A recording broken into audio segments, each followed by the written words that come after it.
Dubs, or Daddy and the Boy. I mean, Jim and Sam. Sirius XM on your radio dial. And while a lot of time was spent on the things we hate, I hate college alumni. wow, it's time to revisit some of the things that gave us eargasms in 2024. Every kind of gasm in the book. What the hell is this? From our favorite interns I like that they have chocolate custard and then chocolate cake. Rich, what's the difference between those? You don't ask me. to our favorite guests When it's time for Kenny G to get romantic, would you put your own music on to be romantic? No. and all the laughs in between. It's like me, after comedy don't work, I turn into a hook. I lose weight, get a BBL, get some back teeth. This is the best of the year on Jim Norton and Sam Roberts. This is why you do the show. Synergy. To bring people together. Absolutely. Oh, welcome to Jim Norton and Sam Roberts. Hope you guys are having a great holiday. I know we are, and one of the reasons that we are is because all holiday long, we're celebrating the best of 2024 for Jim Norton and Sam Roberts. We're going to be doing this all the way until we get to 2025, and actually a little past 2025 as well. We'll still be celebrating 2024, but that's just because it's been such a great year. It's been such a great year on the show. You can actually listen, if you want to listen to everything all together in one giant chunk all at once because you have no social life whatsoever, you can do that because every show will be available on the SiriusXM app for you to enjoy. But let's just talk about day 4, because that's what we're up to. And day 4, we're chronicling Jim's I Hate Everything tournament. This was a bit that we started this year, and it took off like wildfire. I feel like every round, it got more and more interesting. I feel like Jim really took this seriously because he really wanted to get an answer. Now, all week so far, we've heard us putting the brackets together. We've heard the 32. We've heard the Sweet 16. We have narrowed it down to an Elite 8. We are headed in right now to round 3 of the Jim Norton Hates Everything tournament here on Jim and Sam's Best of the Year 2024. Can I make a list of things I hate and put Jim on it? Why would you hate? Of course you do. Look at your body. Add puns too. Yes. Yes. We're right in the middle Of? March Madness. Oh. And here March Madness is celebrated with the 30 seed single elimination Things Jim Hates tournament. Whoa. Have you heard about this? Never. Yes. No. Yes, we started with 30 and we've narrowed it down to the Elite 8. We went through the Sweet 16 and got to the Elite 8 as we determine of all the things that Jim hates, the top 30 that were seeded. We've already got about, 25 ready for next year. Yeah. He's done new things that he's mentioned while we've been doing this tournament. But do you want to try to participate with us in the, I would love to, because we've all got brackets that we've done too. Wow. To see who's doing what? Do we want to get into the Elite 8? Sure. Are we ready, guys? Yeah, I'm ready. Okay. So, I mean, These are all great matchups. Oh yeah. yeah, we're down to all ones where Can I just it say can go this either is way. so fun? Yeah. You all have legitimate individual papers with things written. This is so fun. I had no love idea they this. were doing this. We've all done. Really? They were asking questions. I don't check at mentions on Twitter ever, and they were fucking checking. They were asking people on Twitter. I had no clue. He was gone what one day, and the day that he was gone, we did this whole thing. We went around the room. We all did our own brackets. That's We so discussed fun. it. Yeah. I love that. And I mean, so far, this is going to be a big round for me potentially because I'm going to need it for the How much comeback. money's in the pot? It's the loser. Whoever has the lowest score gets a big hug from Travis. 20 seconds. Is the bet right? A 20-second hug. Right. Yeah. Exactly. Sounds awful, doesn't it? Yeah. Wow. Travis typically fills up in 3. So it's going to be a long 17 seconds. Okay, so I think where we'll begin, Yeah. because they're all such good matchups, is one where I don't know where it's going to go. Oh, okay. Texas Governor Greg Abbott versus, because you hate Greg Abbott. I do hate Greg Abbott. Except passionately. Well, but also, you like the migrant thing, so it's accept the migrant. Brilliant move out flanking these dopes. Okay. Yep. Yeah. Greg Abbott accept the migrant thing versus college alumni. What? He hates college alumni. You know, people who celebrate where they went to college. And they fucking try to have hey, we don't like the way the universities go. Like they're 58 years old. They still are fucking trying to influence the laws and rules at the college. I just thought you hated people that went to college. No, he doesn't like people. If you go to a football game, if you still like watch the team, revisit the old frat. Oh, Yeah. Hates college pride. Hate it. College pride is the fucking marching band. They go get psyched off. You get a big game for us. Shut up, your grandchildren. Fucking idiots. No, I can agree. But Greg Abbott, on the other hand, hates gays. Hates gays. He fucking he's like hates abortion. Hates abortion. And they took away Pornhub. Ooh, that's Ken Paxton, love their all piece of those shit things. attorney general. Bunch of fucking fake patriots. Who all they do is talk about parental rights. But meanwhile, if you raise your kid to tell the truth, then he can just say he's not 18 and he won't go on the site.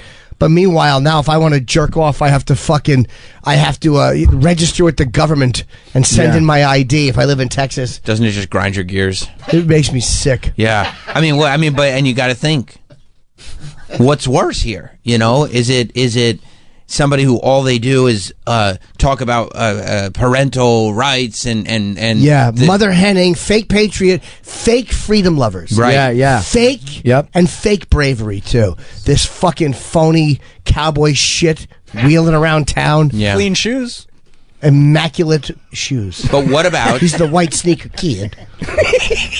But what about if instead of talking about that all the time, you're talking about your alma mater? The alma mater. And where we got to try to get my son in. You know, it should be a family thing. We all go to Penn State. Oh, yeah. Wow. Very tough choice. But the thing Think about the bench with the plaque. Because he donated money. Enough money. Yeah. The memories I formed here. Get over them. I was going to say that you hate college alumni more, because you said Greg Abbott, but the migrant thing is cool. But then I heard your passion about hating Texas and Greg Abbott, fake patriots. Yes, and that's true. But then your college thing is more like you're bothered by it, but I feel true hatred about the Texas thing. So what do you hate say more, Ian? Texas go. I'm on Team Jim about the Texas, that fake patriot bullshit. Yeah, but what about the fake school pride bullshit? Here's the difference. No, I think people legit have pride. They're just obnoxious making it your about whole it. identity. The whole identity you need is an wrapped identity. up in the college, and what is the college doing, and they get involved in the college, and they want to show up and talk to the youngers. You know, back in the 60s, no, we saw in the library, you guys would do that fun thing where you'd have the council. Just absolute jerk-offs. What about the 58-year-old fraternity brother that comes back? Fucking hate. Right. Really, truly hate. And here's the thing. Yes. Go ahead. Greg Abbott is a piece of shit. Yes. He's a fucking... And fuck Ken Paxton, too. Yes. Greg Abbott will die. Yes, he will. Long after he dies. Right. People who are 20 now, Right. 40 years from now, No. will be going back to their fucking piece of shit college and babbling about, things were different when I was here. I was a member of the fraternity, and I hate college alumni more than I fucking hate Greg Abbott. No, what an upset. What an upset. But I get it. I get it because college alumni, you could live forever, and they'll continue to bother and there's you. millions of them. Yeah, Millions. but Greg Abbott has actual effects hurting real people's lives. Yes, he does. You're right. He's a complete piece of shit. But The so does the migrants. college alumni. Yeah. They have real effects. They bother him every day. I hate them. And think about how you're going to feel in May. Wow. Graduation season. Everywhere you go. My dad went to school here. I hate the guys who are the big college alum. Right. And they can, use their connections to get their son in so he can go to school where I went to Hey, Jim, school. let's go state. I mean, it's just, I don't mind them watching the games and liking them. It's the involvement in the current Yes. workings of the school. Get the fuck out. Shut up. I never wore any apparel from the college I went to. No. I got my Was that by their request? grandfather. I got my grandfather a bucket hat with NYU on it, and then I got my mom a little stuffed Did he bear. cry too? Where did he strap it to his hiney in case? That's fucking great. And I got my mom a teddy bear that said NYU mom on it. Those are the only two things I ever got. Did you go to NYU? Mhm. Okay. Yeah. NYU rules, right? It's all right. You think he just walked by when he was going to the It would be cellar? so great if he didn't go. Yeah. That'd be really funny. Stolen valor of my alumni. You know? Yeah. Okay. This one, So they head to the Final Four. college alumni going to the Final Four. I didn't have it. Wow. Yeah. I had college. I had college alumni not making it into the Sweet 16. You guys better learn for next year. Yeah, this is a really, really valuable lesson. Did you have college alumni? Yep. I know how much you hate them. Okay. In fact, I could still get my entire Final Four. Holy shit. Wow. Travis, I'll bet So you we're a not- long hug you can't. Oh, you're on. I was kind of banking on the long Travis self hug. Oh. Just for the real creep factor, No, but I don't think that's we're going to No, get it. not at all. I hope you get it. All right. I hope Sam gets it. Me too. In no particular... I may. Face, Dude, a face long and neck. I'll hug you Sam good. and Travis hug. Wow. Yeah, but this has got to be Televised. toes, knees, and necks touching. It's got to be Hips. one. It's got to be the right knee interlocked with Oh. the other knee. You know. So both men can feel the other's Yes. genitals against their opposing thigh. Sam, you want to feel my genitals? Yes. I mean, I'm not going to... And can I participate suggest? on that Can I level. Scruff on suggest scruff? at the let's say 12-second mark? Yeah. You have to readjust and tighten the hug Yeah. more. Like the arms. Adjustment. Yeah. The arm, one has to be around the waist and the other has to be around like the shoulder, pulling tightly. This is drifting real quickly into... Who thought this was funny? Yeah, I don't think they were doing this because they thought it was funny anymore. That's right. This is, Oh yeah. This is for them. Couple of modes. To Hugging watch. it. I can't wait to see it. Well, we'll see. We'll At some see what point, I'm happens. just going to go. Oh. That's the excitement of the game, you know? You know, all kidding aside, it feels better than I thought it would. I needed this. Troy, you better watch out because you're not playing well either. I'm playing terrible. Uh-oh. What's the next one, Sammy? You know, Jim, you've expressed throughout this tournament what a loathsome feeling you have for when you're enjoying a typical song of any genre and it's interrupted with a hip-hop break. Yep. He hates that. Hate a hip hop break in a He song. hates that. Like, if, for instance... Yeah, yeah. Oh, he hates shut that. the fuck He up. hates that. Give an example of a song with a hip hop break. Well, last time it was... we definitely did... we've looked at Ludacris interrupting Justin Bieber's Baby, Baby, Baby. I don't care about that song, but the idea of the cool guy, I always, even though DJ Snow, it was a rap song, I hated MC Shan's You know what? Put on interruption. I don't Put on get DJ any Snow of these 'cause references. He brings up the DJ Snow reference every single time, and he doesn't like the MC Shan part. Who are I these don't even people? hate MC Shan. Justin Bieber. I just don't like the interruption there. I felt it was unnecessary because MC Shan was a bigger name at that time. Well, I think that's why he was What in am I it. putting up? I'm sure. Informer, right? Informer, right? Okay. Yeah. Sorry. I was. And I don't even love this song. MC Shan, Jim is saying, has a feature on it. So if you could... You don't like this part. That's Shan right there. Yeah, you don't like this.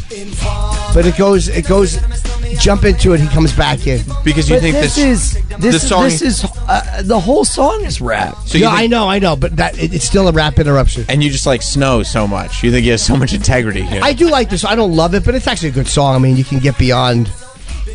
I mean, it's not a good song. Oh, it is. I disagree. It's embarrassing, actually. It's pretty bad. Well, it's just he's a white guy, but it's still an enjoyable listen. It's not. Well, I turn it off. I will disagree.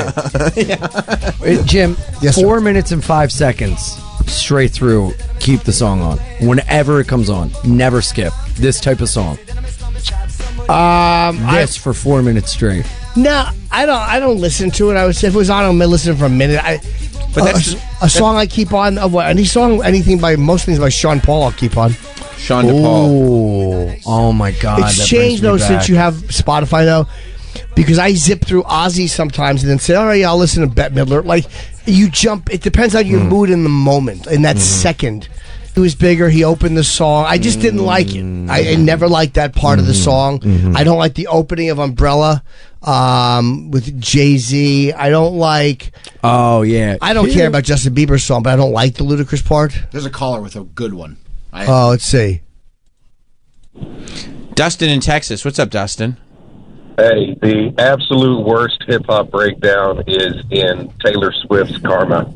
I don't know it. I don't know it. You don't like that one, Troy? It's with Ice Spice. The one with Ice Spice? Okay. It's just like the okay, song thank is you, so Dustin. good without her, and then she just like shits all over it. Oh, Dude, wow. the Kendrick Lamar Bad Blood Taylor Swift song is great. I agree. I like that. But I've it's never a rap heard this. It's a rap break, but I do like Kendrick. Ice Spice just ruins the song. Let's hear it. Oh, a cat. Karma is your text by the bounce. Karma is a fire in your house. And she about to pop up unannounced. And she never leaving you alone. Watch her put your ops on a throne. Got you waving pretty white flags. Cleaning for that cash. Thinking it'll save ya. Now you switching up your behavior. It's okay, baby. You ain't gotta worry. Karma never gets lazy. So I Ooh, I like that wink, though. Promise that you'll never endeavor with none lesser. Ever. I be dragging that wagon. Karma is a beauty. Winning that pageant. So you're getting mesmerized by the video. I don't hate that. I don't love it, but I don't... It ruins the song. They're almost doing the song together, though. It's like a remix. There's a difference between them doing this together and just the fucking cheesy You know what I mean? Like, they're in the video together. I don't know. The video makes it worth it, but that break was jarring. It was. I mean, it was a clear It was interruption. jarring. It's by your own rules. You're mesmerized by We're the way she mesmerized No, by their I butts. did. Here's why. Yeah, the butts did it, I I didn't mind it as much for whatever reason. I don't care about Ice Spice. Okay, how about this one? There's a new song that I just heard over the weekend, and it made me think of this exact thing. What's the artist's name, Travis? Hayes Warner. Hayes Warner has a new song that is going up the charts. It's a cover of the No Doubt classic "Just a Girl." Have we heard this cover? I know what you're talking about. Okay, we've heard this cover, and I believe what's his name, who was on the Lil Wayne song, is guitaring on it. From like the early Mike Peters. Mike Peters is playing guitar on it. That's 100% right. But there is a hip hop break in this new version of "Just a Girl," and I believe it's the exact. Kevin Rudolph is the name that I was looking for. I believe it's the exact name that you're talking about when Billy B jumps in. Would you like to hear it? Sure. And you tell me if this is what you mean Okay. when you say hip-hop breaks that made it into the Elite 8 of the Jim Hates. All right, do not like. This is so good. I'll tell you one other You just place. make it up as you go. Whatever I like, I This like. fits so much worse than the Snow song. For me, it has to feel like if I feel like it fits for what makes me love it or hate it, I gotta say The it. whole melody changes. But for me, it didn't bother me. I'll tell you another place. Who is this? It doesn't bother me. In Despacito, DJ Yankee.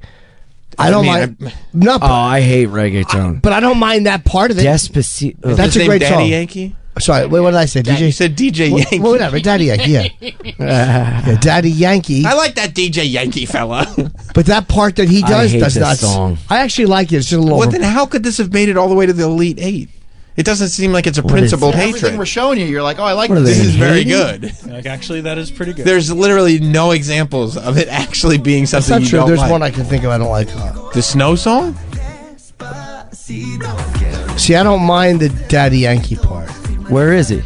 Coming up, you zip into it. You'll see him. You're right confusing, I think, a feature vocal with a complete tempo No, change. he's thinking of like an R&B song that is perfectly fine, and then they put a rapper in it. So It was an old club song. Gwen Stefani. Let Me Blow Your Mind? Yeah. No, That it was was great. some club song where they put her in, and I hated her part of it. I think you're thinking of this one. Or Oh, Rich Girl. It was definitely Rich Girl. If I was a It- rich it was girl, definitely- na na na na na. No. Yeah, it was definitely this one.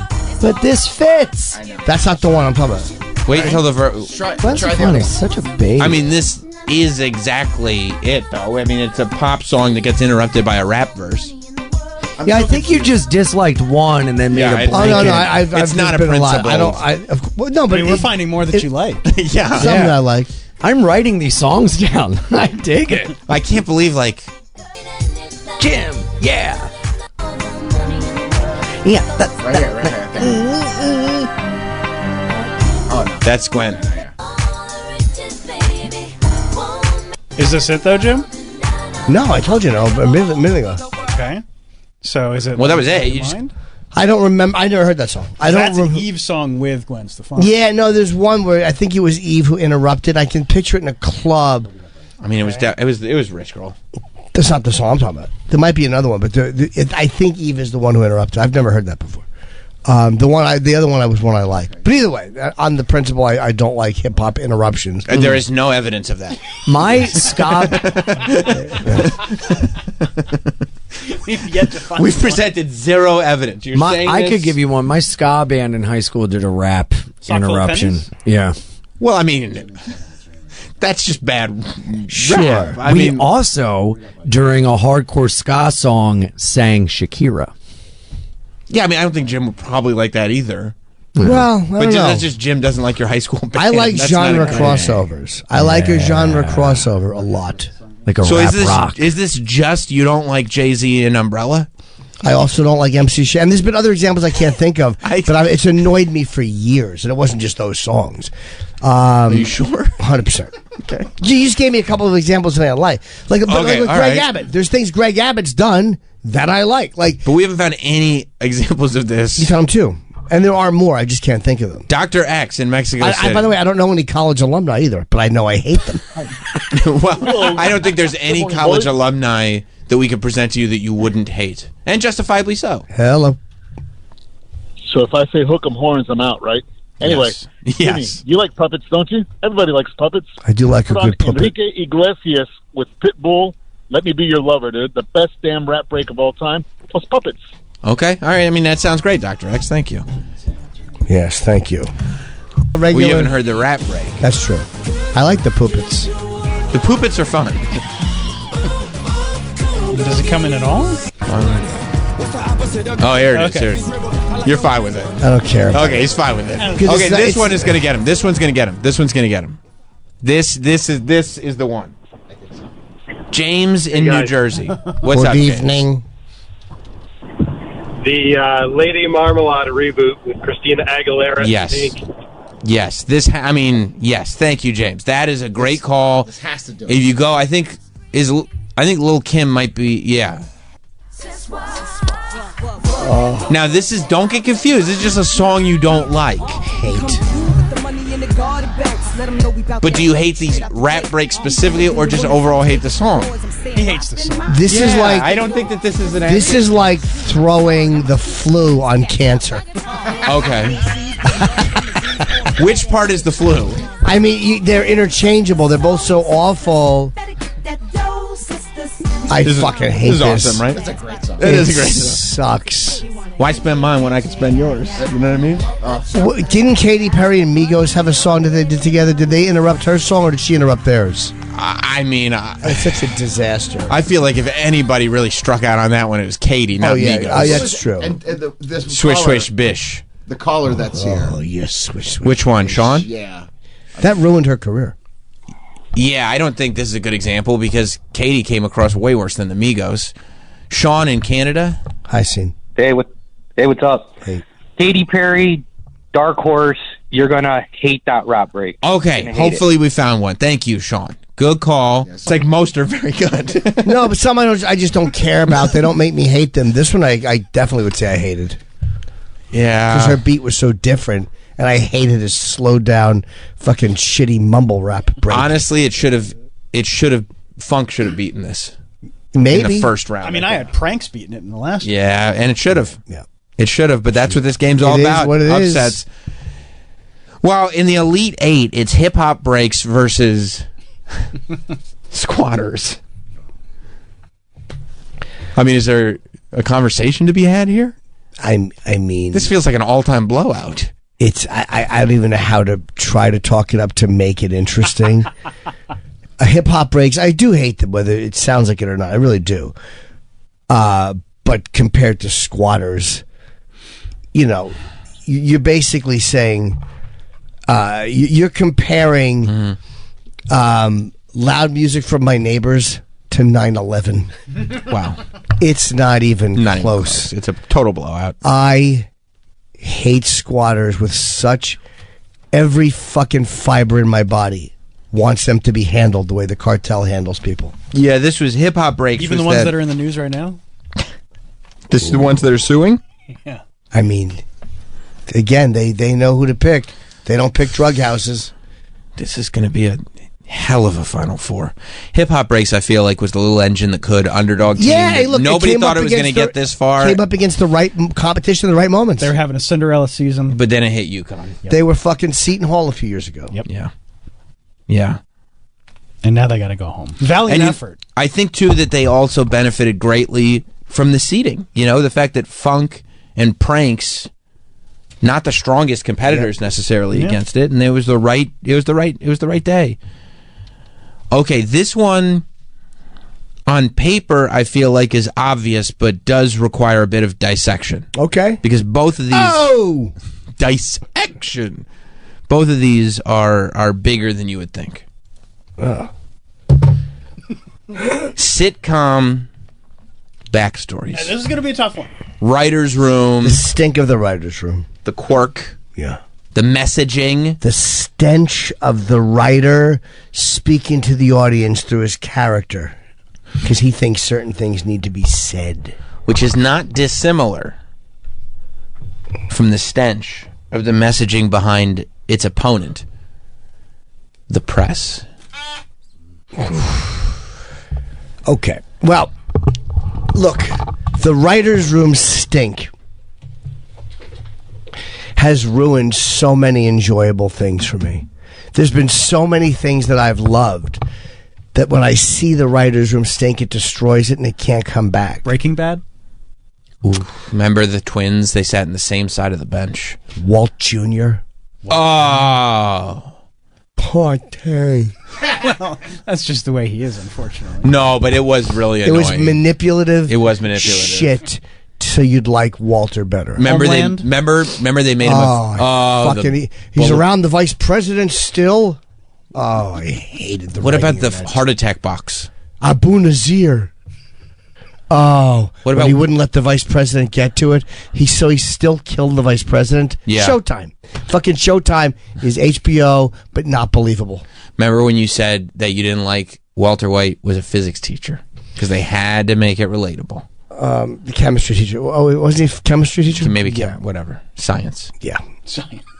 Science. There's been so many. I don't mind a message if I don't see it. Like, but it's when they can't hide. It's when there's a monologue, you know, and we've got to change because the world is. It's like, shut the fuck up, you bore. You've said that at parties. That's right, and that's and people put walk in away with their wine glasses. Right, and it's put in there because they think they're smarter than people, and they're trying so hard to get the from people. Wow, but said something there. Yeah, you know, I wasn't expecting. But it really opened my eyes. Yeah, I didn't know. And if you're not careful, you might just learn something. Like Lost? Oh. Did they do any of that, though? You hated so much about Lost. A lot of it. The Others? Yes. I think you meant the messaging. Oh, what about this? No. And it's because it's not just the messaging, it's also backstories. I hate their costume department, too. For instance, the garbage people of Walking Dead. Hate them, do I? Yes. It's Kevin from the Now, Office. the bracket says sitcom backstories. It feels like we're being very liberal with our interpretation. It's a wider net. I do think that was always the colloquial expression because it's always been the stink of a writer's room. Like, it's always been the messaging. Sitcom backstories may have been the final way I discussed it, where they. But I know. It's just how do you get it on one line? It's or the press. The press. The press. Do you mean the same press who is refusing to report certain details about an actor being struck in the head with a brick? However, if a fucking white lady is a bit cunty, oh wow, they make it look like it's the civil rights movement in the 60s. Jim, I wouldn't know. I haven't read anything about that. Yeah, of course you haven't. I wonder why that is. Yeah. Wonder why. Who did that? The press. Wow. They choose. The press is driving the country into a civil war. Sitcoms aren't helping. Sitcom messaging is not helping, and it's a lot of the same dumb mentality. Mm-hmm.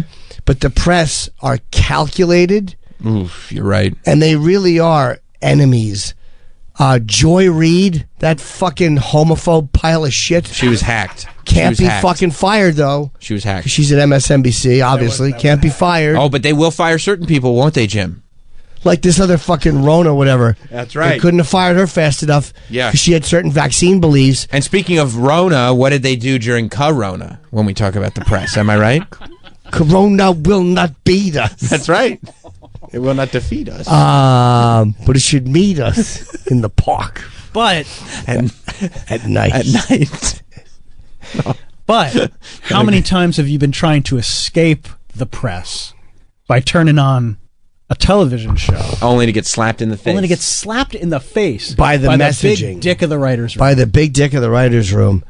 But the press, I mean, the way they... you hate that, right? Hate the cowardice. Yeah. And again, mostly fucking leftist white people. Who by the way, think like that guy who was attacked. Oh, I don't know, he's black, I shouldn't report him. Like the elitism of not reporting a criminal because he's black and he's... I mean, it's such paternalism on such... I can't stomach it. I would easily say, and I hate writer's room stench. Stench of the writer's room. I hate it. Wow. Hate it. But the press has to take this one. Yes. Wow. The damage they've done and continue to do. Showing that fucking kid, remember the kid they said stared down the Native American? Oh, they ruined his life. But they didn't show the black Israelites fucking screaming racist and homophobic stuff at them. They showed that as a side note. I think Don Lemon actually did address that. But a lot of the press, they brushed over it, and the main story was, oh no, this white kid has a snotty look. I fucking loathe the press. Sitcom backstories suck. But they're harmless in comparison. It's just some jerk off wanting to be heard. But they don't push the narrative or the direction or the tone of the country. The press. Well, we have one more spot in this Final Four. Yes, indeed. And this Final Four is nuts. Well, this is the final. They ate. We didn't do Final Four yet. No, to get into the Final Four. Oh, I see. These people are getting into the Final Four. Yep. This is a tough one. I don't know where he's going to land on this one. No. This one could go either way. If there's one thing that you hate in your travels as a comedian, it's walking down the road and having music blasted into your eardrums. Yeah. Uninvited. I mean, just think about the people that would enjoy that sort of thing and what anywhere it you breeds. can look in and see the bar because the doors are open and you can see the TVs on and there's a band in the back and 7 people watching it. Yeah. Is that shit open air fucking bars or New Orleans? I forgot about New Orleans. You talking about Fedora Hat? Yeah. Ooh, we might need to have that video queued up again because, of course, outdoor music was able to beat any outdoor activities. It was able to beat Ron DeSantis to get here. Yep. But its opponent in the Elite Eight is New York Governor Catherine Hochul. Oh. I mean, you fucking hate her. I hate Kathy Hochul. You mean like in New Orleans, that crime-ridden shithole? And the woman who will never remove squatters' rights? You don't think she will? No. No. The one who showed up to that cop's funeral and got chased out? She did, but the governor of Louisiana is not removing these bands from being outdoors. But if any one of these guys committed a crime, Kathy Hochul would let them back out before the song was finished. It's true. Very true. It's true. But it wouldn't wake you up. This fedora guy with the sunglasses. Oh, there he is. Look at him. That fucking... Here's the thing, This Jim. is nauseating. Here's the thing. You have to remember that outdoor music like this, it empowers people like Fedora Hat Guy. I also hate whoever filmed this and put it up. Right, because they were like, you have to see this fun thing I witnessed. And that's the thing, that it's bigger than just a disruption to your eardrums. It's the empowerment that people like the person who filmed this, people like Fedora Hat Guy, people like that woman dancing right there feel. because of this This one right outdoor here? music. Oh, yes. Do you know, I'm not going to say which person, but can you imagine the horror on everybody's faces if all of a sudden you heard the ring of one gunshot and then one person just fell? It would How be horrifying. quickly the music would stop. It would stop quickly.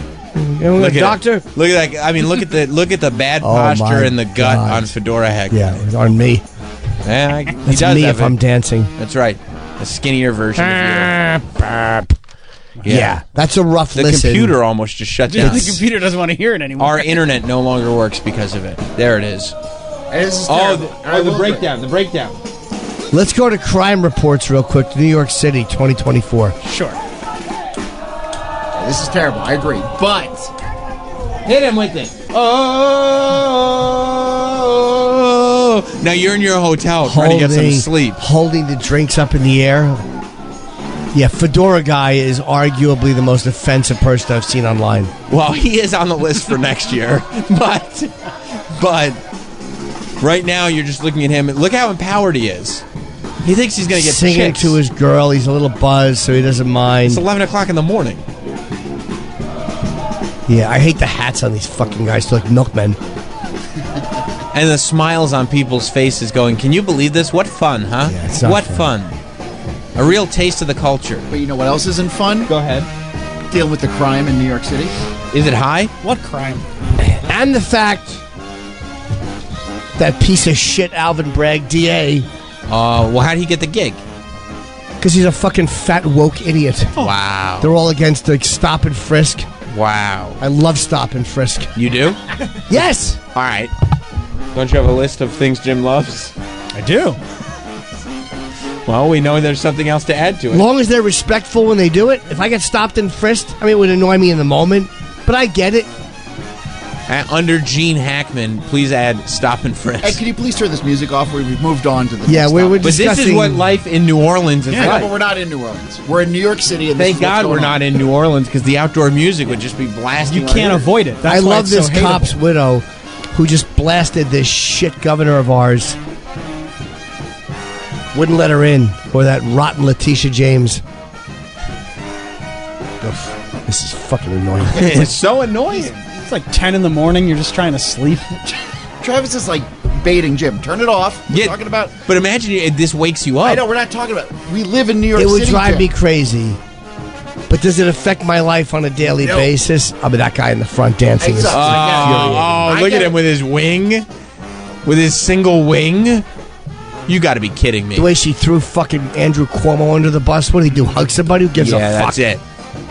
Wormed her way in. Gives a shit. He's got nipple rings. Leave him alone. Big deal. Big deal. Oh, he flirted with me. Ah, shut up. I don't care. What are you trying to say? I hate Kathy Hochul more.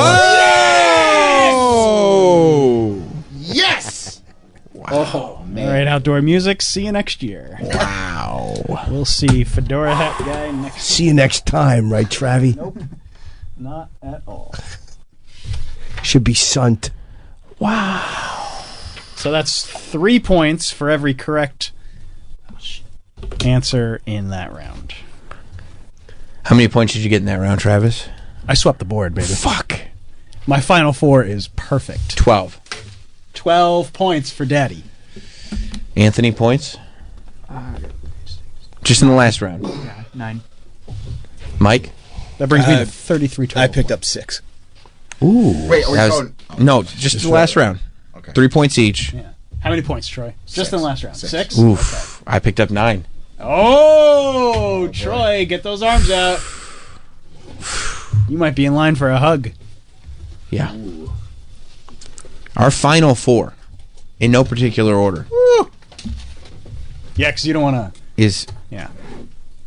squatters, the press, college alumni, and Kathy Hochul. I mean, can you think of a stronger final four? Great Final Four. Honestly, it really is. The people that needed to be there are there. It's a great final 4. You're going to have to make some tough decisions. Yeah, you bet I am. It's time to take a break. The only thing I'm guilty of is being delicious. The best of the year on Jim Norton and Sam Roberts. What a win, right? We'll be back after this. Oh, do you see that that window right there? That's the one that I would crack a little bit and throw batteries at cars as they were driving by. Welcome back to more Best of the Year 2024. Jim Norton and Sam Roberts. Welcome back to Jim Norton and Sam Roberts. It's the best of the year for 2024. If you want to see what Jim and I are up to on the road, yes, even me on the road. I'm taking my Not Sam Wrestling podcast on the road as I did in 2024. 2025, we start in Indianapolis, Indiana, January 30th at the Helium Comedy Club. You can get tickets at notsam.com. And Jim is on tour all year long. You can get all those dates and all those locations at jimnorton.com. As we look next into what we're celebrating this year, as we say goodbye to 2024, I feel like I've officially made a friend of the show, Robert Iler. Some of you may know him from The Sopranos, of course, as AJ Soprano. Some of you may know him from his podcast that he does with Meadow, but he came by just to hang, and I love that he came by just to hang. And the reason why we love Robert is because not only does he not mind at all talking about Sopranos, but he could also talk about anything. I mean, he's just a fun guy to hang with. What I really enjoy is that I finally found another person who can publicly admit that Ted Lasso is a crummy show. Okay, I couldn't find anybody. I can't even say this in public. People look at me like I'm a horrible person if I say it, except Robert Iler. We come to that connection together, and that's what we want to share with you here on the best of Jim and Sam for 2024. What's up, man? Robert Iler's here from Not Today, pal. Jim was just describing removing the drain from his kitchen sink. Yeah, my wife saw an Instagram video, and she's like, let's do that. And then we did it, and I didn't realize you need plumbers, like putty, so we had to call a plumber, and it was disgusting. Removing a sink drain is disgusting. Well, you watched. You stood there and watched it all, every moment. Oh yeah. And then we actually did it. We cleaned ours out, and then we got a plumber to come and do what a man should have been able to do at home. Did you try to do it without the plumber at first, just to be? No. I knew. I'm like, there's something. I'm scraping this off. I'm like, this belongs here. And then I looked it up, and it was plumber's putty. I'm like, let's just get somebody. Yeah, when we got like a bidet, the ones that you like install on the toilet. Yeah.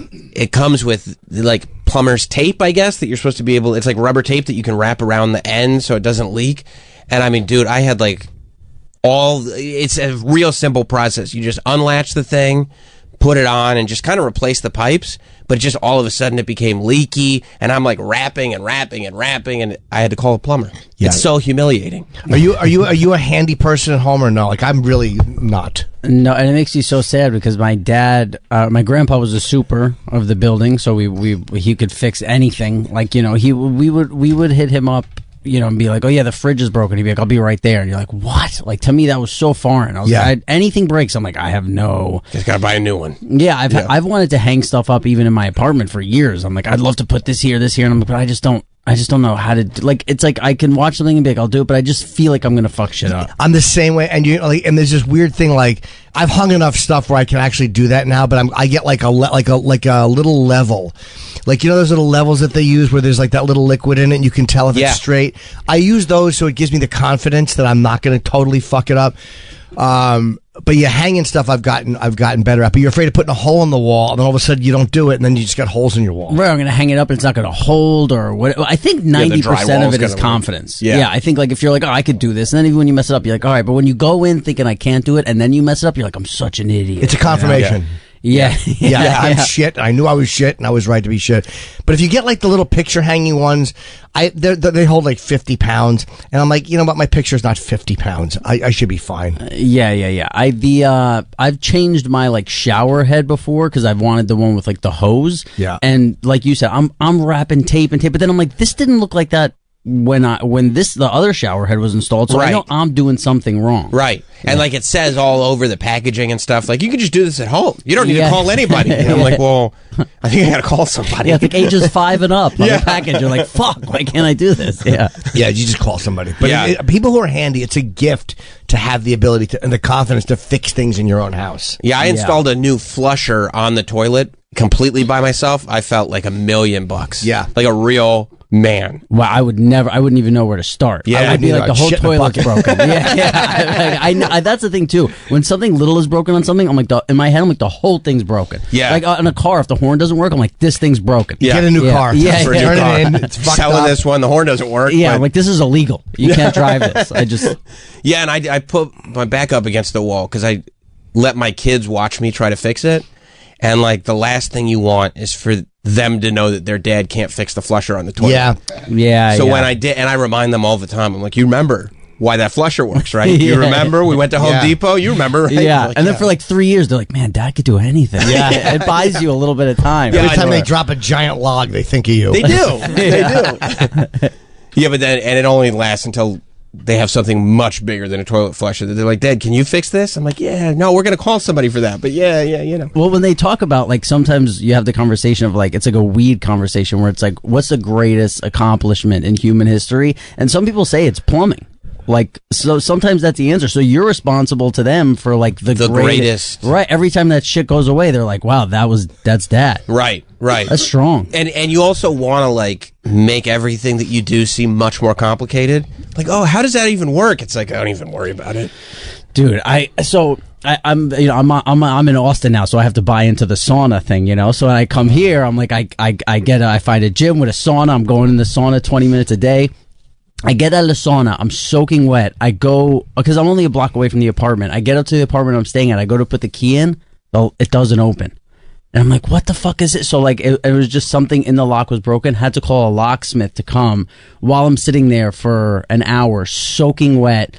It was so rough. And then he gets there and the guy told me like, it'll be 150. And then the guy gets there and he's like, oh, this is a way tougher job than he said. This is going to be 300. And like, I was already so hungry and wet and angry that I just said no. Like, I just put my foot down. I was like, no, then. I was like, I'll have somebody else come do it. Like, get out of here. He's like, all right, fine. Like, it was quick, like he gave in real quick. Good for you. Yeah, because he knew that you were just like, fuck this. Yeah, and also I'm staying in a spot that's like pretty hood, and like I kind of gave him the like, look around, man. Like, you think I have $300? And then like, when he did do the job, I gave him $200, and I was like, all right, thanks. But like, right away, it was just, but he tried to make everything seem so complicated. He got in there in fucking 3 minutes.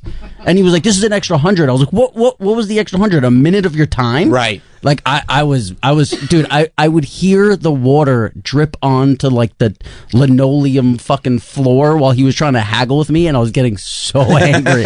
So angry. So you do you live in the hood?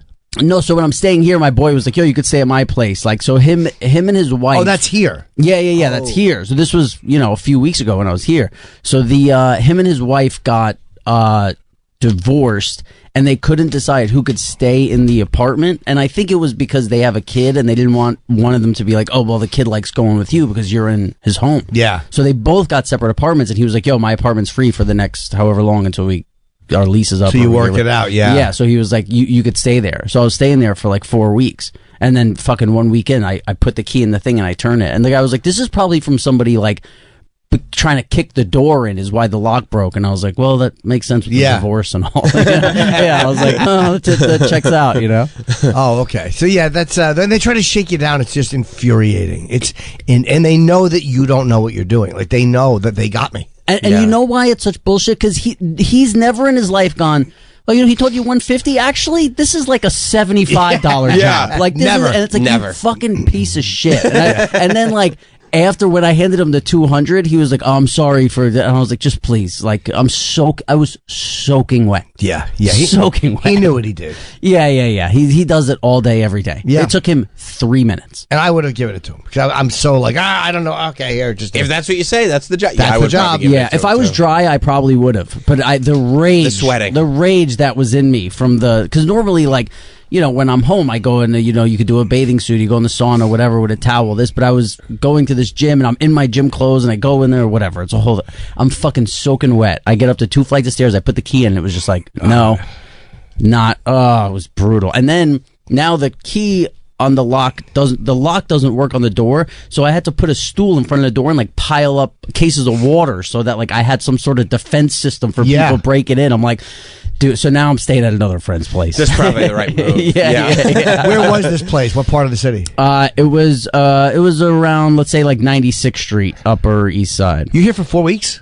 So I came for Sopranos did like a 25th anniversary special. So I came for that on June 10th, and then I've just been kind of like seeing people. Okay. I just did a week away with my family for the first time ever. My whole family was under one roof at the Jersey Shore. That's nice. Yeah, it's great. It was great. It was interesting. It's all It's crazy how there's a baby in the family now. It fucking changes everything. Yeah. Oh yeah. Everybody shows up. And it's the first baby. I mean, I'm 40 years old, and my dad just became a grandpa to my younger brother. I'm 39, and it changes everything, man. Because come around fucking 8:30, you got to be quiet. Oh yeah, And my family's we're not a quiet family, so it just you're like, oh, this is nice. Like it's right. It's really nice. And instead of staying up like late, you're like packing it in because it's like, well, if we can't do anything like 10:30, you're like, all right, I guess we'll just go to bed. And then the next day people are like, should we start drinking at 9 a.m. because we got to be quiet by 8? And they're like doing the alcoholic math, and you're like, yeah, whatever you guys, I don't drink, but I was like, whatever you guys decide.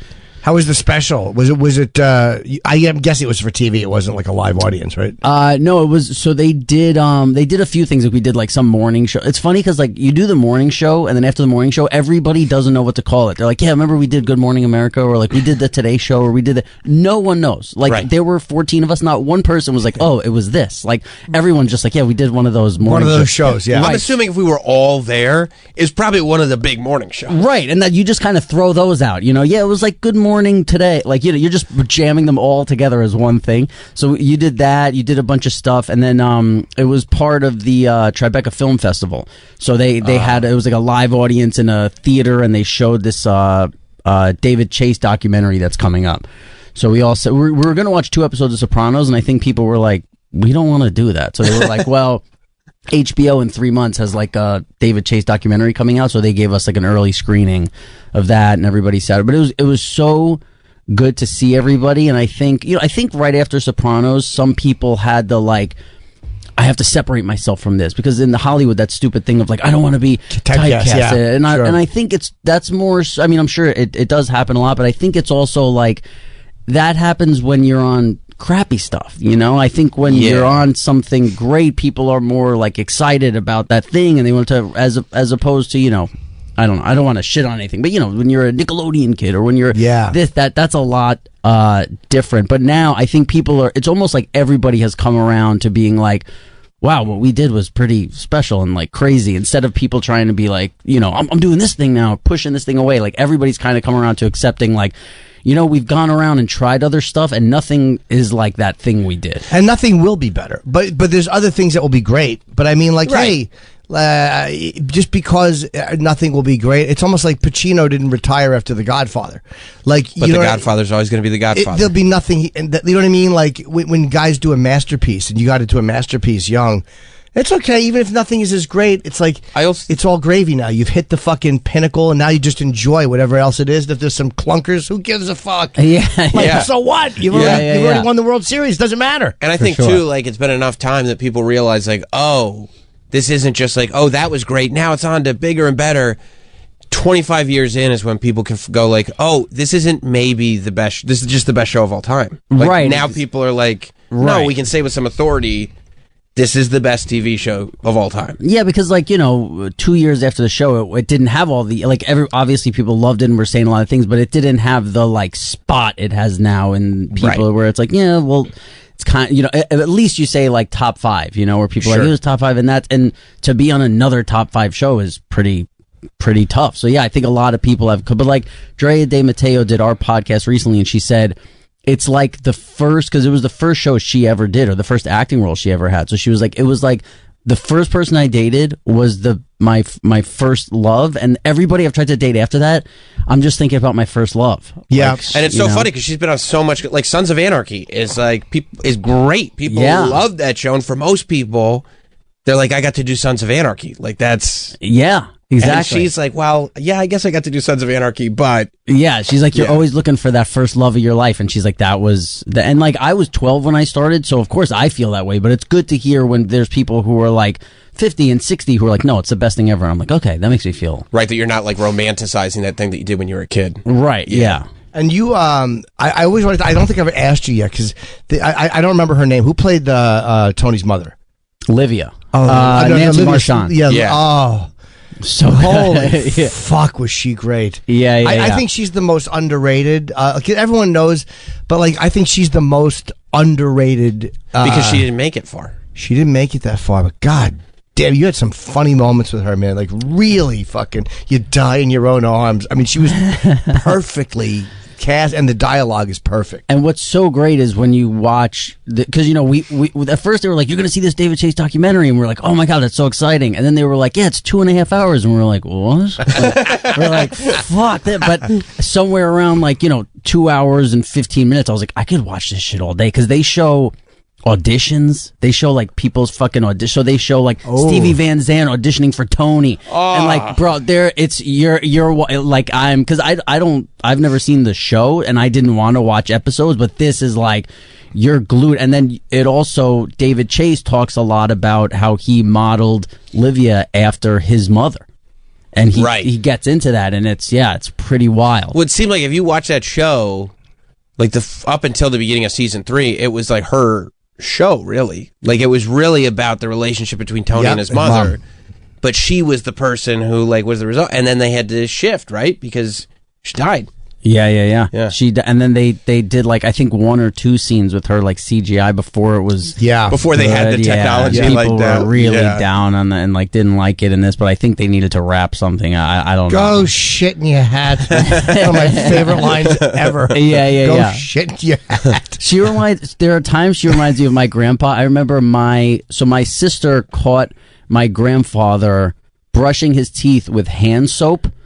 As she walked in on him, and she saw it didn't look like tooth, it was hand soap, and she's like, "Did you use this?" And he looked at her and he went, "It's all the same." And I was like, "No, Pod." He's 80 years old, just thinking everything is everything. You know, he's just washing his hair with toothpaste and pop. You got to chill. But and I remember he said to her, "It's all the same." And almost you're the naive one for using separate products. Yeah, waste your time trying to figure out the difference between toothpaste and soap. Not me. No. Do you want to act anymore? The quote I think I've read from you is that you played for the Yankees, and you did. It was you played for the Yankees, but it's kind of hard to follow. But I also think that takes the pressure off in a really weird way. I get it. That you could just act for fun now because you're not searching for that. Enjoy it. It's almost like when Neil Armstrong came back from the moon. It's you still want to do other stuff. Yeah. You're never going to top the moon landing, but now I can just have fun. Yeah, but then his wife's like, "You want to go to Florida?" He's like, Florida. There's still things I want to do. Of course, I love playing poker. I love podcasting. It's when I do podcasts, I get excited for it. When I'm acting, I feel this just weight on my shoulders of it's so heavy, and I think is it pressure? It's pressure. It's also all the drugs that I did. I think it's and just getting older, learning lines is so tough. And you sit. I lock the door to the bathroom and shut the door so that there's no distractions. And I sit on the fucking toilet with the seat down. I'm not shitty, but and I'm going over these lines over and the pressure.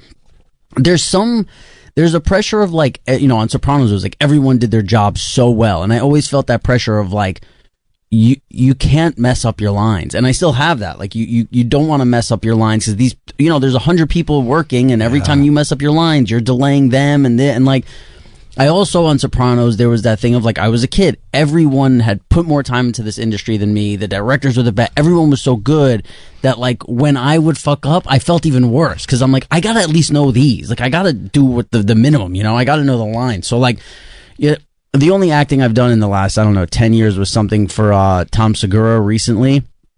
And it was the dream scenario. I was working with Tom and I knew the people there and people were really cool. And it was he's yeah, do whatever. Total freedom, no pressure, this. And still, the third day, I was I want to blow my brains out. I just don't work compared to a podcast. It's they call me wake up at 7 a.m. to come do Jim and Sam. I'm great. I enjoy it. There is a freedom in podcasting and broadcasting that acting is scarier.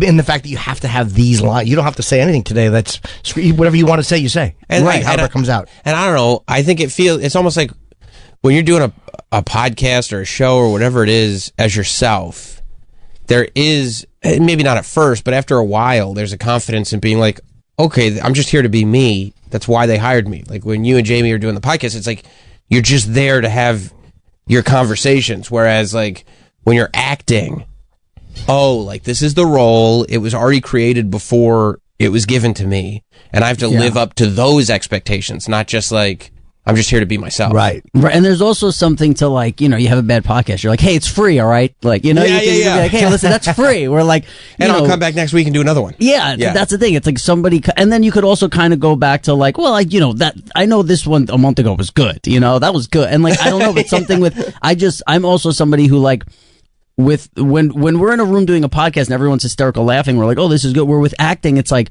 you have to trust people to tell you like that was really good, and I'm like that sucked, and like there's no real like confirmation to me that it was good. Like even when people, there's like one time where I thought I did good acting, but like even when people are like that was good, I'm like no, it's not, and you're just I don't know, I'm way in my head more about it, and I don't know, it's not. Unless you found something that you love, and it's also like that scene or that thing is there forever and you can't change it. Where I feel like in a podcast you can come back the next week and be like, hey, listen, I know last week sucked, all right, guys? Right. Like, you can do something where like, and then in the acting it's like you have no control what's coming next week. It's like I remember the only time I ever said no to anything on Sopranos was they wanted me to be in a Speedo to like jump in a pool, and the burden of saying no to them after, again, I'm a little kid, it's the best show on TV, this, and I'm going in and be like, I'm not gonna do that. Like, it's like, I remember like laying in bed at night where like, nothing bothered me. But with that, I was like, oh my God, I can't believe I have to go tell like David Chase, I won't do what you wrote. It was awful. Were you embarrassed to do it? Yeah, I was fat. I was just like, I'm not being in a fucking Speedo. Like, that's insane. And I also just like, again, this is 25 years. I thought it was gay. I was like, this feels gay. Like, I was like, gay guys wear Speedo. Like, I was like, you're not wrong. Yeah, I grew up in New York City. It wasn't like, oh, kids on the swim team wear Speedos, and like that's a thing. I didn't know. I was just like, I've never seen one of my friends in a Speedo. Right. And there's a they're reason. gonna laugh at me. Right. Yeah. And it's just me. Like I was also like, I was so fat. I was like, will they even see the Speedo? Like, what if it just gets lost and it just looks like I'm naked? And I just was so in my head about it. And I was like, I can't. And also in my head, I'm like, this is there forever. How did he take it? I don't want this to be a meme, like, like now it would be a meme, but like whatever that would be. And by then, the way, 100%. AJ in the Speedo episode would have been like, it would have been forever. Yes, I would be dating a girl now, and when she'd break up with me, she would just send me me in the Speedo and be like, yeah, well, how about, and it would be just that, that fuck. But yeah, it was fine. They understood. What they asked me to do was like, they had somebody else, I think, jump in the pool in the Speedo, and they were like, will you wear the Speedo in the pool, like swimming, but like they won't, just so it looks like, you have it on or whatever. And I was like, yeah, all right. But then, 6 years later, I'm doing like sex scenes where I'm in like skin colored underwear in front of 100 people who now I've known for years and years and years, and you're like, oh, this is, for some reason that's not as bad. Where like, I wait till you guys see this thing I did for Tom, but there's like some kind of nudity in there. Oh my God. Dude, it's so crazy, and just for days after, you're just like, there's this like shame you feel, of like, I was just I shouldn't have done that. Yeah, and you're like, I just had my clothes off in front of like 80p. It's just a weird thing that like you don't go through in life where. Plus, like, them, so it's almost like afterwards you're like, that was just for the show, right? You don't really like, you're not thinking about that now, right? Yeah. That was just at work, right? And so you see people on the beach who are like wearing t-shirts. They won't even take their shirt off in front of a bunch of strangers, and I'm like in skin-colored underwear in front of 80 people I know, and they're like, all right, is everyone ready? And I'm like, like those moments, those are like the worst moments too. It's like, not that I'm some good actor who like is in the moment when he's acting, but like when it's like, all right, like you're ready, and then they're like, hold on, we got to check something, and then you're just like there in the skin-colored underwear, kind of like, oh, it's just tough. It's uncomfortable. Is that when you were dating the girl from work, like sex scenes with her? Yeah, Danya, but her name was Blanca. Blanca, right? On the show, yeah. And we had scenes, where she would be like, laying on top of me, or we'd be in bed together, and there's how fun were those to shoot? She was hot. She's beautiful. Yeah, they were. There are. What a scumbag! I know. I'm saying they're fun scenes. No, I gotta say, like when actors say like, oh, but you're acting, so you don't really know. I've had both. Like, I've had acting scenes where you're like, no, it was very like you're acting and it's technical, and it's like, oh, you had to do this and that, and it didn't. There was no sexual vibe. Sure. Where with her, like we did a bunch, and there was a couple times where I was like, "Ooh, this, you're like, this is. Is it okay to say like this is kind of fun?" Like, yeah, sure. And it was even nicer when I was like in clothes, because you're like, oh, when you're just in a. It's not that it's worse than being naked, but when you're in this little Speedo that's like skin colored and that you feel even worse, it just feels like you're being bullied. Like without being bullied, like everyone loves you there and they're supportive, but you're like, I should be being bullied, right? Like I'm being bullied in everyone's head because they've turned you into a eunuch. You've got no genitals. You've got the flesh colored thing on. It's very weird. It's weird. And then after you're at lunch and people are like, so, and you're making conversations with people, and you're like, yeah, I know, you just, like, kind of saw me naked for 4 hours straight. It's just weird, How cold was it when you, because I watched it, I think before I saw you in Austin, I watched the series again. When you shot the suicide attempt in the pool, was it a nice day out, or was it freezing and shit? December in Jersey. Oh, really? Yeah. It was the last day before we went on Christmas break. Wow, That's so when it was you like shot deep in that December. scene? Yeah. Was the pool heated? No, it was. I remember jumping in the pool wasn't that bad. It was when he would drag you out and then you lay on the cement and again, people are like, man, that scene. I'm like, I was miserable. Like, because he drags you out and you lay there and you're crying or whatever, and then they'd be like, cut, and you'd run into. They had like a little beach house, and in the beach house they had like jet engines like warming us up, and then like hair and makeup people drying our hair so we can go right back out and do it again as fast as possible. And they had change of clothes and dryers, and they're drying the clothes because they only have 4 change of clothes, and it was like, it was like machines, like it was just going, and Did they want to shoot it like that because they wanted you to be? Was that just the way the schedule worked out, or was it like, no, this will look worse because he'll be feeling like shit? That was the way the schedule worked out. Yeah, because in that scene, like the sky is very gray. Yeah, like a December. That was very lucky. And then the director, I think it was Tim Van Patten, was playing like this sad music when you'd like walk on set, and it was very like it was. Did it work? Like the sad music? Yeah, and stuff? yeah. That stuff it works because it wasn't like everybody. I was just thinking, right? Yeah, or like some opera shit. Like it was just this kind of like. I don't know if ominous is the right word, but like this weird kind of like, it kind of went with like the cloudiness and the this, and like it also wasn't just like you jump in the pool. It was like the time there where it's like I put a bag on my head, and I tied a rubber band around that, and you holding a cinder block and this, so it felt weird. And I have asthma, so it brought you back to those times of like when you're having asthma attacks and you're choking and this, and I was like, yeah, no, there's not a lot of acting going on here. Like this sucks. Yeah. And you're jumping into a pool. Yeah, and they had, so under the pool cover, they had like a Navy SEAL dude like under there in case like anything happened. Yeah. That's still, you're still jumping into a cold pool. It sucks. The clothes being pulled out. Yeah. Your socks and shoes are on. Yeah. And you also know, like when you get out, you're like, I'm gonna have to do this again. That was the doing this and you're just waiting for that one time where like you're laying on the floor crying and shivering, and then they're like, cut, and they're like, that's it. Like you're just waiting to hear that's it, but you would hear cut, and it was like, come on, and it was like, all right, one more time, and you're like, fuck. It just it was, Yeah. Do they tell you like that's not it because like do this different, or is it sometimes just, well, we want a different angle? Yeah, it was 20 years ago. It's hard to remember, but yeah, it's always both. Sometimes it's their fault, sometimes it's your fault, sometimes they want this, and but I think it was, and also like there was no way to rehearse that. So they didn't know what, they weren't like, okay, you get out of the pool exactly here and you cry here and you did, like, it was like, I'm throwing myself in a pool and he's trying his best to get me out and it has to look real. So it's not like exact marks where like, if there's a scene where you walk into the kitchen and you're making breakfast, there's like a piece of tape on the floor. It's like you stand exactly here. Right. So it's a lot less their fault on those times where,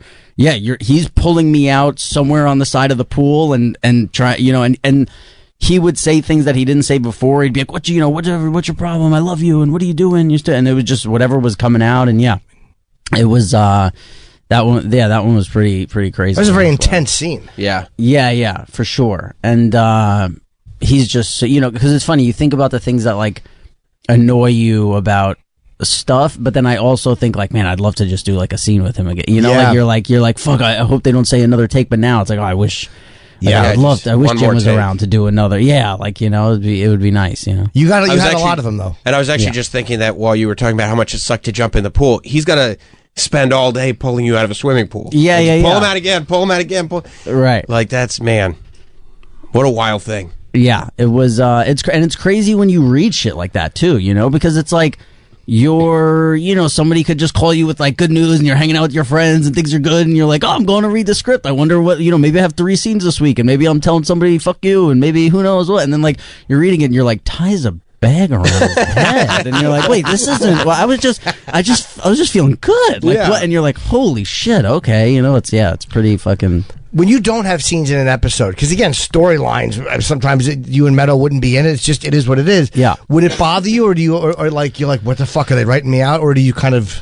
So at the time when I was like 18, 19, so all I wanted to do was hang out with my friends and party and everything. So one of the writers there said, he's like, you're the first actor I ever heard who would get excited when you weren't in an episode because you wanted to hang. And of course, like, that first one back you want to be in, that probably would have upset me if you weren't in like the first one or the last one. But in between, like or even better than like, because if you don't do an episode, let's say you have 14 days in a row off, it was kind of great when you had one scene because it was like it's like when you have 2 weeks of school and you're like, I popped in for one day, I said hi to my friends, like, we did our thing, I didn't have a tough scene, I kind of had a few lines and this, and now I'm out and I felt like I did my part, and when the check comes in the mail I don't feel like a freeloader, and you're like, it feels that feels nice. But like, you like those scenes where like he would just come into the kitchen and you would just walk out and go up the steps. He smacks me in the back of the head and I just go up and I'm like, oh, I just earned my check. Yeah. There we go. Yeah, that seems like a very easy. I like a nice easy day too. Just no lines, 1 or 2 lines, and I'm done. Yeah, done. Lines are just when you, and especially because lines were a lot easier to remember in Sopranos, but like if you're a doctor and you have to say all this stuff that you've never said, Technical and you're like, stuff. I need 40 cc's of the, and you're like, I really have to. There's zero part of me that this is instinct. It's all just fucking jargon, and you have to sound like you know what it means when you're saying it. Right. If you make it up as you go, people watching are going to be like, you can't stumble through it. Yeah, when you say to a nurse, you can't be like, I need 40 cc's of, I don't know, like just whatever. Yeah. Was there anyone you wanted to do a scene with but that never got to? I'm sure that there was just people that you liked and that just didn't. There was no reason to have a scene. Yeah, I mean, I get along very well with Vince Curatola, and I think we actually might have been at like a wedding of his daughters or something like that. But obviously, like, nobody ever got to work with Lorraine Bracco. Oh my God! Oh yeah. So it was right. This weird thing of we were on a show together for 10 years. And you never really, like, she would have parties at her house to get everyone together to be like, hey, let's hang, because she was awesome and everybody liked her. But there was not one day where she worked with anybody but Tony, but James. Did she have any? Was there ever a moment? He was in a restaurant. No, he was in a restaurant. Toodaloo. He was in a restaurant. He was in a restaurant with with Paulie and a couple other guys, I think. And then they, but it was so brief, and she was on the steps. But it was all with like her family and stuff like that. I would love to ask her about that. That's such a. You're right. Like every scene she did was just in that room, pretty much with him, and none of the other cast. Was she as connected to the cast because you guys were working together day in and day out? Yeah, we still, because you do the read-throughs, which was my favorite part of the whole show. So it's like every 2 weeks you get the script, and then they say, hey, on Friday at 3:00 you got to come in during lunch. And when everyone's working, they take their lunch, and like the actors who are working that day, everybody comes together. Who's in the script, and you sit around a big table and you read it. And those were just always the best of me because you're like, I didn't have a ton of scenes with Imperioli, and you get in this, you see with Imperioli and you hear him doing his lines, and you hear, the writers are there and the directors, and for the first like half hour or whatever, everyone just like eating sandwiches, talking and catching up, and it was like, those were always the best. You love to hang. I'm a big hang guy. You love that. Yeah. Well, I think there's something about when you start working at 6 years old, like hanging almost becomes this like, ooh, like, like obviously people love to hang out because they love to hang out, but like it was something that it was like, I just did this fucking beach house with my family, and the first day we got the beach, and then it was rain the next day, and then the beach, and that day it was like like the fourth day after 2 days of rain, you're like, oh my God. We're like, as a kid, when you're hearing, oh, your friends are doing this and your friends are doing that, and then your friends are doing, and you're like, fuck, well, I can't do that. I can't you're missing out. Yeah. So it's like, as soon as I was 22, I told my manager, I'm like, don't call me for years. Like, I'm just going to hang. And that's what I did for years. I was just hanging. Yeah. And now your career is podcasting, which is A hang. Yeah. It's just like and it's I'm obviously like I'm sure there's people listening to this right now doing construction like that motherfucker. Like, but hanging rules, if you can figure out, hanging's the best. Hanging rules. It's how I want to die. That should have been the name of my pod. Hanging rules. Your podcast is good too. I mean, I've done it and I've heard it, and you and Jamie do a great podcast together. It's very natural because you guys are so comfortable with each other, and it feels very, very comfortable. Does it trip you out at all that it's gotten big enough that it's starting to trickle into like the podcast drama YouTube channels? Is it? Yeah, sure, here and there. Yeah, I think it's weird because some of those things show up on my YouTube feed, right? And then when it's like you open it and it's your face, you're like, what? Like, it's like a different. It's just you're not just like scrolling through thumbnails like in a haze. All of a sudden, it like wakes you up out of it. You're like, oh shit, what? This is real? Like Yeah. But yeah, I mean, there's very few people who are lucky enough to say I have a friend who I've been friends with for almost 30 years at the age of 39, 40. So it's like I feel so lucky for that. I feel lucky that Tom and Christina were like, hey, we like what you do. Come over here and do it over here, and just like. They were like, have fun. Like, they never once were like, don't have this person on, have this person on, don't say this, say this. They were just like, we want you to come and have fun, and we hope you're having fun with us. And it's great. I don't know if I've asked you this before, but when especially someone like Dre DiMatteo or someone who's been there for so long, when someone is going to be killed off the show, how do they let you? Do they let you know just through the script? Do you discover it like that, or how does that happen? So David Chase would call the person, but he wouldn't tell anybody else. So yeah, you're opening the script, and I think the first like 3 or 4 years he didn't tell people, but then it became like we became like a family, and he felt like I need to tell someone this or whatever. And it's funny because he said he started looking at, because he'd be like, I don't want to kill this person off because I like them, but I have to. And he said he actually started taking the mindset of a mafia boss when he had to do stuff like that, and he'd be like, listen, this person has to go.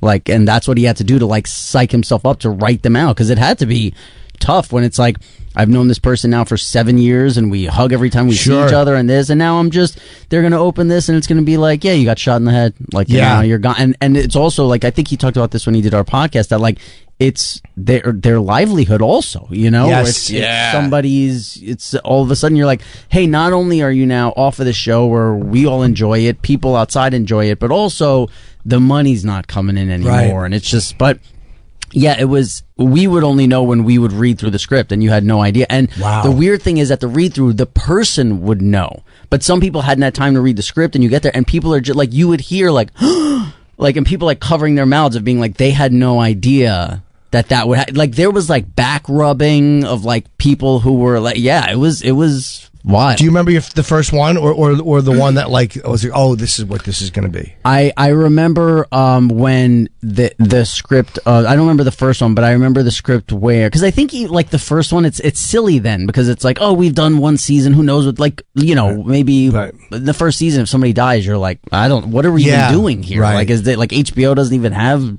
really TV show, like this is Sopranos, what is this, like?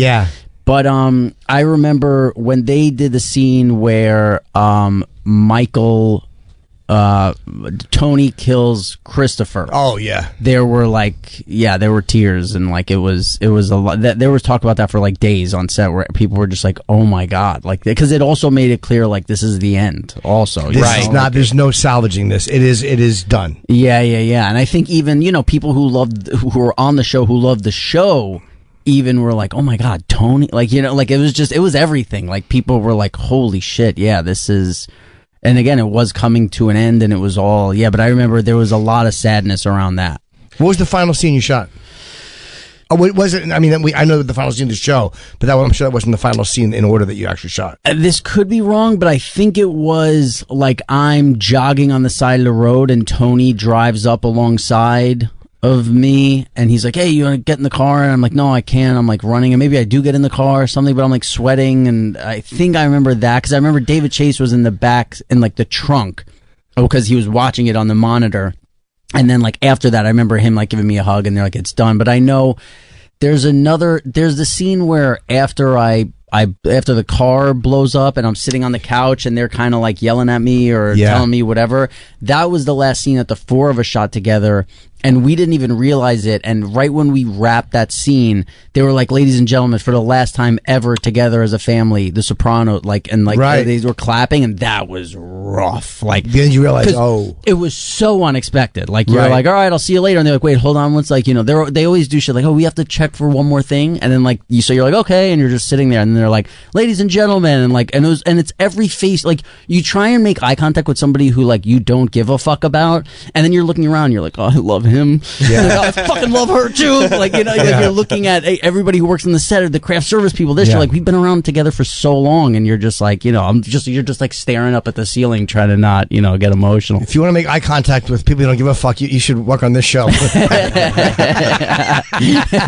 You never get emotional here. No. For the last time, Jim and Sam together. All right. Yeah. Whatever. Yeah, all right. It's fine. Whatever. Yeah. Okay. Enjoy life. We said say Sam and Jim. I want to ask you about another TV show. Please. Ted Lasso stinks, right? Oh my God, dude. Because nobody says this, and it's like... Can I tell you, between Top Gun and Ted Lasso, I'd say we lost about half of our audience because I said Ted Lasso sucks or whatever, but I really went in on Top Gun, and it was, the original or the new one? No, the new one. Okay, because it got nominated for an Oscar, right, for best film, and then I saw it, and I was like, what? I was, and I just fucking came in hot on the fucking pot, and people were like, because I think half of the people were like, "You hate America" or something, and I was like, "Yo, dude, what?" I hated a fucking, and it's not even like I hated it.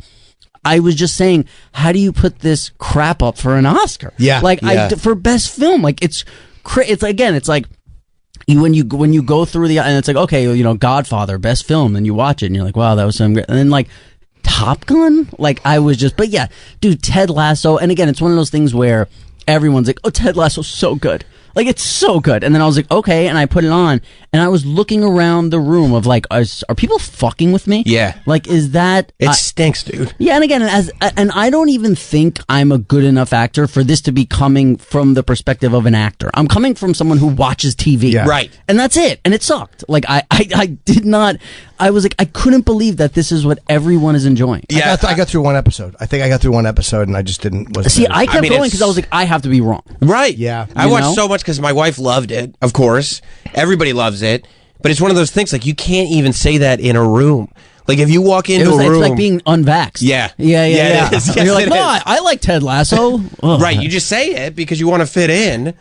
Yeah. But, it's a show... I feel dumber every episode that I watch. This is, such smooth-brained, cream of wheat. This is... And I was it's also awful. I don't even know the times that I'm missing that, because sometimes you watch a show and you go, oh, people like that, and I don't like that. Yeah. Where with that show, I was like, I don't even know what... I think there's this... people love the niceness because people aren't nice. You know what I mean? So people love that it's always nice. And there's also, I think, this genre that people just adore, which is beautiful people with solvable problems. It's like everybody is at least fairly good looking, and everybody's got problems, but they're really not that bad. Yeah, but also the thing was, the opinions were coming from people who were not just I liked it, it's on TV, so I watch. There were people who were like, no, that show's good, you should check it out. Who I trust their opinion, right? And then I was like, I don't trust your opinion anymore. You hate them after that, right? Yeah. And then because listen, when everybody was watching Game of Thrones and I wasn't, I was like, oh. I in my head I was like, I'm wrong about that. When I was watching Ted Lasso, I was like, I am not wrong. Same. Right. I'm not wrong about this. This is not. And again, I know you're pissing people off, but I was just like, yeah, this is not it. I judge everybody, including my wife, that likes that show, and it's almost everybody that I meet, and I just judge all of them. Yeah. And maybe it's crazy to think that something that they don't. Clearly, you're the one who doesn't know, but I don't believe that. Yeah, it's like when your dad is racist and you have to be like, no, but I love him. Right. He's my dad. And then, if my girl was like, I love Ted Lasso, I'd be like, Jesus, honey, you're like, okay, yeah, no, it's fine. I don't want to really share my opinion, but I also, and that's what I do too. When she's like, you want to watch Ted Lasso? I go, no, but I'm not. She's like, well, what did you think of that episode? I go, babe, I don't want to tell you how I felt about that episode. Yeah, the exact same as I felt about the 6 episodes before that. It's the same episode. It's the same exact. I think I watched 6 episodes. I think I laughed once, and I think it was because he like high-fived a coat rack, and I was like, oh, that was kind of funny. Like everything, there was not one line it's hideous. Yeah, and again, this is 100% coming from someone who consumes a lot of TV. Same. Not an act. This is not. I don't have any opinions as an actor. Right. This is from just somebody who fucking loves TV, and I was like, this is not a great show. No. Yeah. See, I love when my wife is showing me something to pause and go, this sucks. Okay, I can't. yeah. But even that, it's like, it didn't even suck to that point where it's like, oh, this is funny. So, like, I was listening to Soder the other day, and he was talking about, like, watching, J-Lo movies where she's, like, an astronaut, because it's funny to, like, but we're like, this wasn't even that to me. Like, I didn't even get joy out of being, like, it was just, like... Nothing. It was nothing. Yeah, it's like when you eat something, and it's like, the communion wafer. You know, when you eat that, and you're like... yeah. Okay. Yeah. I don't know. Like, that wasn't disgusting, but it wasn't really anything. I don't know. 100%. I feel bad bashing these people because it's like I'm supposed to be in that industry or whatever, even though I haven't fucking done it for 20 years. But like, we're a podcast and you got to be on it. You know. Well, I mean, I like the people on that show. Jason Sudeikis. Yes, like, I like him very much. Jason Sudeikis rules. Great. But like, yeah. That show is just not. And Apple TV has done great things. Lots of good like things. Apple TV, but I just, you gotta be honest. And I can't. And by the way, the same thing with fucking the unvaxxed thing. I can't tell you how many people have come up to me who are famous and said, I hate Ted Lasso too, but I can't. I don't want to say it. Say that. I don't want to say it because it's Apple TV and it's Sudeikis and people like these people and this. And they're like, I don't want to say it's it. The darling. They just won't talk about it, or they'll kind of this. We're like a lot of Good. It's like I'm glad to hear that. Yeah, there's a dinner of 8 people, and then at one point they find me on the side and they go, yeah, I fucking hate that shit too, but I don't want to. And it's Sudeikis. That fucking show. You're 100% right. Yeah. Went on way too long. Yeah, he's like, I don't even know what people like about it. But that's real courage. You getting up there and you saying something that you get trashed for, but you're a hero to many. Right. You know what I mean? A lot of people come to you in private. 90 people go, fuck you, and the other 10 go, thanks for saying something. You. Yeah, I couldn't say it to my wife, but I hate that show. Yeah. No, yeah, I don't like stripping the joy from my loved ones when they like something. I'm like, just please don't ask me what I think of this. Like, don't bother. Like, I can't wait to say it. I like leave it on. I'll be silent, but I get mad. Like that's one of the because I'll hate watch stuff, and it's not even really hate watching because I'm enjoying it. But like I'll watch stuff that is not good and enjoy it. It's 100%. awesome. I watch 90 Day Fiance. It's the best. Me too. It's trash, but it's so great. It's the best. I'll turn it on all the time. I can't wait for the fucking reunion. And I know I'm an idiot. I like trash. It's okay. That's fine. Yeah. But like I'll watch like Ted Lasso and go, you understand? All those minutes are gone forever. I'll never get any of those back, and I got nothing out of any of those minutes. Nothing. It's like when you're in like detention and you're just watching the clock go, and and you're like, okay, how much, and you're like hitting the button over and over to be like, all right, there's 8 minutes left. Like, right. Okay, there's 7 minutes left in this episode, and you're like, Jesus, I just checked this a minute ago. Right. Yeah. I'm literally like looking at my wife, hoping she falls asleep so I can turn it off immediately. Yeah. You're like Vito working when he goes, it's going to be 12 o'clock. It's going to be 12 o'clock, and it's only 10 a.m. I mean, we didn't need another round. Oh, I was just bringing it back. No, we were there. We didn't. We didn't need another. Whether you say like you love to bring the hate into or say what I was with my family for a week in this Jersey house, and like when I stopped drinking and got sober, I became like a bit of a health nut, and watching some of the shit that my family would eat. And you just gotta go, I'm not gonna say, my dad is 60 and he's drinking this tequila mix that looks like it should be marked toxic waste. Like, it looks like it should be oozing out of a barrel on The Simpsons. And I'm just like neon. It's neon. And I'm like, I've never seen that color anywhere in nature. Like, and I just want to be like, Dad, and my brother who's 23, my dad made margaritas and my brother went, I won't drink that crap. And he's 23. Wow. And my dad is 60 and he's like, what do you mean? It's margarita mix. Like, to him, the best thing, the top shelf and the fucking bottom shelf, it's all just one shelf. Interchangeable, It's toothpaste and soap. Yeah, he's like my grandpa. It's all the same. Like, he doesn't even understand. My brother's like, I'll get agave and lime juice and this. And he's like, you fucking Mary. Right. Like, he's just, he gets mad at people trying to do things better. I'm probably more like your dad.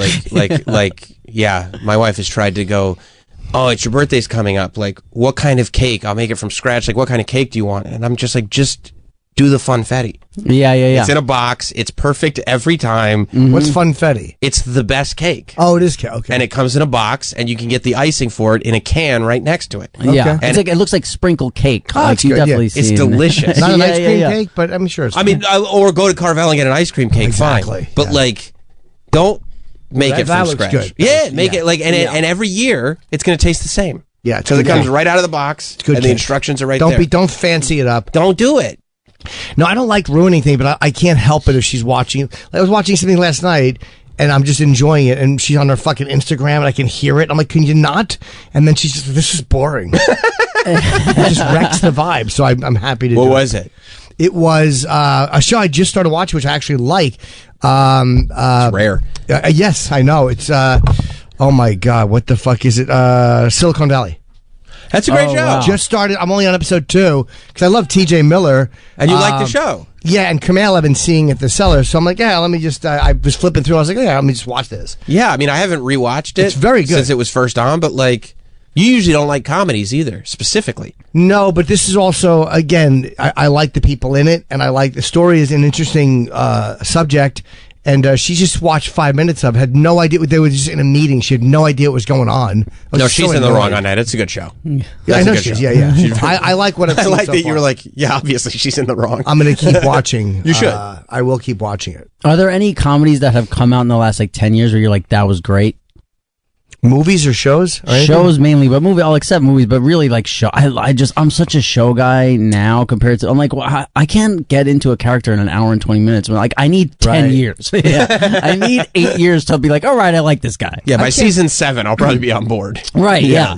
I can't think of anything, but it doesn't mean there's not. Like, Right. If you can say something, I'll go, yeah, that was great. Or I don't watch a lot of stuff, so I probably, there might be some great stuff that I haven't watched. Everything Nathan Fielder has done has been great. See, I respect Nathan Fielder. I don't necessarily laugh out loud watching it. So I mean, I'll be in tears. Yeah. You watch I Think You Should Leave?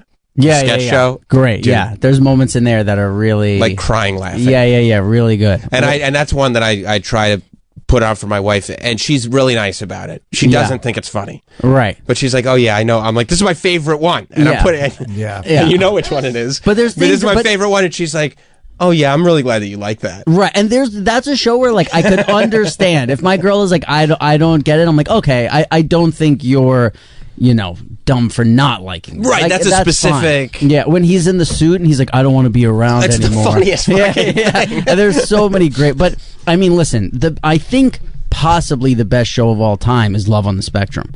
It's really great. It might be the Never seen great it. Because it's funny, but it's also so endearing.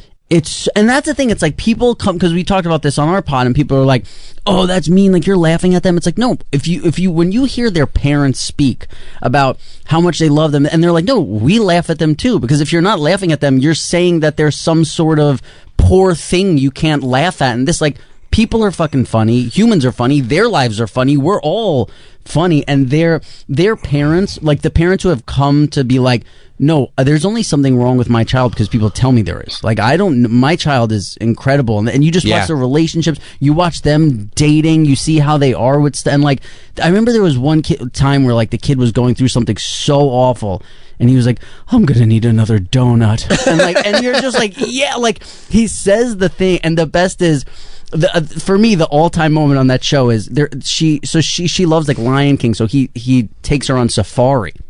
And there are two autistic people in the Jeep, right. And she looks over and she sees like a bunch of vultures picking at a carcass of an animal, and she looks at him and she goes, "That'll never be me." Dude, it's so, because like they think something and they say it. They don't know how funny it is. They don't know when, and it's so fucking good. And it's pure too. It's like, right. I love the Lion King. That's it. That's what I love. Because it's awesome. And I think the Lion King's awesome. Yeah. And I like to surround myself with things related to the Lion King. 100%. And he goes on the first date with the girl, and he reaches in his pocket and he pulls out 2 like peppermint patties, and he's like, "Do you want one?" Like, because he thought like, he's like, this is it's like melted peppermint patty from his pocket on a hot day, and he's well, just by the way, one of them's for me. Yeah, I'm having 100%. And then he's sitting there just like trying to peel the thing, and like, this is his opener. Yeah. Does she have one? Yeah. She's like, thank you. Like, she's pumped. Yeah. I can't believe, why no watch it? Why haven't you watched I it? just honestly don't watch anything, and I just haven't. Sometimes, like, all of a sudden you click into something. There's no real reason I haven't. Like, I didn't avoid it. It actually is less exploitive than the other dating shows. Like, it's less exploitive than 90 Day Fiancé. Totally. And you don't feel like it's like super produced and this. They just like the best moments on there are where like you almost feel like the camera was left on by mistake. Yeah. And they're just like, you know, shit like, and what the other thing is like, you know, I play a lot of poker and I love like reading people in this. You can't read these guys for shit. Like they'll be on a date and I'm like, I think they hate this. And then like they do like the side interview and she's like, I'm in love. Like, you know, and you're like, oh shit. Like it has the funny, it has the sad, it has like the poignant, but then it has like these curveballs where you're like, oh, but the thing I don't like about the show is they put the autistic people on dates with autistic people, but then sometimes they put them on dates with Down syndrome people, and I don't feel like it's the same. It's not, no. Yeah. And you're like, why are they? Because the person with autism is like, hey, so I love like pandas and I love giraffes. Like, what do you love? And the Down person is just not there. Yeah, just like sometimes there's like, you know, like boogers, and they just are kind of like looking off, and you're like, this feel like, I don't know. I don't like that. Like they think that there's a dating app that's like only for autistic and Downs. Like I think it's like it's not the same thing. Right, yeah. Right. You're like, why would this person on the spectrum like somebody with the boogers? Yeah. Exactly. Right. And you're like, this feels like, because one person seems like they can very much, you know, do their own kind of thing and be okay, and you could like let them go, and the other person, you're like, you kind of feel like there needs to be a caretaker, and I don't know, it's I don't know why they do that. But yeah, no, I do that. The strength of that show is like getting to know people, because real quick you start rooting for people. You have your favorite characters. Like, yeah, it's a great show. I'll watch it. Yeah, it's a great show. It might be the only show to me. It's the closest show to me that's a 10 out of 10. And it makes me feel good. It makes you feel good. It makes you feel bad. It makes you feel all of it. Like you're like, I'm sad sometimes. You're like, I'm so happy for this guy, or like, and it also is like, it makes you appreciate your life, because there's times where like I'm like, I gotta go on a fucking date, and like I'll get like in my head about like not wanting to go on a date or having to be on these dating apps and this, and then you see them how excited they are. Like the kid's just like, I just want to go on a date, like, you know, and you're like, oh man, like I shouldn't. I don't know. It really hits all the notes for me. Yeah.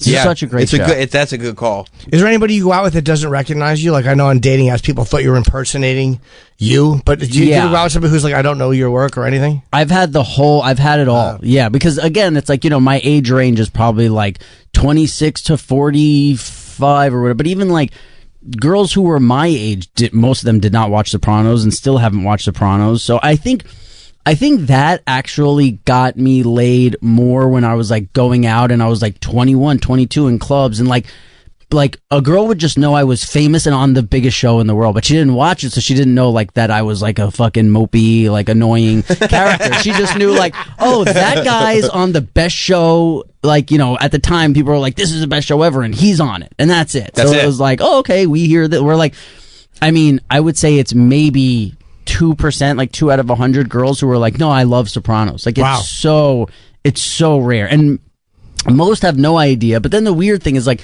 I've been on a date and got stopped and asked for a picture, and the girl has no clue what's going on. And she's like, what are they doing? Yeah, and she's like, what? And I've had somebody like start to like kind of be like, hey, oh shit, and like the girl kind of gets nervous, like she doesn't know what's like, is this about to be like a fight? Like she doesn't know what's going on, and then they're like, can I get a picture? And then they like hand her the phone, you know, they're like, here, could you take this? And she's like, what's going on? And I'm like, I'll just take the picture, I'll tell you after. And yeah, it's weird. It's gotta help though. It never hurts. No, yeah, I don't think it ever hurts. I think some of the stuff I've said on podcasts hurts for sure. Because, you know, like for sure, you know, we're like, girls like, you said that? I'm like, yeah, that's that. You're like, you know, but yeah, no, I don't think being on TV ever. But there are. When I was in LA for a little bit, like, you know, I spent COVID in LA or whatever, there are girls who like are like, I don't date actors, because they, you know, had some actor be a dick on it. So like that's the only place where like it hurts sometimes, but it also is great. But there are a lot of girls who are like, I don't date actors. And it's like on their fucking dating profile. Like it's on their like Raya. Like if you're an actor, just don't bother. I was on Raya. I did not do well. No? Was there a problem in the app? Was it like a app works well? Oh, it did. Yeah. Okay. Yeah. We got to talk to the IT guys over at Raya. Talked to a lot of girls, but none panned out. I think my app is blocked or something. I'm not getting a lot of responses. No, they would respond, but then they just fade away. Oh yeah, I met a couple of 10s, but it didn't go. We didn't meet. Just talked. Yeah. Remember when we were in LA and we had to go to a house party together because your date said that she was asleep? No, she was supposed to meet me at the hotel, and I stood there and waited like a boy. That's tough. For me, like just ever since I got sober, dating is such a different thing. Yeah. Like it's like fucking acting. It's like this burden where I'm like, oh, I gotta go on a fucking date. This sucks. We're drinking. It was like, yeah, I'll fucking drink a drink in the shower and I'll be fucking ready, and if it doesn't go good, who cares? Where now, like, if a date's not going good, it's like, hell. Yeah. You're just like, this fucking sucks. I always built in an exit. Like, I would always be like, yeah, we'll go out because I got to do this thing at 10. And then if 10 comes and it's going great, you hang. But if not, you're like, it's 9:30, I better get going.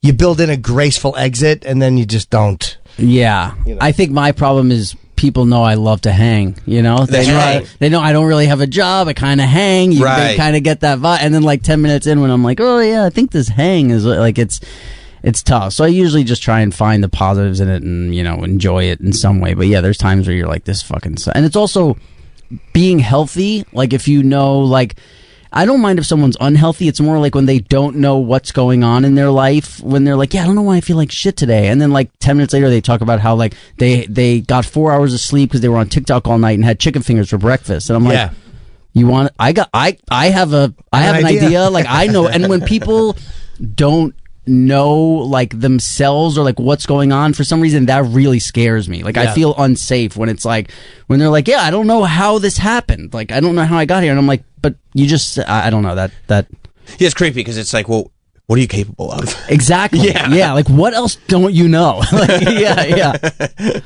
yeah. What's it like? You said your younger brother had the first grandkid, right? Yeah, so I'm gonna be 40, and then my next brother is 30, then another brother 26, then I have twins, brother and sisters who are 23, and then a sister who's 21. Oh wow! So there's a lot of kids. A lot of kids. Yeah, my dad's Irish guy. He likes to drink. Good for him. Neon margarita nights. Yeah. Yeah, you know what your dad likes. So then there's no pressure, because I was gonna ask, like, when your younger brother has a kid, is there more pressure on you to like, when are you going to settle down? But I guess if there's a bunch of you. That, you know what it is? It's almost like, again, we talk about like with the acting thing. It's like you already did Sopranos, so the pressure's off. I feel like that's my thing. Like I'm. You did your life. Yeah. Where they're like, hey, you haven't had a kid yet. I'm like, have you seen Sopranos? Like, So this is, you figured out how to successfully peak in your like in your early 20s, and then ride it out. Like that's not enjoy. Most people are this like, is a 60-year sunset I'm riding into. Right. Most people are like, this is a horrible tragedy. I've peaked in my 20s. Right. What am I gonna do for the rest of my life? You're like, well, I'll mainly just like probably hang. I got a whole bunch of good friends. Yeah. Move around a little bit. Do a podcast. It's fun. Yeah. Have a good time. And nobody's on your back. You're like. No, I get it. When are you going to get married? I don't know, dude. I did the Sopranos. Do we have HBO? What do you want from me? Do you have on demand? Yeah, I don't. I also like. I don't feel that pressure from people when they say it too, because it's easy for me. But it is. But funny you don't feel like you need it either. It's like when I start dating somebody, it does come in more. Like where when I'm single, I don't get the like, when are you gonna have a kid? But as soon as like, if I'm dating somebody for 2 months, my family's like, oh, is this the one? And then I'm like, no, like, it's not. No, she's got great tits. Yeah. All right. I'm just like, no, I'm still not. I'm just trying to. I don't, because again, if I date someone who's 26, I'm like, they're way too young for me. I haven't even done it in a long time. Like I haven't dated somebody under 30. But then when I date someone who's like the last girl I was seriously dating was 42 and she wants kids. So I feel this pressure in like months to be like, hey, I got to let you know now. And if I'm not feeling it, like if I don't feel like we're going to have kids in the next fucking year, right? I need to let you know. And then like you're a dick when you let them know. And it's because you're wasting their time and they know it. Like this is like a legit biological. I can't stop fucking fight. It's the this. right thing to do. You let them know. Yeah, it feels like the right, and like, you know, being sober and meditating, yoga, and you're trying to do the right thing, and then like you just feel bad when you do it because they're mad at you, and you're like, I don't know. There's like no. I'm so much happier when I'm just not dating. Yeah, like, it's just so much. It's so much nicer. Or like, I need to find a girl who has some like weird job where like we can only see each other 3 days a week. Escort. Thing. Yeah. So you sauna, yoga, I eat, meditate. I eat once a day, and I eat extremely healthy. Like, and you only eat once a day? Yeah, once a day. Fast food? And yeah. Are you okay with that? I was always a 2 meal a day guy. I never did. A lot of people are 3 meal a day people. Right. Yeah. Which like I was just never a breakfast guy. If I wake up at 9 a.m., I'm not hungry till 12, 1, and like I'm not really like because like especially when you're healthy, like breakfast, like when we have pancakes, like it's like the worst fucking shit ever. Wow. Where you're like, but I was doing 2 meals a day always, and then COVID hit, and I spent months alone, and I would cook at fucking 2 p.m. and then I'd be cooking again at 8, and I'd be having to do dishes in between. I'm like, I don't want to do dishes anymore, like twice a day. Right. So I would be like, if I eat once a day, I could just do dishes once a day. And I was like, I'll do this during COVID, and then that has just carried over. Is it a big meal? Yeah, it's a feast. My family is like, you're a lunatic. Right. Like when we ordered food at the house, half of the bill would be mine.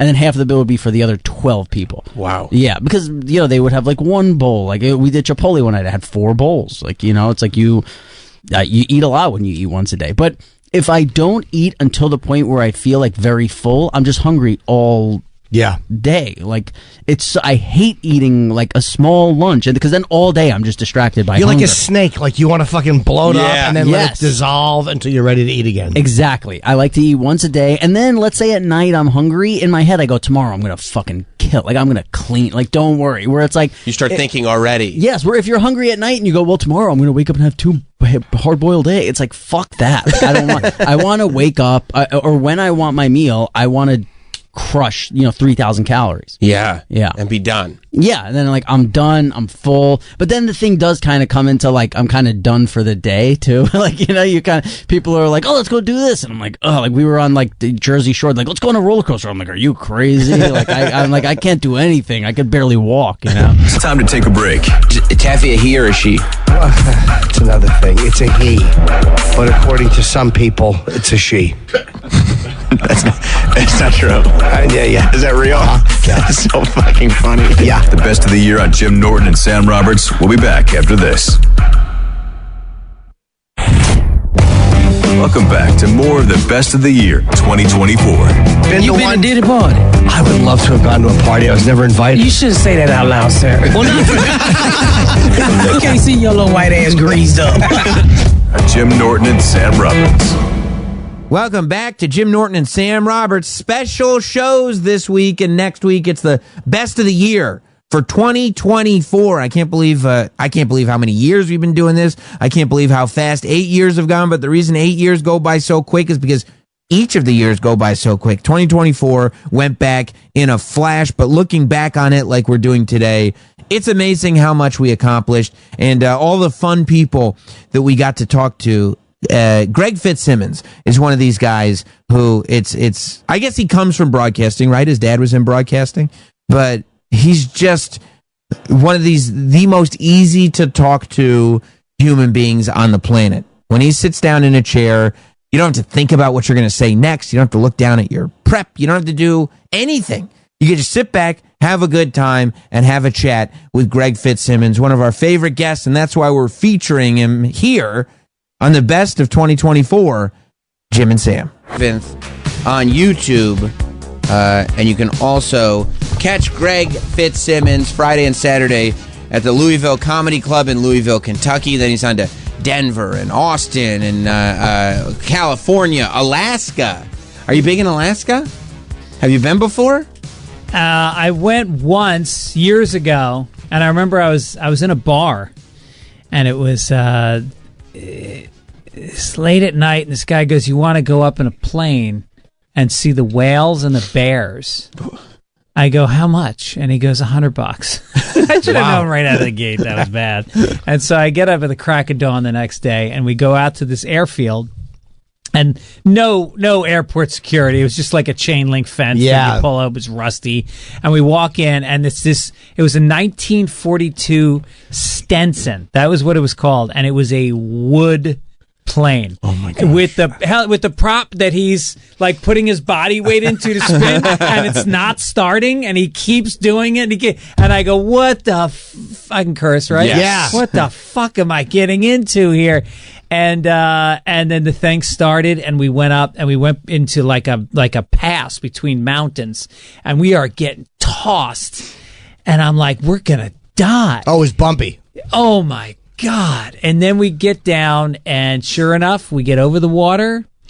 We see a whale, and we get to an island. It's called Bear Island. It's off of I forget the name of the town. Bear everywhere. And we're just skimming over the trees, looking down at bear. It was incredible. Alaska's probably the most beautiful place in America. So you were glad you did it? Yeah, it was great. It was great. Despite the treacherous flight. How quickly would you have said no? As soon as I got there and I saw as soon as I saw a guy on a padlock trying to get into the plane, I would have been like, fuck this. I'm scared. Also, like, what are we going to see? Like, even if we survive a crash, we've crashed where there are bears and whales. Right. Yeah, I remember there was some poor bastard crashed a plane in between Florida and Cuba and survived the plane crash only to be eaten by sharks. That's gonna suck. That sucks. Yeah. He was floating on something and he just got killed. That's great because you go, well, obviously I'm meant to be here. God intervened. And then a shark just comes in. There is no God. Now, did you go there? Were you doing gigs the first time you were there? Yeah. And is it good? I've heard mixed reviews. Like, I heard it's great, and I've heard like it can be tough. I find that the further you travel to do a gig, like I used to do a lot of colleges in like North Dakota. They were so happy that you came that they would give you so much energy. And they didn't necessarily get the jokes, but they were happy that you were there. So you'll go for like a vacation and gig, or do you not do that at all? I generally never do that, but I'm going to spend an extra couple days and go check out. I guess there's a big mountain right near in Fairbanks, right near where I'm going to be. Right. But no, I mean, I'm like you. I get to the hotel. There's a lot of furious masturbation. Yeah. There's a lot of junk food, so you never have energy. You're eating garbage food.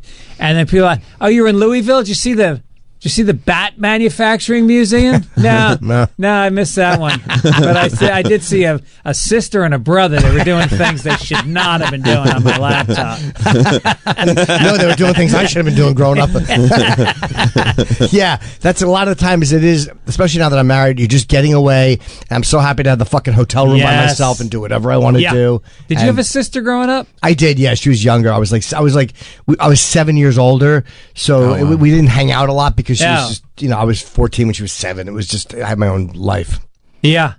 Plus, you matured very early. Thank you very much. Yeah. No, it wasn't a compliment. Sure. It was actually a tragic story. Well, Yeah. We grow up at a young age. Jesus. I mean, I came in here to talk about a comedy special. That's right. The Alaska thing was fun. Sure. Hearing you talk about roofing. Gutters. Like, that's just so fucking stupid. Who would give you a gutter ad? Like, when's the last time you saw a gutter? Well, here's the thing. You're acting like it's part of your life. Thanks to Leaf Filter, it makes it all easy for me. Of course, I'm not a gutter guy, but now my house is in the best shape it's ever been in. It's incredible. Amazing. Isolate this product placement and conversation. And then, meanwhile, Jim lives in a condo in New York. He's got a pool. He said, "Hey, I got a pool." I have invited myself no less than 3 times to Jim's pool, and he always goes, "That'd be great." Just look at the stupid look on his face right now. No, the place you're talking about. It is dumb. Now. I don't live there anymore. I don't live that place you're talking about. I left in probably about 2017. It was a small pool. Yeah. Are you in the city for the whole? When do you leave? Friday morning. Okay, because I'm having people over on Sunday, and you'd be welcome to come. Would love to have you. Jim's throwing Troy a birthday party at his apartment. No kidding. Well, and it's you not- were going to get the invite. It was more of a hang, and it happens to be Troy's birthday. And Yeah. so So we're it's going to buy become- balloons for him. Yeah, but and big decorations that say Troy. well, it might be a couple. Yeah, yeah. My wife will not allow quite a lot. lot. Quite Look a at lot. you. You're having like a normal life. Friends coming over. I know, but it's been taking me married. years to get this going. Like, Yeah, I'm yeah, really, yeah. I'm happy for you. That's great. Thank you. You're married, Yeah. right? What's that? Are you married now or no? 25 years this month. Oh, you are? Okay. Yeah. How did I miss Bliss? that? Bliss. I am the luckiest guy in the world. I mean, it's pretty hard to find somebody, as you have, who gets that you're going to be gone a lot. Yeah. And they go into that with their eyes open at the beginning. You date before you marry. Yeah. So you can see if this works for you. And she's never had a problem with it, you know? And she's supportive, and I still think she's sexy. And it was just so weird that I am currently fucking a 58-year-old woman. If you told me that when I was 18, I probably would have blown my head off. And now I'm still attracted to her. You enjoy it. Well, she's still got good tits. Yeah. There it is. That's So do the I. secret. You can't undersell that in a marriage. Yeah. You know, it's you know, what are you gonna have sex with your bra on? No. You can No. never. No. You gotta have good tits are important. Yes. Yeah. If you're a big breast, do you like big tits or Yes. Yes. I don't consider a woman with small breasts a woman. And I know that's not popular. I'm pro-Israel and I'm not pro-Israel. I don't know what I am. That's funny. I don't know what the hell I am. I like big tits. Yeah, that's nice. And I cannot lie. Yeah, that Yeah. you know. Yeah. Yeah. Yeah, I always have. I don't know why. I think I wasn't breastfed. My mom didn't breastfeed me as a kid. Yeah. Yeah. And the worst part was she could have. And she decided not to. She just didn't want to be bothered. You know, Yeah. my brother's 13 months older, and I think that she did it with him and didn't enjoy it. It's Yeah. not for your joy. No. We're not making love. No. I'm your child who needs nourishment. Yeah, That's right. This is nature. So I weighed I was a kid who weighed like 9 pounds. I was pasty white. I had red circles around my eyes. I needed that big fatty. Right. It was right there. It was right there available. My mom had good tits. She's she a did. chesty woman. She's a chesty. That's nice. Still is 82. Still. Oh, good. Yeah, God. yeah, yeah. And God bless. By the Yeah, way. God right, bless. right. And they're at their chestiest, you know, right after they have the kid because the milk is there. Oh, I thought you meant at 82. Well, No. 82 is good too. Hey, look, no one's to say they can't hold out and still look pretty juicy. That's at that right. age. That's right. You know, there's some fine surgeons down there in Jupiter, Florida. Does that give you a complex? Well, your brother was breastfed? He was. Oh, so does that give you a complex? It's only I should have 13 seen him. months. He was ripped as a 2-year-old. He probably was. Big, brawny kid. Do you think he bonded with mother more? They say it's bonding between mother I and think son. so. I think, Yeah. yeah. Did I ever tell you the story about? This is a true story. My wife had just had my son, and my mother-in-law came out to visit, and she goes, "Look, you guys, it's been 4 months. You haven't had a night away from the baby." And she goes, "Just get a hotel nearby." So we live in Venice. We got a hotel in Marina del Rey, which is literally 4 minutes away. She goes, "Don't waste time traveling anywhere. You're not going to do anything but sleep." So we go to Marina del Rey, and we get into the hotel room and immediately have sex. Nice. And then we go down to the hotel restaurant. We have a nice dinner. We take a walk on the beach. And we come back to the room. We're going to have sex again, but we just pass out. Yeah, you're We're tired. just so tired. So all of a sudden, it's like 2 a.m, and I wake up to her crying, and I'm like, "Oh, Jesus Christ, she misses the baby." I go, "What's the matter, baby?" She goes, "It's my breasts; they're engorged. The milk builds up, and you're supposed to release Sure. it. She's used to releasing it every 3 hours." And so I go, "Well, what about the breast milk pump?" She goes, "I forgot to bring the pump." And I go, "Oh, jeez." What do we? She goes, "We got to go. We got." And I go, "We're not going to go." I go, we were gonna sleep late. We were gonna have sex again. We were gonna have brunch. She goes, "There's nothing we can do. We got to go." I go, you can't get it out." She goes, "No, it's got to be sucked out." I go, No. and she goes, "No." I go, pop one out and let's just see. She's like, "No, absolutely not." She goes, "It can't be done." I said, "It can be done." So she pops one out, And I put it in my mouth and I start sucking. Oh my God. And she's like, no, not like that. You get, and she's got her hand underneath and she's shifting the angle of my jaw. And it takes about 3 minutes. And then all of a sudden, as I'm sucking, there's this hot, sweet, like a chai latte, like blasting into the back of my throat. And so I spit it out, but now I got to start all over again to spit it out. Because she said, no, it's about swallow. latching. She said, you got to swallow it because it keeps the suction. And so I'm sucking and I'm swallowing and I'm sucking and I'm swallowing. And then we get to the second tit and I'm sucking and then I start to get kind of aroused, you know? And so I start rubbing against her. And then we begin to make love while I'm breastfeeding my own wife. And by the end of it, she's coming and I'm coming and I got milk dripping down my chin. And it was the most carnal animal moment in my life. I was just like, I was like an animal. I was like, yeah! There's fluids everywhere. And then we just passed out in several wet spots on the bed. And we got up in the morning. We had brunch. We walk into the house, and there's my son, and he's wailing. He needs to breastfeed. And I just look at him like, little late, asshole. You're a little late to the party. I don't think there's anything left. And the joke was on me because a grown person is not supposed to ingest this fatty milk. I had diarrhea for like 2 days. Oh, really? Yeah. How did it take? Like to me, that's a real fetish for guys too. Like who love lactation. There's a bunch of guys masturbating right love now. lactation. Yeah. Right. Is it something you did again after that, or was that just like that was one and done? Yeah. Okay. Yeah. Well, you did it. Yeah. You did it. Yeah. Most guys haven't done that. But you didn't. I haven't. Never. I've had 3 kids. I've never even considered it. Have you tasted it? No. Oh, well, that's like... And the offer was made. You know, my wife even said recently, she was like, you know, we're probably not going to have another kid. Yeah. So, like, if you want to taste it, now's the time. I went, no. They should. She was offering you something. Yeah. I appreciate the offer, but no. Probably be great in your coffee. You think so? Because it's the milk and the sugar. No, I guess together. that's true. It's the sweetness. It's sweet. Yeah, no, I said no thank you. How old are your kids? 7, 5, and then 6 months. She wanted you to taste it.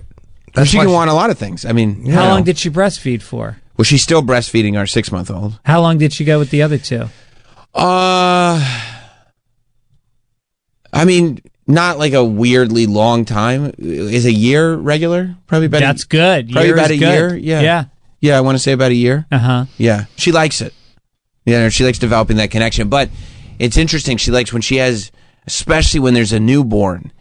She likes me to have a much more firm touch, because when women have kids, like they develop this thing where they're just being touched by the baby or now by the other kids. Soft touching so much all day, the entire time, that it almost like it drives them nuts. So she wants a firm touch. Like if I'm gonna touch her, I can't. No soft caressing, like firm, like so she knows. So it's she wants a man. She wants to feel like there's a man. She wants like difference. an Italian. Yeah, that's right. That's right. Yeah, I call Furio. That was her way of telling you, I'm sick of your beta energy. That's what it was. You remind me of the infant. That's what it was. I have girlfriends that can do this. That's what it was. Yeah, right. I was wearing my Kamala 2024 T-shirt. Yeah. I was soft stroking her back. Yeah, exactly. Yeah. And it was just too much like the baby. Yeah, could you take off your get woke or get lost hats? It's turning me off. Yeah, I knew it was weird when I opened the mail and there was a MAGA hat there. I said, what is this? Yeah, mixed with your Oprah magazine.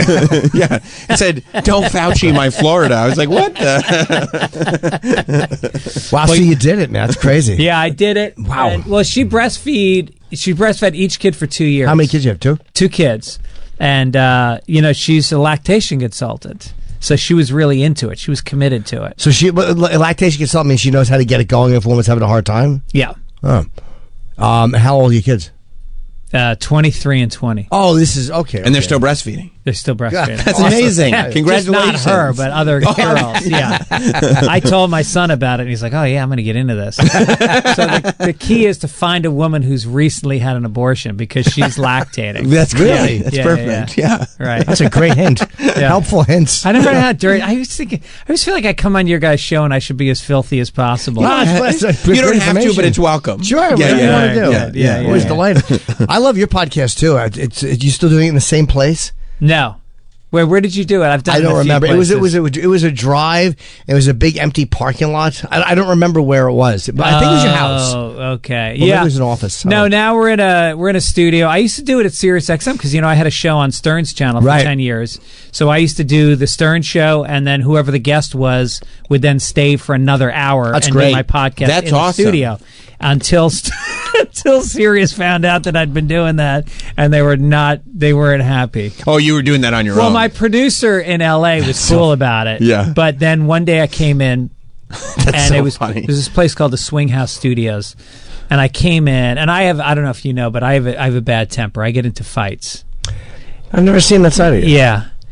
And so arguments or fist fights? No, fist fights. That fucking rules. I didn't dude. know that. Yeah, Good for yeah. you. Ever since I was a kid. You're the man.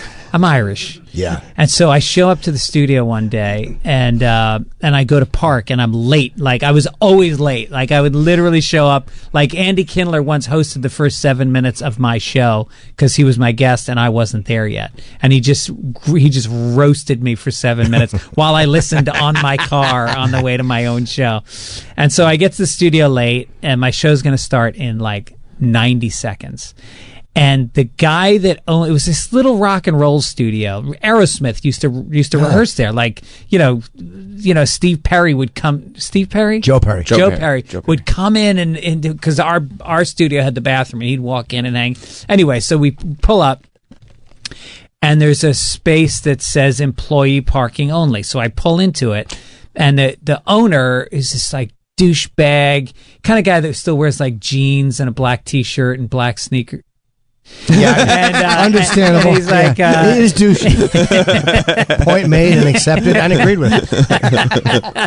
And he's like screaming at me that I can't park there. I go, dude, I'm on the air in 90. He goes, you're not parking here. I said, oh, no, I'm parking here. And I'm walking, and he's walking next to me to the studio, and he's screaming, and he's pointing in my face. He's hitting all my triggers. And then I get to the studio, and he goes, fuck you. And that to me is like a switch. When you say fuck you to me, and so I take a swing at him, and the guy that, Mike Gibbons, who's the guy that I co-hosted my show with, he was like my, sidekick. He's like 6'3", and he jumps in between us, and he pushes the guy away, and I run into the studio and literally sit down and go, welcome to the Greg Fitzsimmons Show, but not out of breath, heart not pounding, because it's the weirdest thing. Like, I once punched a guy in the face in front of my house, and then I got into my car. I gave my coffee to my friend Will, and then I punched this guy, and then I got in my car and I took the coffee cup back, and I just started, he's like, you're not like, I go, no, it's weird. You don't have, the adrenaline doesn't... the adrenaline goes, but then it goes away. Wow. Like, instantly. You're not riding it for an hour. It's just gone. No, it's just gone. That's great. Yeah, I feel like I'd be buzzing... for like hours. After that, like, holy shit, I can't believe that. No, and then that led to us having some issues. So you couldn't use the studio anymore. Yeah. Oh wow. He didn't have you towed though?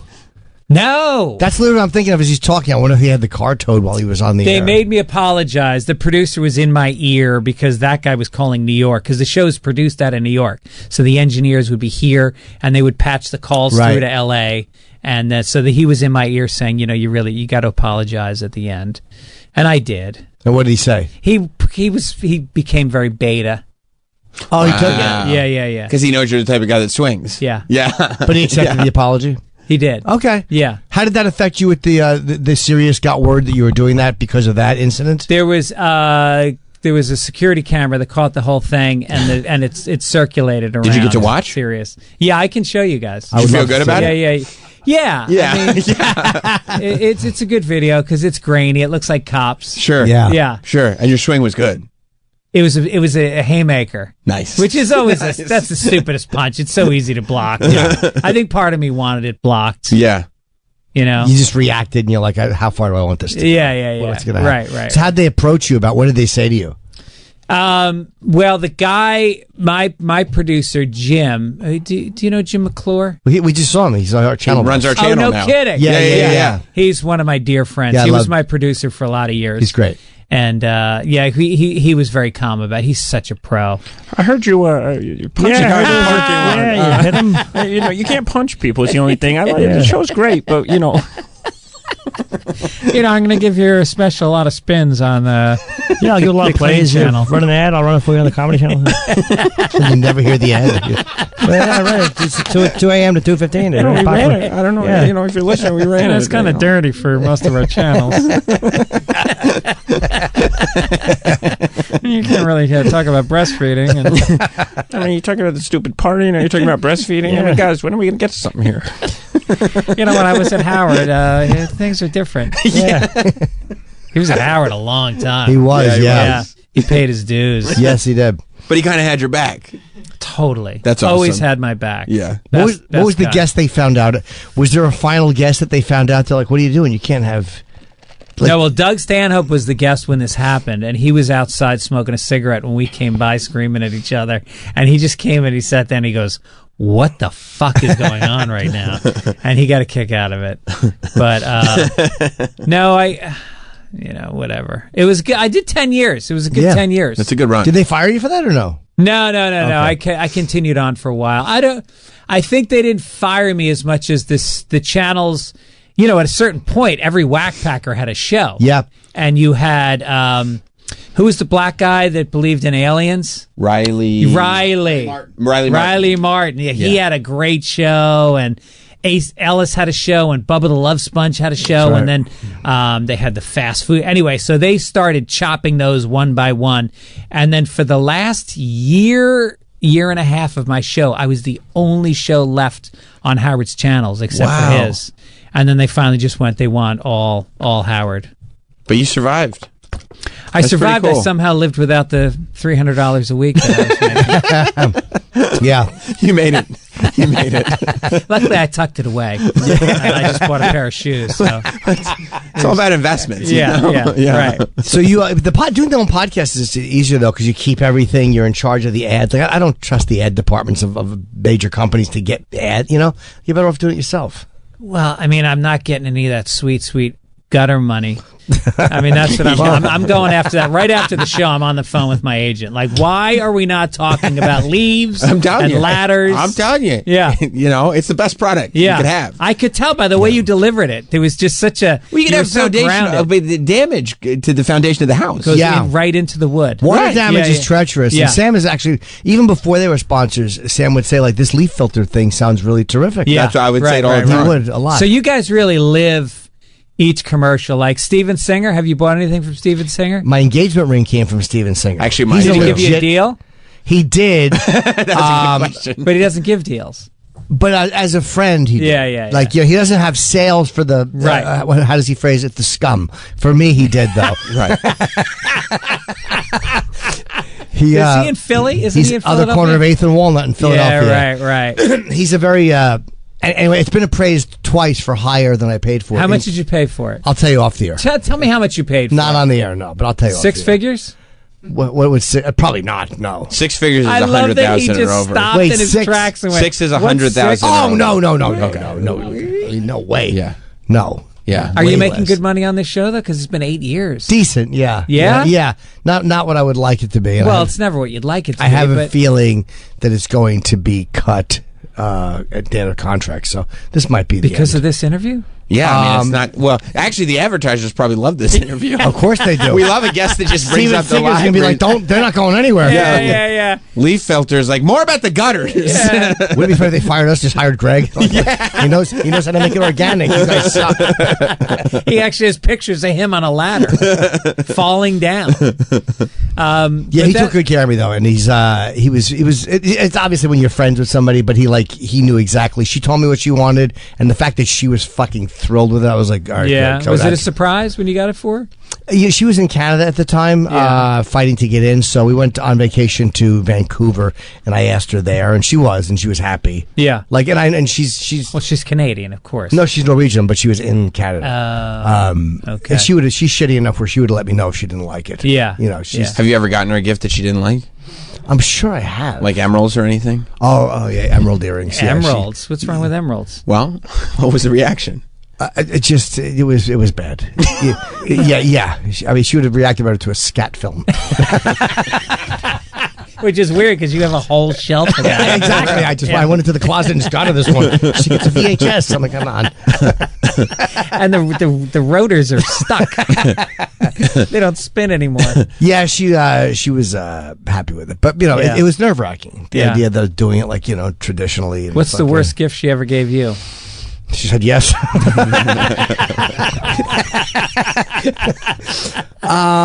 No, she. What? You might remember, yeah. The photo that she took that she got blown up. No, I gave her that. Oh no, he's a king of bad gifts. That's true. We got to see it on video. So really great. Whoops. Jim took this photo of the sunset. No, she did. Oh, she took the photo. That's where we got from confused. our terrace. And then Jim had it like printed and professionally done and everything, and gave it to her as a gift. And she spent about 30 minutes pretending to look around the house for a place to hang it up, and then concluded that unfortunately there was no place. She hated it. She's like, if the room was painted black, I'm like, shit, then fucking move with Marilyn Manson. This is not black. It was infuriating because I really put effort into that one. I went to this place called Dugal, which is the best photo place, and I had it put like on.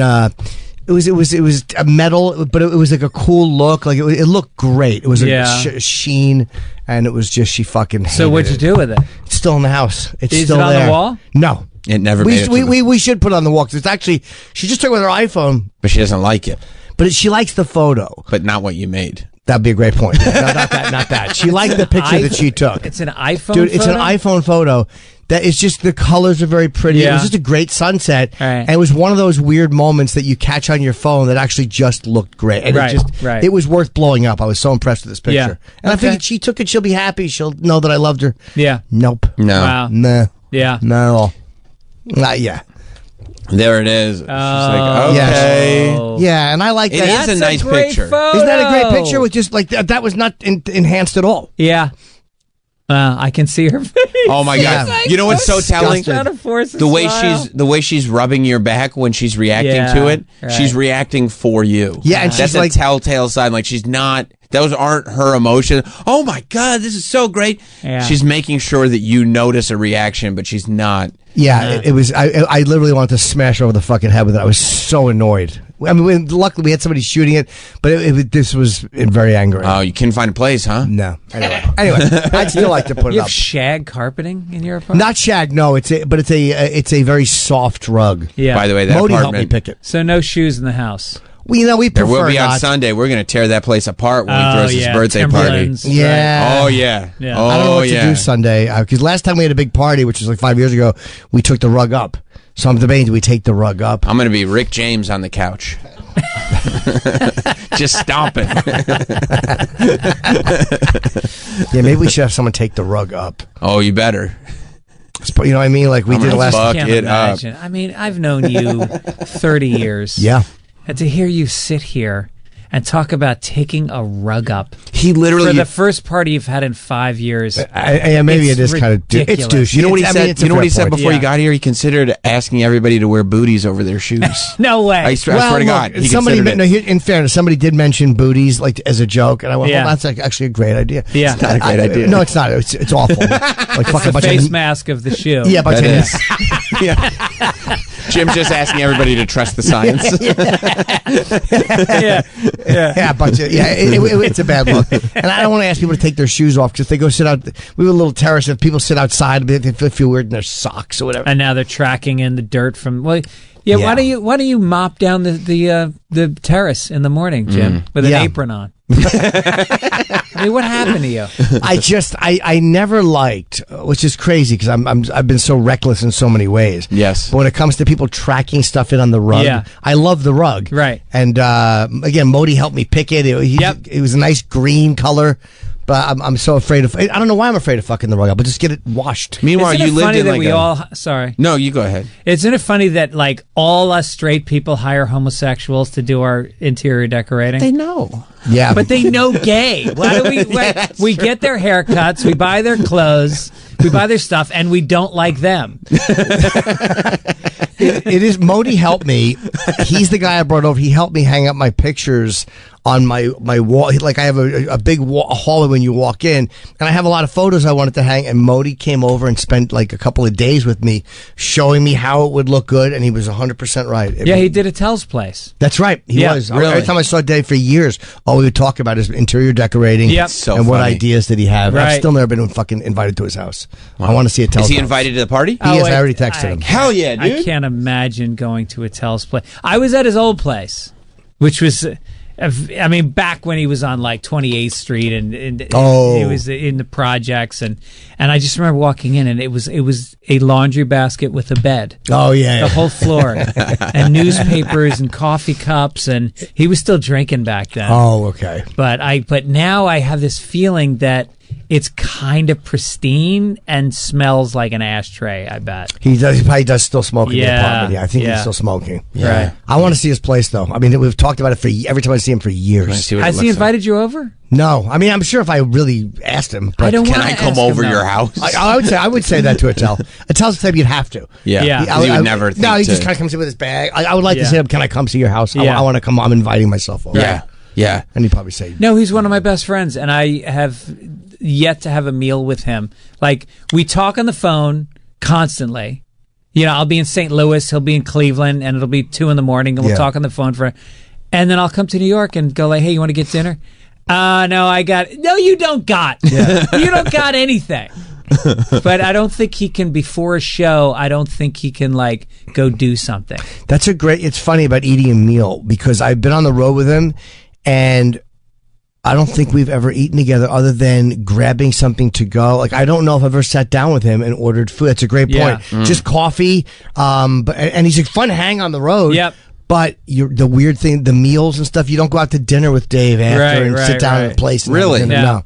Occasionally. He was in Boston about a year ago, and he was playing some theater, and I was in a club, and we met up, and Louis Katz was with him, and we actually went to this really great restaurant, and we had a normal, fun meal.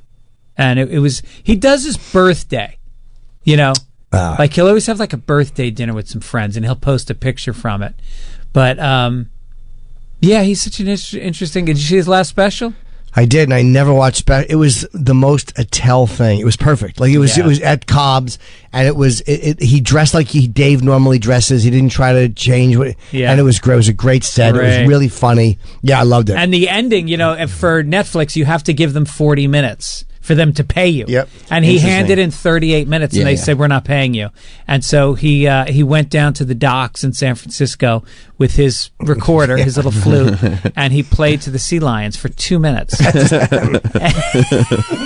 No explanation whatsoever. It was beautiful. I didn't know it was a 40-minute. I love that he handed in a 38-minute special. Yeah. Like, I love that people. How long is yours, the one you're promoting? 52 minutes. Yeah. But I shot more, and actually I shot an hour. And then I had this whole thing where I walked on. We did it at the Comedy Mothership at Joe's Oh, it's great, Club. yeah. And so I walk on stage, and they told, I had the opener and the feature, and then I said, all right, let's reset the room after that so everybody can get a drink, go to the bathroom. Nobody's going to get up during the tape. Right. So they say to everybody, all right, you got 10 minutes, go get a drink, blah, blah, blah. And then, well, Adam Egget is like, okay, everybody, is everybody seated? Everybody home? Okay, everybody, here we go. We're going to start. Okay. I get up there, they introduce me, lights go off, fog machine. How you doing, everybody? Blah, blah, blah. I do my first joke, and some tall goon walks right in front of the cameras. And I literally just went, well, you got to start again. And I walk off stage. And they go, all right, is everybody seated? Yeah, okay, everybody's seated. Hey, everybody, same joke. Dies. Of course. Of course. And I do the next joke, and now these two women start running with their heads down like it's a helicopter, and they're on MASH. Yeah, like fucking Vic Morrow. And they sit down, I go, all right, let's start it again. And I walk off stage, and then I come up and I go, I said, look, this won't be on the special, but laugh like you've not heard these jokes before. So I do them, and they laugh too hard. And so I send the special to Attell. I only sent it to a couple of people, Michael O'Brien and Attell and maybe one other person.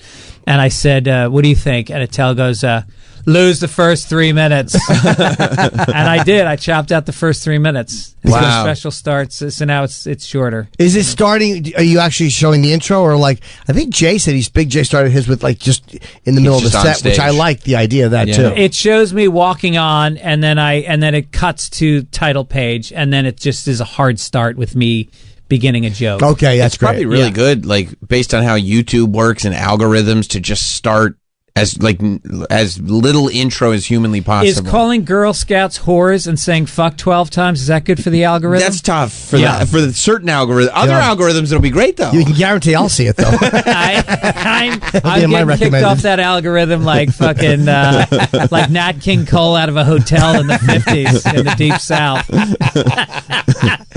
Yeah, no, I can't see. We were talking about that earlier before you came in. I can't seem to figure it out either. Yeah. It's just not meant for us. It's, there's no. The only thing I can do is, by the grace of coming on shows like this, driving actual people that are going to listen to the show. But there will be no algorithm for me. Greg Fitzsimmons special, by the way, is called "You Know Me," and it comes out Tuesday, August 27th on YouTube. So search for it and you'll find it for sure. It's such a hilarious comic too. I mean, like, it's you've always been like. I'm not surprised about your calmness after because you always have that calm. Like Rogel has that too. It's a sense of just complete confidence, complete comfort. That's nice to hear. Performing, watching you perform, because I'm such a fucking blinky fucking. My energy's all over the place. Yeah, and I've seen you go on and just never.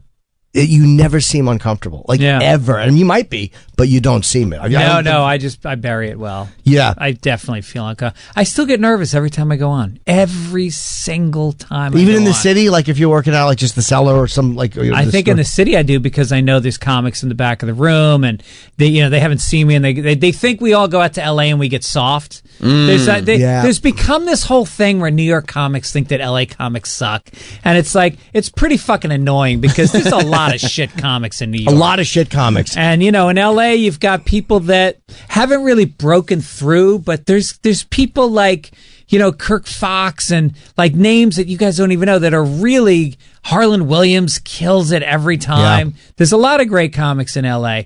Are there more good comics in New York? Absolutely. But I hate that people think that I'm not good anymore because I'm in LA. Yeah, it doesn't change. I feel like I got to prove myself when I come back. And also that reputation probably comes from the time when big deals were being given out. Yeah. So guys would go out and do a 7-minute thing that they thought could get them like, hey, you're the limo driver or whatever, and they would do their whole 7 minutes around a TV deal because everyone in the TV. And that's all they had is the 7 minutes. Yeah, but that was just a period of. Well, it's also a lot less stage time. Like when I'm in LA, I maybe go on.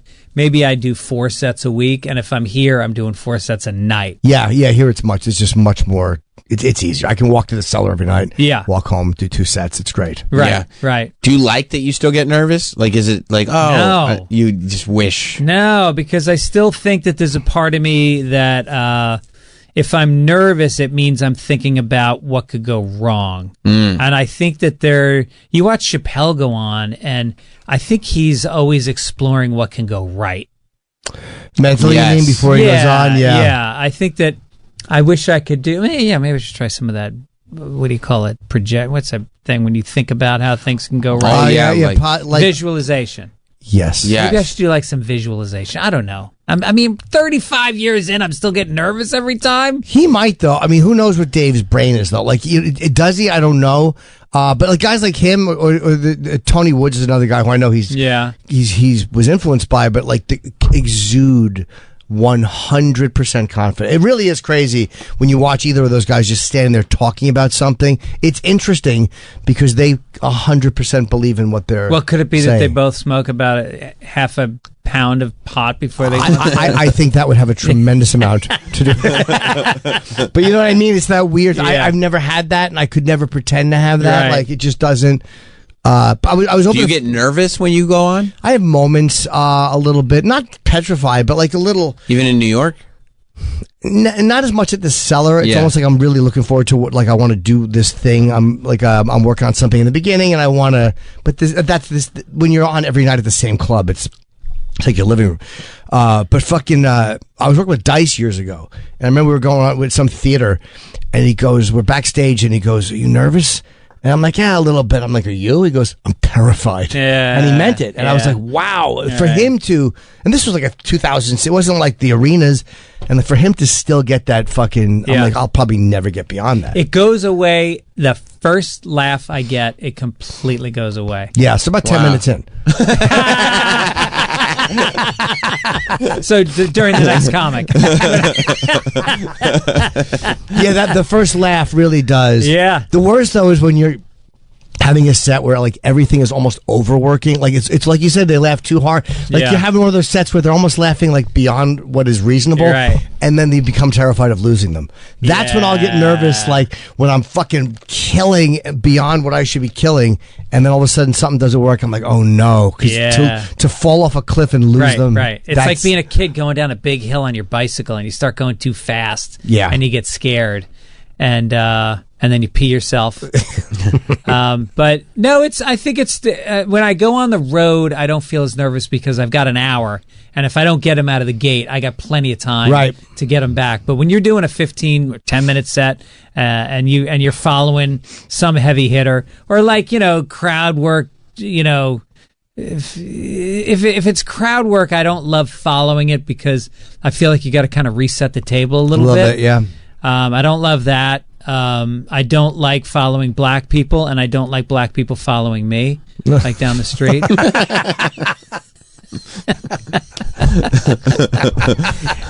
What are you guys shutting up right now? Please, I mean, Sam says that stuff all the time. No, I know.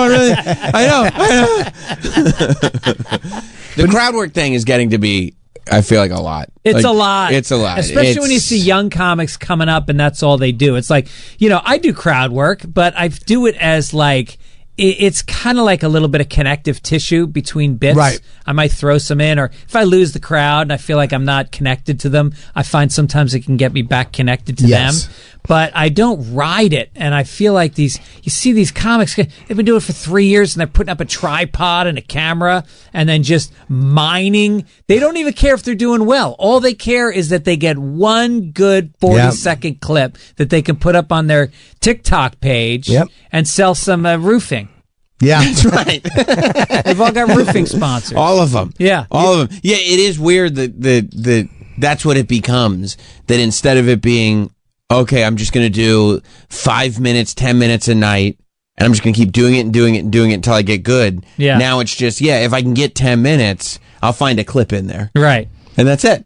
And they don't burn material doing it, and then they'll do a special. Like they'll put up crowd work clips and then get views, and then they put up a special, and they haven't burned any of the material. Right. But sometimes the special is not that great because they're not ready for a special because the whole buzz is based on these clips that they're making and not actually. You look at Netflix and the specials they've got on there. It's like there's so many people that we know who's good. We know who's been around. And you see these comics that, like, I've never seen that. They live in L.A. I've never seen them in a club. Yeah. But they're like, some trans Pakistani. And it's like, you got an angle. Your wife's got a special. You didn't know? No, but it's like, I don't have an angle, so I can't get on Netflix, Right.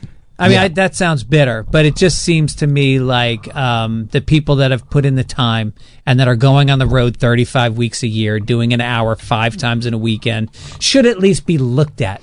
Yeah, it's like if they're trying to check boxes and the person is really good, great. But if you feel like, well, they're just doing that to check that box, and I don't think that person is that great as a comic, right? And we do kind of watch people and go like, I know that person's funny, even if I don't like them. Like you know, yeah. So if you feel like it's just a box check, it's annoying. So you don't watch specials? No, never. I don't watch. It's not. I just don't want to. I don't want to see jokes that I wish I would have thought of. Yeah. I don't want something seeping into my head that I'm not. Yeah. I just don't. So you don't watch comics in clubs either? No. Like if I'm walking by, and David doesn't usually go. I usually go on early because I get up. Colin, I'll see once in a while.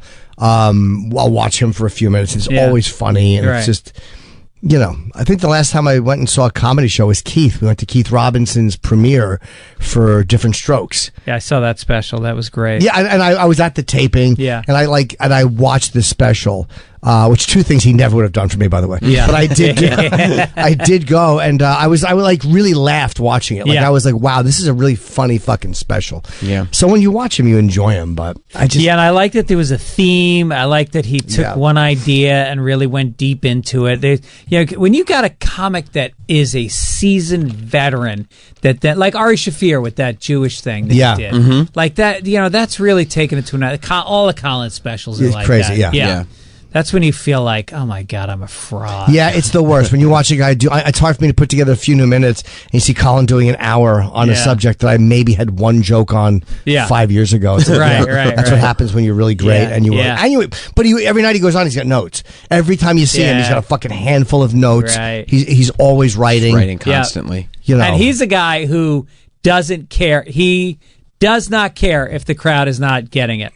And he doesn't break down. He doesn't start going, what's wrong with you guys? What's wrong? He just sticks it. He just keeps on going. And at the end of it, he's got an act that is so bulletproof because he had the discipline to do it the way he wanted to do it night after night. That's right. And I've said about him too, like he doesn't do the audience's emotional work. Like he doesn't deliver angry. Like he just says it, and like you come to whatever conclusion you want. Yeah, it's fucking great. Yeah, and he never fucking blames the crowd. Yeah, like even though I always want to, they're fucking shit or they know I hate them. Right. With him, he doesn't need to let them know that. Yeah, it's really. What's the worst bomb you've had lately?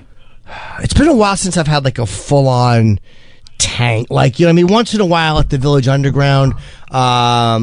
Or the Cellar, it'll be one of those nights where everybody's kind of. But I haven't had like a really good bomb in a while. They're good to have. Yes, they are. You like it? Well, I feel like it resets the baseline, and you go like, okay, that hurt. That reminded me that it doesn't matter what level you're at. It can still sting as much as it did in your first year of comedy. Yeah. And so it kind of makes you like, the set after that is always a crush. Yeah, interesting, because you're almost like recharged and motivated. Yeah, totally. Like this is what can happen. Yep. And it still can happen. Yeah, it's still that's cool. I've had a few duds at the Cellar in the last few months. Like go on there and then I'll go around the corner of the Village Underground, and it's like that's a room I used to hate, and now I love it. But then I'll just address what just happened, and you're right, it's usually a much better set. Yeah. Because nothing these people do is going to annoy me as much as what just happened around the fucking corner. Yeah, and maybe part of it too is like the fear of bombing is also so much worse than the actual bomb. Yeah. When you do bomb, you go, all right, it's not that big a deal. It's just fucking, it hurt, it stung, but it didn't wreck me. I'm still going to continue doing comedy. Yeah, it only sucks when it's a place like where you should do well, and like when it's a big, because then it's the fear of being exposed. It's not a fear of like, oh, the crowd doesn't like me. It's, oh, okay, everyone's going to be knowing I shouldn't do this for a living. You still have like that imposter syndrome? I wouldn't say imposter syndrome. I have it in certain moments. Yeah. Where I'm like, I shouldn't be doing this. Do you ever have that imposter syndrome thing? No. Not anymore. I don't think I'm big enough to have an imposter syndrome. Yeah, like if I was an imposter, who'd want to be me? I would have chosen better. But yeah, it's not that necessarily. It's just those moments where you're like, that insecurity it's just an insecurity. Like, but it's not as extreme as that. Like, I mean, I know this is I'm comfortable enough to go, say I belong here. Say this is your calling. I wasn't going to say that, but when you say it, it rings true. Mm-hmm. I think that also you struggle, like we all did. You were in the trenches in New York for a long time before you started to really make it big. And I think that with that comes like a foundation that you've earned it, that you've, I think imposter syndrome can happen when you make it too fast. Yeah, I definitely, I don't feel like I've ever been handed anything. I feel like, I showed up all the time and I work and I get up every morning and I come. Like, you know what I mean? Like, you built this. Like, you can trace the steps of how this thing was done. Like, I don't feel guilty about it. Like, I have, the things I buy. I'm like, no, I'm fucking out. You're talking about your posters? I am, in a way, I think more of the apartment, but posters are a nice additive to be able to order them from Japan. Sure. How long was it until you were making like a comfortable living? Money was, I want to say, I started working with Dice in 90. I started in 90, so I was 7 years in when I started with Andrew. Yeah. And there wasn't a lot of money, but it was a great exposure. So I would say around 2002, about 12 years in. Okay. So is it like You were on the radio, still not really making money like that. Doing up, my first radio contract was $50,000 a year. Okay. At Opie and Anthony in the afternoons. So it's like livable, but I mean, low end livable. I mean, like 50 was it was just after taxes. That's not you can't do a whole lot with that, even though it's 20 years ago. But I started making a little money on the road, theater money. You know what I mean? Yeah. Like, but I would say 12 years in. Right. Yeah. 11 years in. Yeah. What about you? Well, I got lucky because I started in Boston at a time when there was a lot of comedy. It was like the comedy boom was happening. I started in like 89. And I don't know if you ever made it up to New England at all during those days, but there was gigs like every Chinese restaurant in every town in New England, Connecticut, Rhode Island, New Hampshire, Maine, Massachusetts. They all had like a Chinese restaurant, and they realized like every Chinese restaurant had like a banquet room that was used like 2 nights a week. Mm-hmm. So they would just announce comedy night on Wednesday.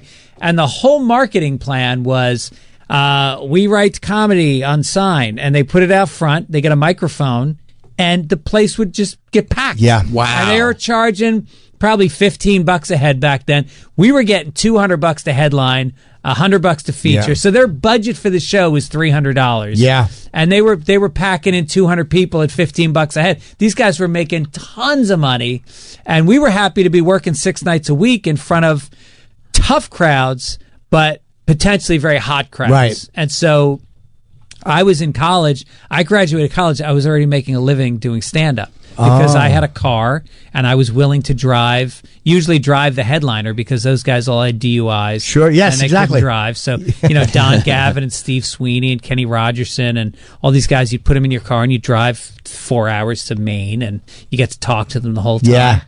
And so we learned a lot. And so I started with, Rogan and Burr and David Cross and Marin and Patrice and Kelly and Dane. And so we were all coming up at the same time. What a great scene. Yeah, it was Boston had really funny guys. Yeah, and so we all, Louis C.K., and we just all made a lot of money.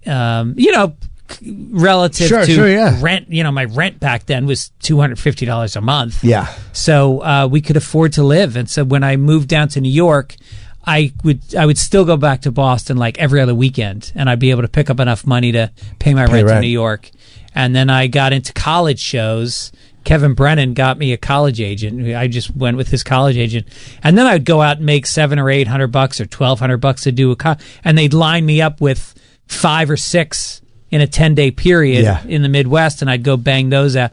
So I was able to, get by pretty early on. Yeah, I remember $700 was the college gig money at one point. Unless you were getting, if you're Dane or Red Johnny and the Round Guy or those guys that were Jay Moore. Yeah. But it was like $700, which was a lot of fucking money. Yep. I mean, when you're making, like you said, $200 to headline. Yeah, right. They were shit gigs. They were terrible. They were the worst. Yeah. Dude, one time I did one in Indiana, and it was in the cafeteria, and you ever show up for a noon gig Yep. and they hadn't told the kids there was a show, and it's in the student union, like the cafeteria? Yeah, they're just ordering lunch and doing what they're doing. They've got trays, and there's like, there's a Panda Express and a pizza place. And so I'm standing there, no stage. I've got a microphone. There's one speaker that's on the wall that is shared with the pizza place. So I'd get to a punchline and it would go, number 47 pepperoni is up. And so and there's people, and they used to play this card game called euchre. And I just remember there's all these kids playing euchre and looking at me like, what are you doing? What is this? Yeah. You couldn't even be mad at them because they just showed up for lunch. Yeah, I vomited before one of those gigs. It was in Jersey. It was some nooner at some community college. The audience did after. They were not happy with me at all. Yeah, they probably envied my ability to get it out.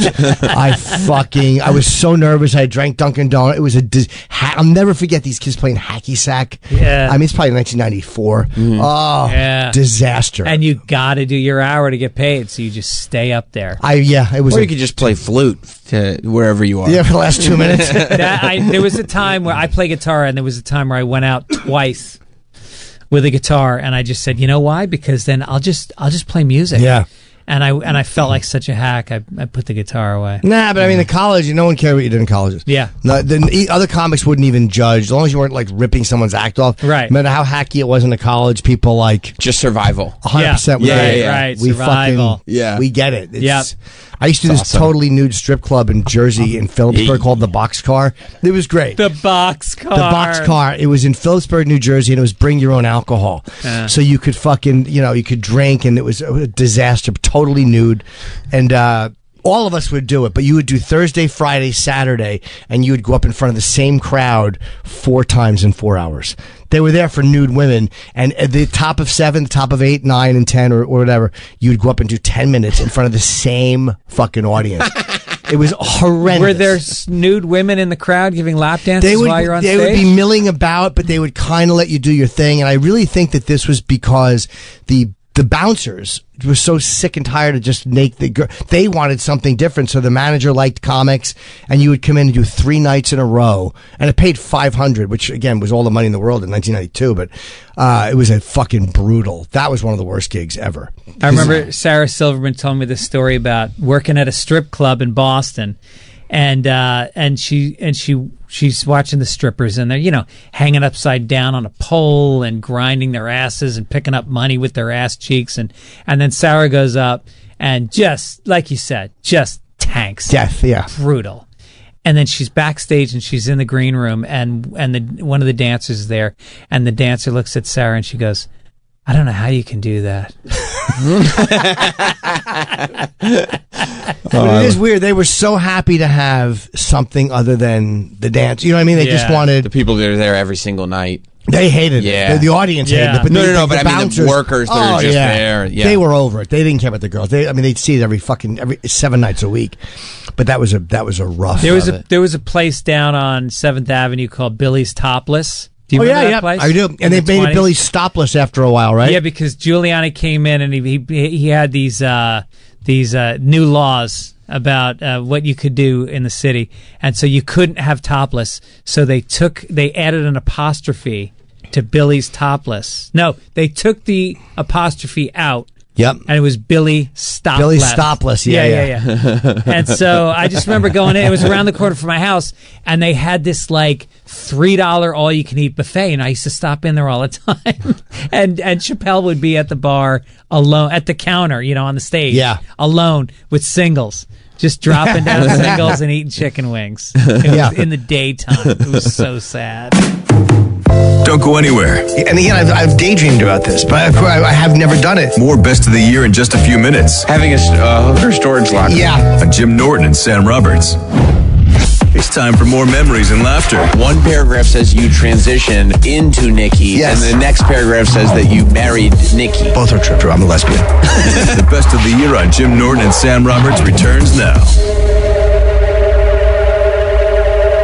Welcome back to Jim Norton and Sam Roberts. Special shows this week and next week. It's the best of the year for 2024. I can't believe how many years we've been doing this. I can't believe how fast 8 years have gone. But the reason 8 years go by so quick is because each of the years go by so quick. 2024 went back in a flash, but looking back on it like we're doing today, it's amazing how much we accomplished and all the fun people that we got to talk to.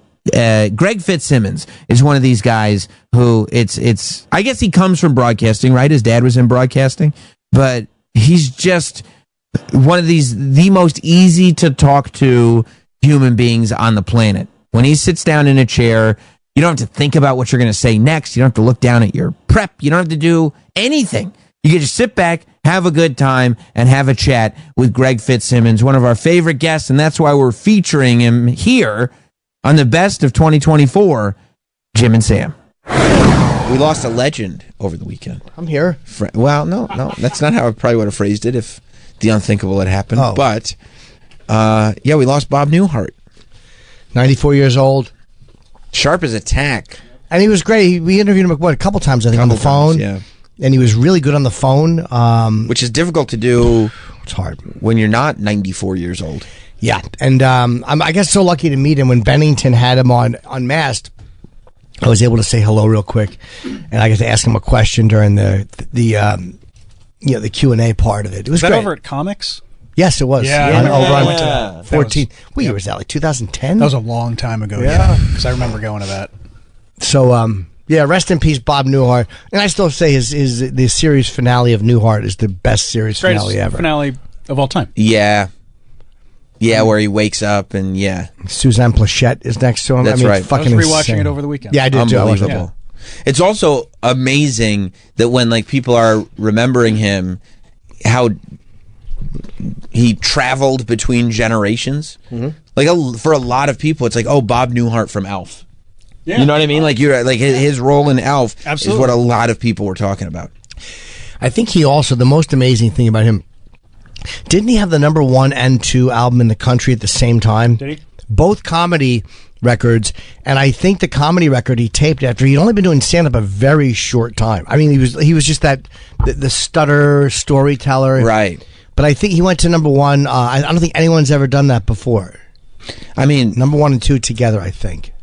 Maybe he just crafted that comedic personality, so perfectly.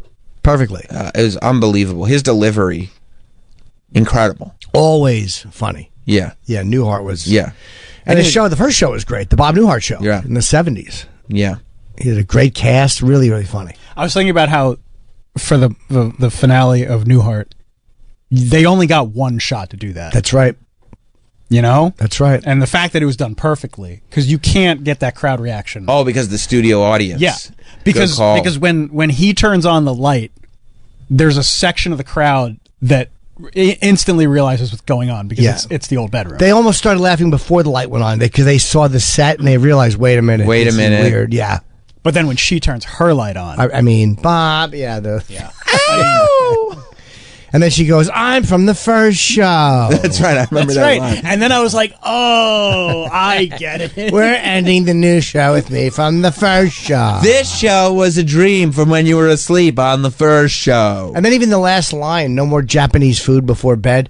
Because, like, I think in the final season, there'd been a lot, like a Japanese business bought there was a lot of, I think, there was a Japan through line.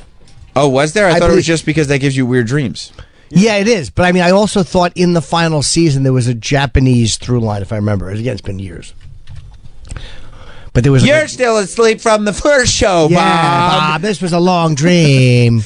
All the episodes were the dream, Bob. Everyone. It's like Dallas, but different. Yeah. When Bobby was dreaming. Bob. It wasn't real, Bob. It was a dream. Oh, yeah, and he hits his head or whatever, he falls. Do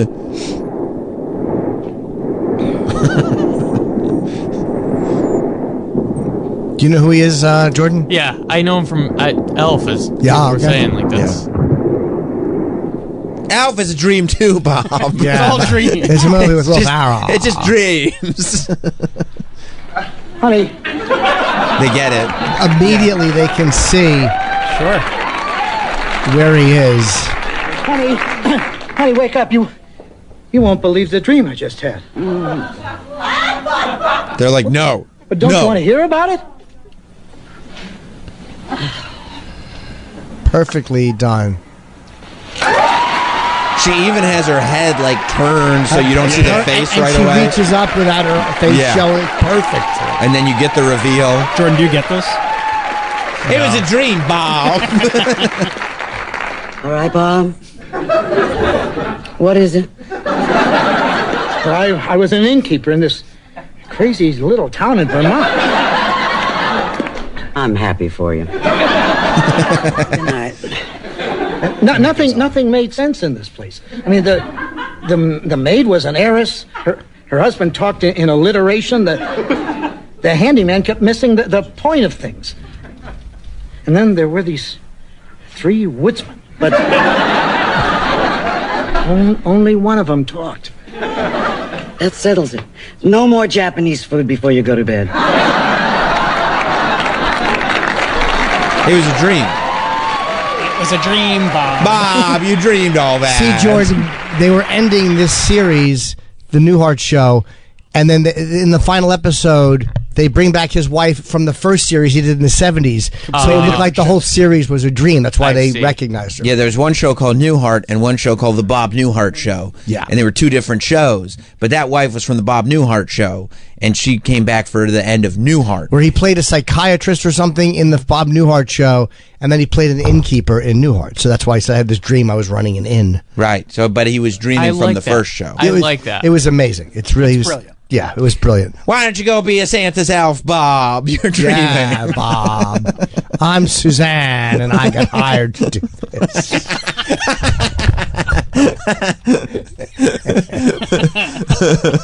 Yeah, imagine if they smothered a baby like in MASH, you know. I guess I don't know as much about MASH.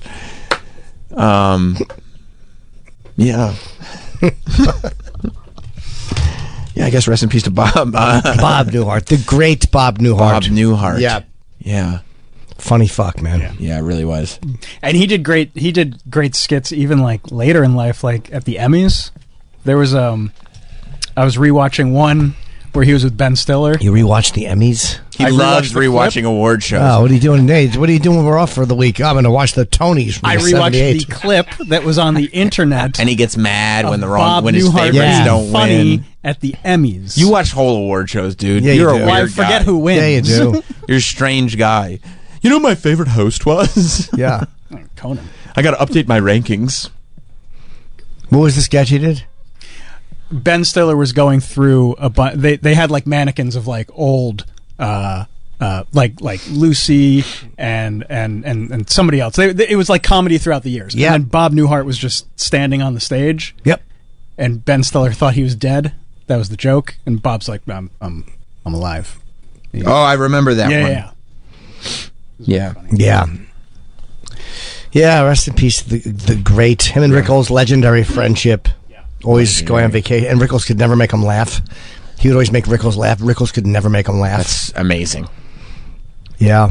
And they're all, I think all four of them are dead. The two wives, and obviously Rickles, I think his wife passed away too. Newhart's wife died last year. So yeah. Wow. The same woman? No, that was a dream, Bob. Yeah, Bob, I'm not your real wife. Oh, no, I didn't realize. I'm paid to be here. Yeah, that's one of the iconic. It's like when, what's his name, was looking in the snow globe. Oh, St. Elsewhere. That's right. Your show was in the snow globe.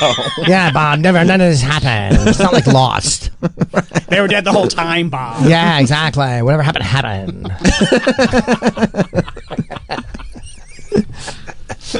I didn't know. You're in jail, Bob. It was a creative way to bring back all the characters, but really a terrible season finale, Bob. So it's so... that was a terrible finale. Seinfeld's finale is I mean, people try to like go back Find now yeah. and go like, actually, it was better than people realized. It stunk. No, it was better than people realized. No, it wasn't. It was just an impossible. It was possible. Newhart did it. MASH did it. Sopranos did it. The hype behind that show, it was impossible to live up to. MASH did it. Sopranos There was did it. Newhart did it. No hype behind that. There was no hype behind the final episode of The Sopranos. Or MASH. It was Or literally Newhart. The final episode of MASH was, until recently, the most watched. First of all, The Sopranos television. didn't do it because that's the most controversial finale. Like Controversial, Yeah, but but not. in But not, hindsight, but not, people think it was great. and it's not universally panned. Right. And even when it happened, there was at least discussion. I mean, it's not even close to the worst finale ever. Seinfeld? Yeah. What's worse? In my opinion, Yeah. the Dexter finale is the worst I've ever seen. I honestly can't comment. See, that could have been a mean joke that I That's just a- did right now about a pet, and I didn't do it. So Yeah. I appreciate It's that. a You got dumb. it. It was a You got dumb it. I show don't- to begin with. It was a great show. Dumb show, that dumb think that's a ending. dumb Dumb show? people like it. Yeah. why would you insult Travis? I mean, should you take a personal insult? So That's I didn't mean Travis. We're just trying to have a but fun. I mean, I'm on record I as saying apologize. that. All right. trying to have a fun like pop culture show. You know, like it's like high fidelity. Where do you rank your shows? You know. Yeah. And then you just said, "Well, you're dumb." Just yeah. And Married with Children never got a finale. Doesn't that stink? They yeah, but should've. they should have. But it was a very bad show by the end. Yeah, I mean, it wasn't the same, but After you You can like always 7? when you do, you know that they know it was bad because Sure. when that show hit syndication, I used to watch it on like UPN every single night. You never saw an episode with Sefton in it. No, those Oh later my God, seasons. when that show was on, it was one of the greatest shows ever, it's hilarious. and they were named after wrestlers, the Bunnies and the Rhodes. that's right. That's true. All the fat jokes about the big fat women in the store. Yeah, you order that. I mean, just that idea. Like, how do we make this guy as miserable as possible? He's the best. He's a woman's shoe salesman. You sell women's. He sells women. And he hates them. The big fatsos that come in, he won't stop telling them how fat they are. Yeah, he hates them. Just pining for his high school football days. Yeah, just watch some montage. It was the first one was Peg talking to him. Al, who would you rather have sex with? A, your wife, or B, and he went B. Did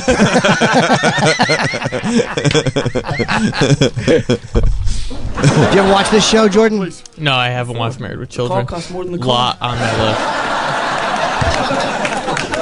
Yes, and it costs more than the condom I should have used the night you were conceived. That's so mean. I want a balloon. You've already got one. Honey, why don't you just stay home and bowl me over? But Peg, I prefer a place where my balls are returned promptly. Oh, mercy, congratulations. I didn't know you were expecting. What is she carrying? Jumping must have expanded my foot. She was made fun of for being bird-like. Your butt a time or two. How dare you say that to my face? Well, I'd say it behind your back, but my car's only got half a tank of gas. That's very touching, honey. Now rub my feet. Peg, I wouldn't rub your feet if a genie popped out of them. Oh, Peggy, you'll never guess what Jefferson did. Misunderstood your cries of pluck meat to the butcher? Little girl, I wanted to be a ballerina.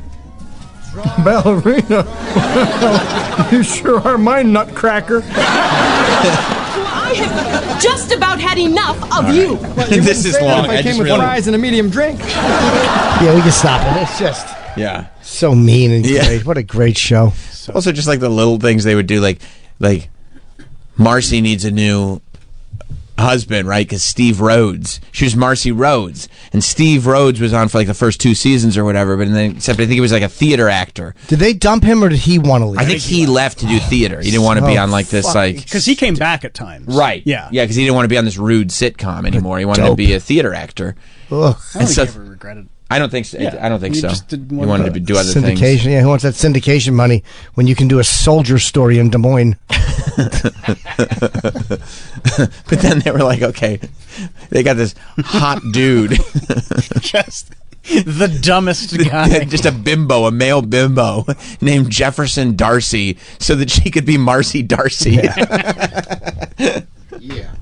He thought Al was funny too. Oh God, such a good show. It really is. It really is. Christine one of the Applegate classics. was amazing in that. Yeah, that's true. Unbelievable. They're all good. Everybody's good. She's still alive, right? She is. Yeah. Okay. She got, I know she had Cancer, I think. breast cancer, but No, and MS. She has MS. Didn't she had cancer too? I don't know if she had cancer. Didn't Probably. she? I think at one point she did. I thought she had a double mastectomy. Oh yeah, you're right. She Yeah. did. It's Yeah, what she said it. Snopes will tell you. I don't know if that's on Snopes. It or would not. definitely I would be check on Snopes. It's just medical information. So what's a worse finale that we? I'd never seen the Dexter finale. Okay. What's a worse finale maybe that we've seen than Seinfeld? Because you said it's by far not the worst. Well, yeah, because You only named Dexter. one. I mean, we'll Yeah. have to What's think. I mean, look, if you have to think this, because there's many finales. Yeah, every if you have show. to think, if you have to think this hard about a worse finale, odds are the Seinfeld finale is dog shit. The worst. Peel caca. Let me check Snopes. Yeah, I mean, I can't imagine. No. Office's finale was way better than Seinfeld. Finales. You tends to be the best episode is the show right before the finale. Penultimate? The penultimate show. Is that what it's called? Yes. And that's Yeah. usually the case, yeah. Because that's when like you're tying up the actual stuff on the show. Right. And then the finale is you're just waiting for the Everyone end. says goodbye. That's why people consider I've that never heard that song. Next to Last Breaking Bad is the best episode of the whole series. Yes. But they landed it well. They landed finale's it well, really good. but the finale is not the best episode of the series. No. It usually isn't. No, the finale is usually not the best episode. Usually there's a peak. That's why, you know. TJ in Pennsylvania. What's up, TJ? What is the best sitcom of all time in your opinion? My opinion, Taxi. Yeah, I know you love Taxi. It's not the best in my... I mean... Dharma and Greg? I like Suddenly Susan. Caroline in the City. If you think it's a sitcom, can cartoons be sitcoms? Because if cartoons can be sitcoms, The No. Simpsons is the best. I think they're a different category. Okay. I do. I think they're different because the rules are different for them. What you can do with them is different. That's fair. Seinfeld.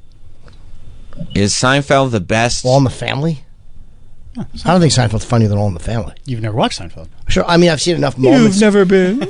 I've seen enough moments of it here and there where I've never seen anything funnier than fucking Archie saying to Sammy Davis, "You take cream in your eye." It's also generational. Yeah. Yeah. What about Saved by the Bell? Saved by the Bell's great. Yeah, I like I heard they stole that idea from a pretty big comic at the time. And Seinfeld is my generation too. I was a kid when All in the Family. Seinfeld is definitely my age appropriate. Right, but I mean, Seinfeld might be the best. Yeah. Might be the best one. Yeah, maybe. What do you think, TJ? So I'm 29. I grew up on Saved by the Bell and Boy Meets World. So I guess for me, These are children's shows. Those are children's shows. Yeah. I understand, by the way, TJ, I love both of those shows. I probably prefer Boy Meets World to Saved by the Bell. I could rewatch Boy Meets World 100 times. I love the episode that Vader is on. But, I mean, Family Matters was also a favorite of mine when I was a kid. It's not the best sitcom of all time. Who's hotter though, Topanga Lawrence or Kelly Kapowski? Kelly Kapowski. That's a tough one.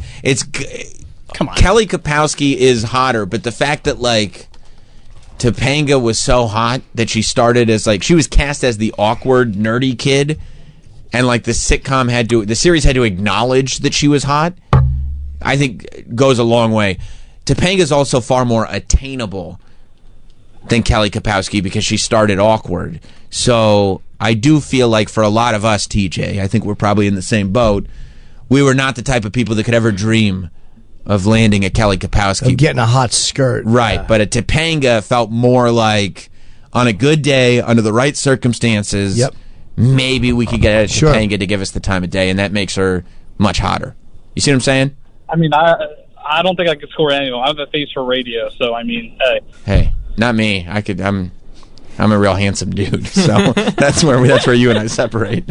I got another finale worse. Thank you, TJ. Okay, I was just stalling because I knew if I gave Travis long enough, he might find one finale. 2 hours. They're not top head. Roseanne. Was that on the finale? What did she do? Make Nazi cookies and they fired her? I don't know the Roseanne finale. Roseanne finale. So in the beginning of the season or the previous season finale, they won the lottery. Yep.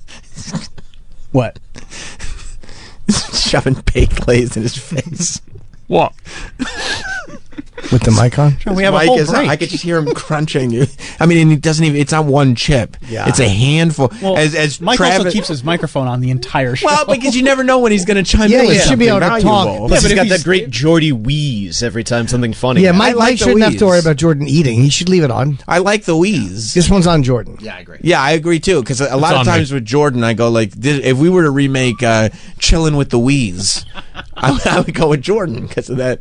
Yeah. But yeah, I mean, grabbing a handful of baked lays, and he knows the mic's on because he's just off mic enough that it still picks it up. Sure. And he's slowly, but it's not one chip. No, it's many chips. That's a loud snack. That's a loud snack.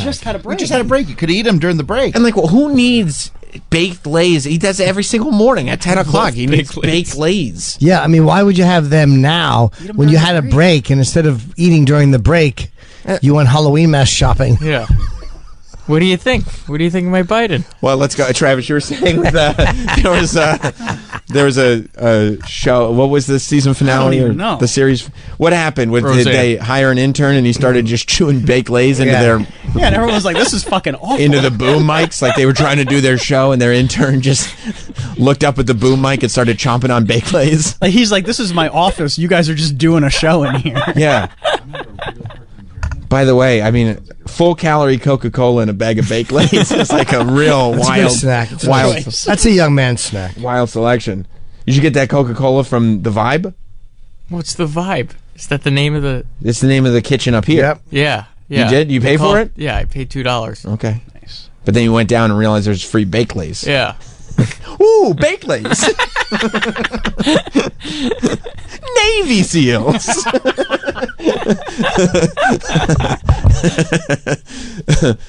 Travis. What?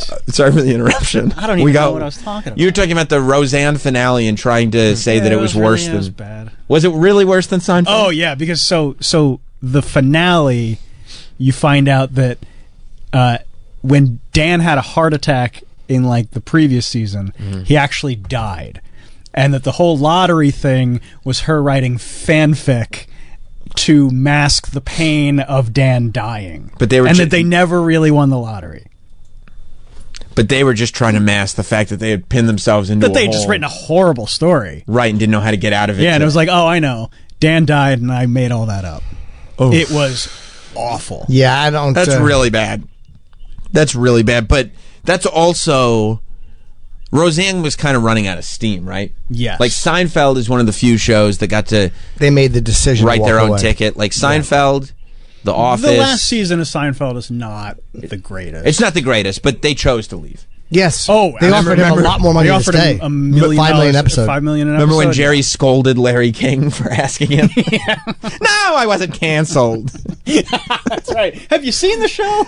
What do you think? Imagine if they brought back Seinfeld now. Okay. Yeah, I mean, that'd be nuts, dude. You see Kramer? Yeah. What do you think? They bring him like from the Laugh Factory and have him like, I mean, yeah, it'd be crazy, That'd dude. be a great way to open it. Instead of going to the interstitials of Jerry at the comedy club, boom, boom, boom, boom, you go to Kramer. Yeah. Kramer, who told you you could be a Yeah, it's stand-up? just Kramer at the fucking Sunday night doing chocolate sundaes at the Laugh Factory. Kramer, what are you doing? Yeah, I think Seinfeld is definitely in the category of didn't stick the landing. Absolutely. Yeah. You just said it wasn't that bad. I like it more now than I did when I initially watched it. When I initially watched it, I did not like it. Is that because you get the... I think they gave you that that dish of nostalgia soup. But I feel like, because they figured out a way to bring all the characters back in the courtroom. Yeah. Which I think that appeals to a lot of people. And of course, I enjoyed seeing... I mean, I love the last scene. I think it's a perfect in the jail final cell? scene in the jail cell, talking about one of the first things that they talked about on the first episode, and him saying, haven't we already talked about this? And it was the show about nothing, and you've kind of covered every topic you can. I appreciate that final scene. I like that. If it were in the diner instead of a jail cell, I probably would have liked it a lot more. Right. Sure. I think that's what it was. The sort of like... So they're in jail now? That's probably... If you had figured out a way to do it and still brought back all the characters, maybe if they had been found not guilty, but I guess they were such bad people that maybe the thought was that there was finally a payoff, that they're all such bad people. I like the story. The story's not bad. Like, they are such bad people inherently. And they always were. It was not a nice show. No, they're bad, selfish, awful people. Yeah. George knocked down an old lady trying to get out of a fire. Yeah, dude, Seinfeld is probably the best sitcom ever. Yeah. Okay. I love a call that starts like this. John in Virginia. That's how every call should start. The screen says, "Hey guys, go ahead, John. It says that you want to beat some ass." Hell yeah. saying the season finale of Roseanne is the worst finale." I didn't say it was the worst finale. I said it's worse than Seinfeld. Oh, okay. Well, I don't think it's worse than Seinfeld. I would have put Roseanne as the best sitcom. Well, at least my favorite. If you grew up lower middle class in the 80s and the 90s, that show was so real to your life, and they would find a way to make it funny. And the last season, I'll admit, was stupid with them winning the lottery. But I thought the way that they tied it in with Dan's death and her writing a book about not losing him and them having a great life together was pretty good. Yeah, I mean, that's one opinion. Is it a accurate one? It's not a popular one. Okay. Thank you, John. I appreciate you. But, I mean, John's right. I appreciate you sticking up. Thanks, John. Appreciate that. The show is hilarious. Roseanne's great. It's an all-timer. Tony in Massachusetts. What's up, Tony? Hey, what's going on, guys? Hey, man. Listening about how sitcom endings always suck, and I was just attributed it to video games, where you play a whole video game, everything's great about it. Then you get to the end, and they switch the whole boss battle up, and everything sucks about it. And by the time it's over, you're kind of done with it. And I think about it more like the way Patrice said it one time on the O&A show. He goes, after hooking up with a girl, you're basically just done with her, and you're just now something in my head for me to jerk off to. I'm just over it. That's kind of how I feel like with these sitcoms. They You go jerk on off to these sitcoms? video games go on for too Sure. long. That's Well, some of them. gross. I mean, Yeah. Okay, all right. I mean, that's true. before the internet. Thank you, Tony. Tony. Hunky Tony. Now David wants to take me to task. I was gonna go to David next. What's up, David? Yeah, I wanted to stick up for the intern and him getting all kinds of grief for eating chips after taking a long break, because how often do you come back from break and Jim, who's one of the hosts of the show, is talking with a mouthful of food? In fairness, though, I do take a break and I do come back and usually eat some nuts.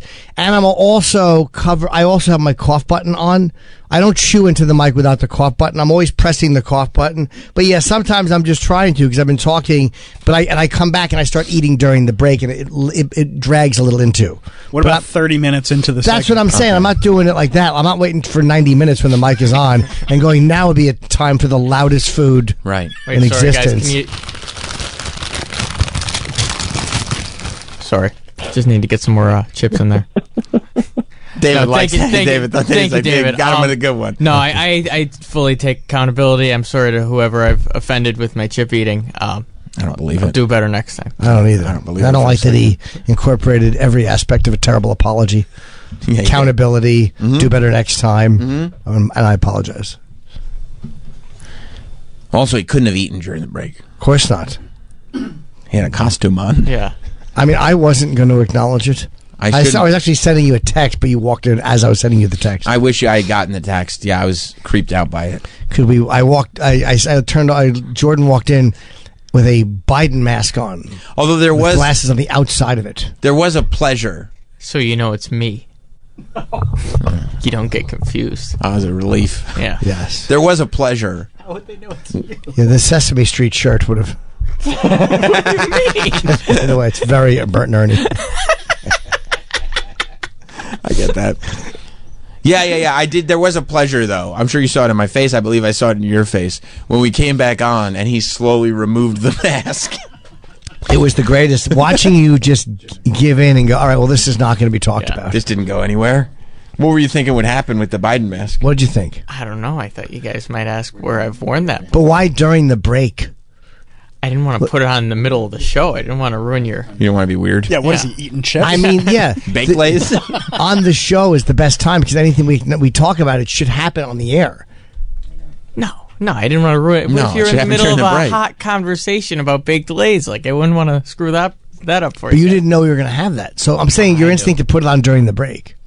Yeah, I mean, I think what Jim is saying is like during the break, if we go like, why you got that Biden mask on?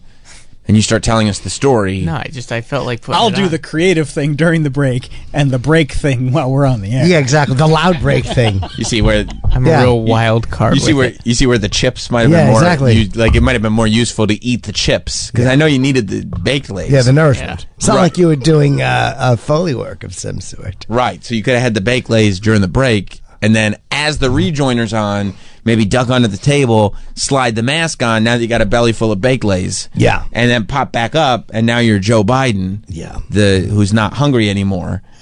And Satiated Biden? Right. A satiated Joe Biden. Why don't we start over, though? Like, why don't you just do it, and then we'll just go where you wanted to go with it? You might as well. I didn't know where I wanted to go with it. Well, let's give it a shot. Let's see. Let's see. You want me to put it on? Yeah, well, No. You put it on. You have to do it because you have some, material, some stuff. And you should duck down so we don't. Yeah, see exactly. The transition. All right. Exactly. But yeah, you're right, Jim. What was the point? He's acting like this is your idea. Yeah, I know. I've never seen that mask before, and he's like shaking his head, like this is your bit, dude. Yeah, and he doesn't duck down that far. No, I saw him put it on. No, I know. It's just he did it. I saw him put. Where's the glasses like they were before? Yeah, who is that? This is I don't know who that is. Oh, it's Jordan. Oh! By the way, I also love the idea of like I'm going to put this Joe Biden mask on, but I wouldn't want you to think I'm Joe Biden. I'm clearly Jordan. Yes, you have to know who this I'm really Jordan is. with a mask on. This is my new superhero persona. I'm going out in the city fighting crime. What's your name? Joe Biden Jr. What do you think, Troy? Do I look good? Troy's just taking a video of all this. What are your superpowers? Dementia. Pulling out of the race. Yeah. It's not really a full bit. I just want to wear the mask. Okay. I mean, all right. Let's try. Let's keep going. That's how you flush these things out. Real underwear gnomes. I mean, you brought the mask from home. You brought $100 mask in. I would say, let's say we might as well. You brought the mask from home and then flush it out. And then you put it on. You know, so that when we walked back in the room, we'd see, oh, Jordan's gone. Yeah. There's a superhero here. President Biden. Yeah. Okay, well, now you got it. Joe Biden Jr. Oh, you missed his name. His name is Joe Biden Jr. No, I stand next to the real Biden like this. Even though the real Biden is Joe Biden Jr. We saw it on his stationery. Right, so it's him. It's just the same. Yeah. The president is Joe Biden Jr. I know. No, you didn't know that. No, Joseph Robinette Biden Jr. He's a gregarious man. And then you said your superpowers were dementia and pulling out of the presidential race. Yeah, but how do you help people? I walk around New York City. I go, how's it going? And then I just start saying some random word. It's very Biden-like. This is the same as Kill Tony when they had Biden. Yeah. Adam Ray is sweating somewhere. Yeah, Biden's kind of quiet. Yeah, you have any what are you doing? Are you gonna have some baked lays? Yeah. Yeah. Okay. No. Okay. What is your are you? I'm confused. Are you actually President Joe Biden Jr. or are you Joe Biden Jr. Jr.? Yes. Well, I mean, it's hard to do I'm trying to figure out, should I be addressing you with the facts that I know about President Joe Biden, or are you a different person altogether? It's hard to say who I am. Well, it's your bit. It's hard to say who. Listen, guys, I just wanted to come in and I wanted to show you guys the mask that I have sex in. I didn't really have a bit planned. You have sex in your Joe Biden mask? Yeah. Who do you fuck, the country? Yeah. Hell yeah.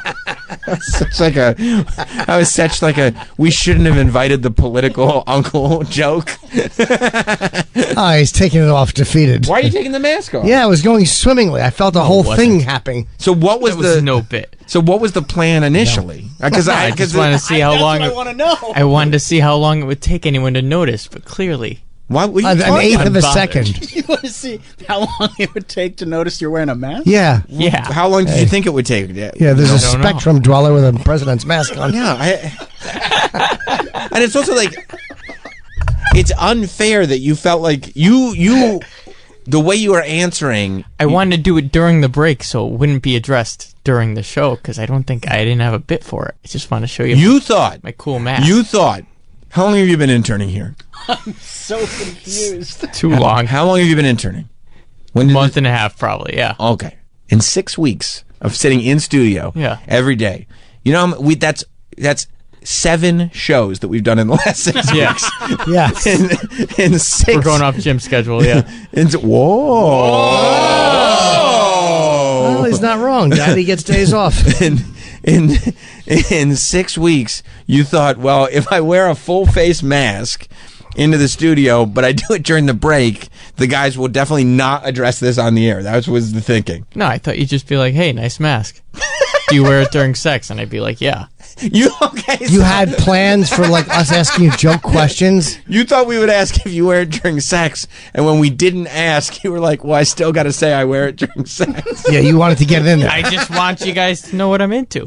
Okay, so you have sex in a Joe Biden mask? Yeah. Do you wear the suit too, or hell yeah, nude? No, the whole thing. Okay. The whole shebang. And what do you say when you're doing it? Now the ball's in your court. We've established you have sex as Biden. Go. Yeah, I go. Like some old man grunts, you know. I do know. That's what I got. Would have been funny if you were like, I did that. Yeah, right. Or like, you're in the middle of sex. Filling you up with my gasoline, $3.50 a gallon, you know. Fucking guy's good. It's not my best. Let me tell you, I've had better. Jordan Jorgensen. Yeah, fuck yeah. Fill her up with gasoline. Or like maybe in the middle of sex, like you stop halfway and you go, well, anyway, Yeah, something like that. Yeah, that's fun. Is this your mom's idea? Huh? Is this your mom's idea? My mom did tell me to bring in the mask. Now that you tell me that, Yeah. yeah. What'd she say? They'll love it? She goes, yeah, they're gonna love this. And she hands me the mask, and I go, what am I gonna do? She goes, put it on. They'll love it.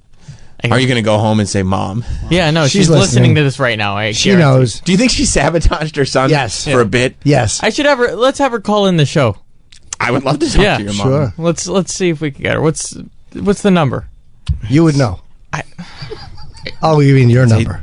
Yeah. Oh, should we call her? I mean, before we call her, we have to do something. What? Let's go to the bathroom. We'll call. Thank you, Troy. We'll call her. We'll call her in the break. We have to take 2 breaks. No, we don't. No, we do. No, we only I have talked to one. McClory, so 2 breaks. And, we got all sponsors. You know, you gotta empty the bells. All right. Well, if the boss said so, if the boss said we got to do it, we got to do it. Jordan sneezed while you were talking to him. Yeah, sometimes I gotta sit on the toilet and push out fingernails. Is that what the boss does? What's up, McClure? He's never mentioned that to me.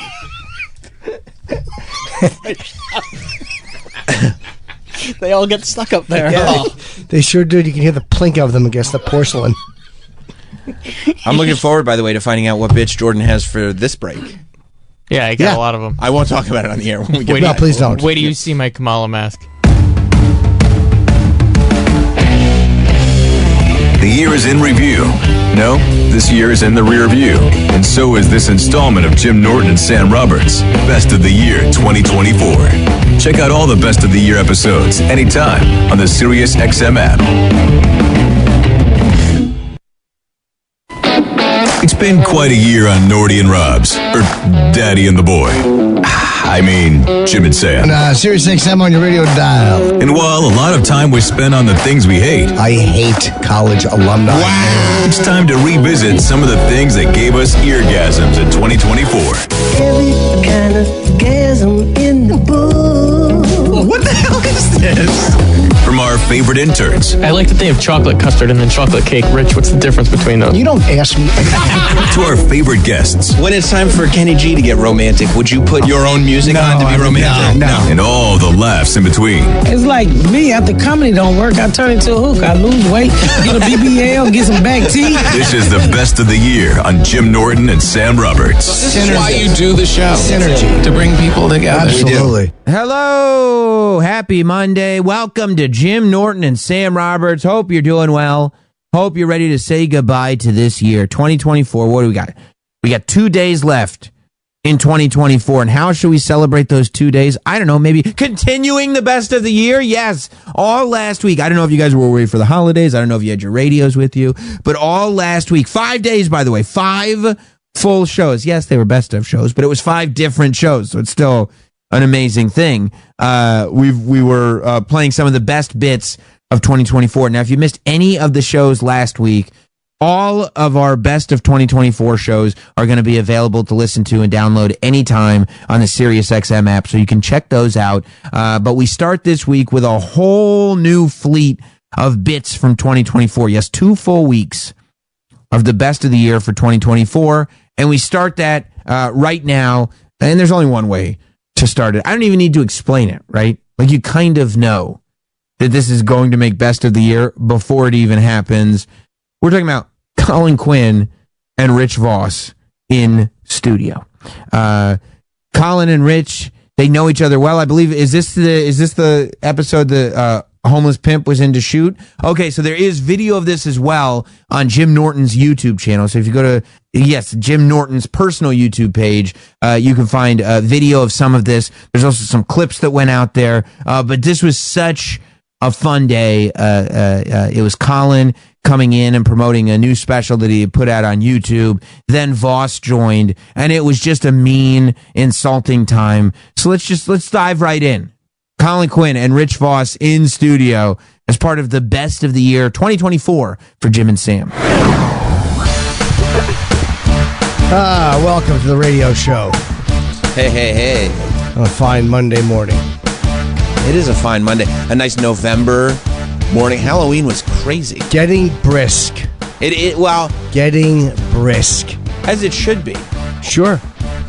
It is crazy that, like, what was it, maybe 2 years ago, it snowed on Halloween, and this year it's 80 degrees on Halloween. It was phenomenal. I loved it. Don't get me wrong. I love it too. But the last couple of days we paid for it, but it was so delightful to be outside. I was away. I was in Richmond and. Oh yeah, you and Coop were on your honeymoon. Young Coop came away and did a great job. He did. He did a great job. Yeah, he's fun to be on the road with. He's a good kid. He's a nice dude. He's funny. You enjoyed your time with him? Yeah, he's easy to be. That's half the road. That's right. You gotta enjoy the guy or the woman on stage, but you have to enjoy grabbing lunch with them and just being in the car with them, because that's the worst. If you don't like somebody and you're on the road, it's going to be awful. Not going to ask any names.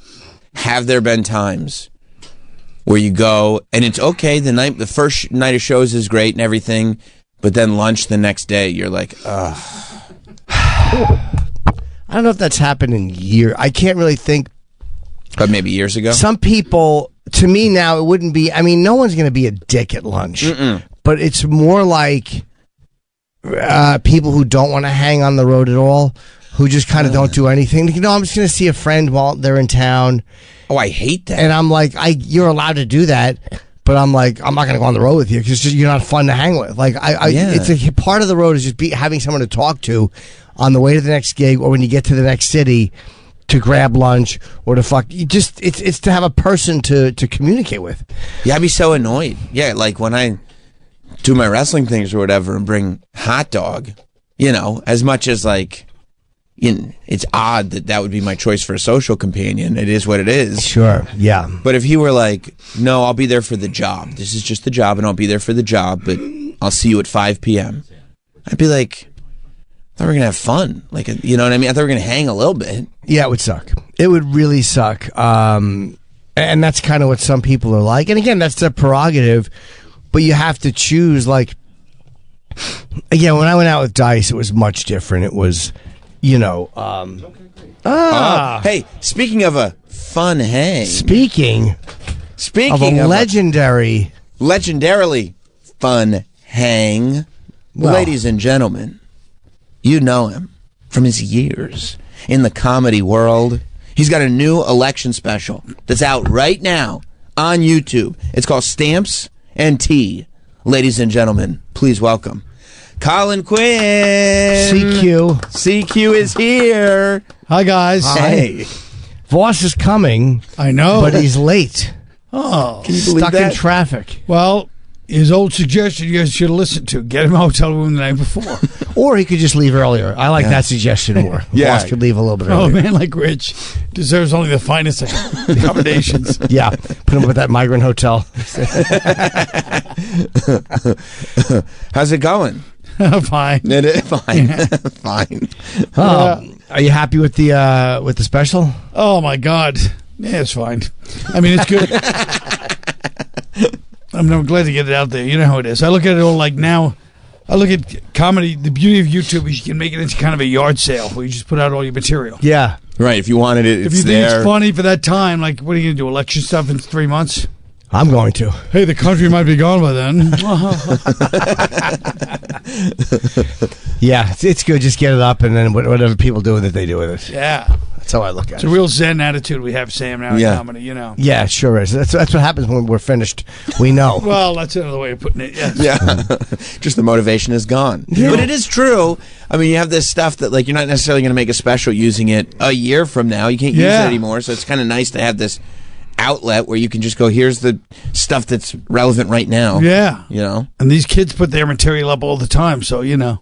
You don't even think about it. You're following the kids now. Who would have thought? Who would have thought? You're trying to be this mentor of all the kids. Sure. And you know what? Do you ever tell the kids, you may think that I'm teaching you, but in reality, I'm learning from you. Yeah. Yeah. I mean, I don't want to try to act too young. Because it look foolish, a man my age who wears like trendy sneakers, tries to keep up with the latest watches. A guy like that, I don't want to be. You're saying you don't want to look like a complete ass who's fighting age and losing badly. Ladies and gentlemen, on the phone, Rich Voss. Oh. Hey. First of all, I got up at 5 a.m. Right, and I'm trying to think of an excuse not to come in, and I left my house. You couldn't say you're busy. That wouldn't be an excuse for you. Exactly. And you don't need an excuse to give us good news. So now it's starting to move a little, but I sat for almost 45 minutes, an hour to go 1 mile. You guys are lucky you get a free traffic and weather reporter. Yes. Shut up, you bore. I told you to take the New Jersey Transit where you belong. Yeah, take the goddamn train. Why are you driving? Thanks. New Jersey Transit. What's that?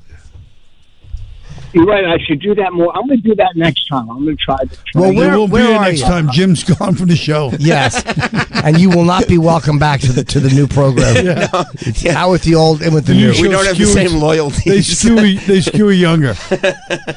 No, well, anyhow, when I get into studio, I'll talk about my special that came out on Amazon. When I taped 6 years ago. It came out on Amazon, or you forced it onto Amazon? Yes. It's on Amazon. I don't know how. I know how it works. I understand it's caused a problem with Amazon. Bezos had to sell his boat. The company is going down. It's tanking. Well, anyhow, where are you, Rich? Where? I know you're in traffic. Where? He's been his whole life on Route 9. I'm almost on the turn coming down to the tunnel. Almost. How many times have you had to literally say that during your life? Your whole life. That's been your whole life going one way or the other. First of all, you know what? I don't have to tear somebody. Listen to me, Colin. I don't have to tear somebody down to build myself up. I'm happy with where I'm at. Listen, it'll get better for you. It'll get better. On your 47th special, that's when it's going to turn around. Right? You fucking jump on any bandwagon douchebag. Shut your fucking mouth. You don't talk to me that way, all right? I talk to you that way. That's why you know, hey, did you realize why you weren't invited to my party? I realized that because you were sucking cock in Fire Island. That's all. You fucking asshole. Don't ever talk to me. Feels very personal. It certainly does. He hung up. And now I know why Voss was complaining, going, I wish I was on Fire Island. Colin, you seem to have really rubbed him the wrong way with that remark. You really got to him. He doesn't like being told that he's been in New Jersey his whole life. Yeah. And he could have literally just sat on the train for 40 minutes and been here. Yeah, I mean, dude, there's no... Anyone who drives in rush hour from there is an absolute... If he woke... If he woke up at 5 a.m. It was great.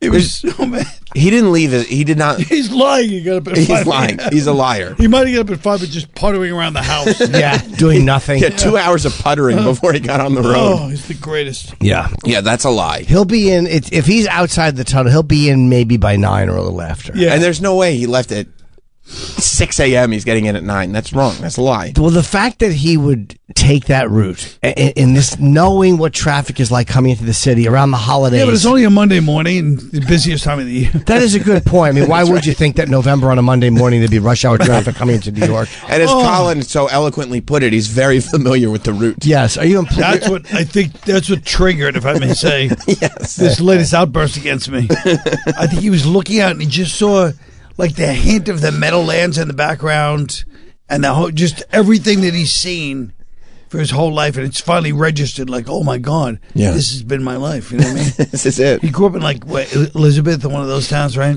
Plainfield. Plainfield. Yeah. You know, it's just been all the most miserable parts of Jersey. Yeah. You think he just realized that as you said that? Yeah, I think it just struck him in a certain way. As he saw a bunch of taillights and a Fuddruckers on his left, and he realized that's where he is New Year's Eve.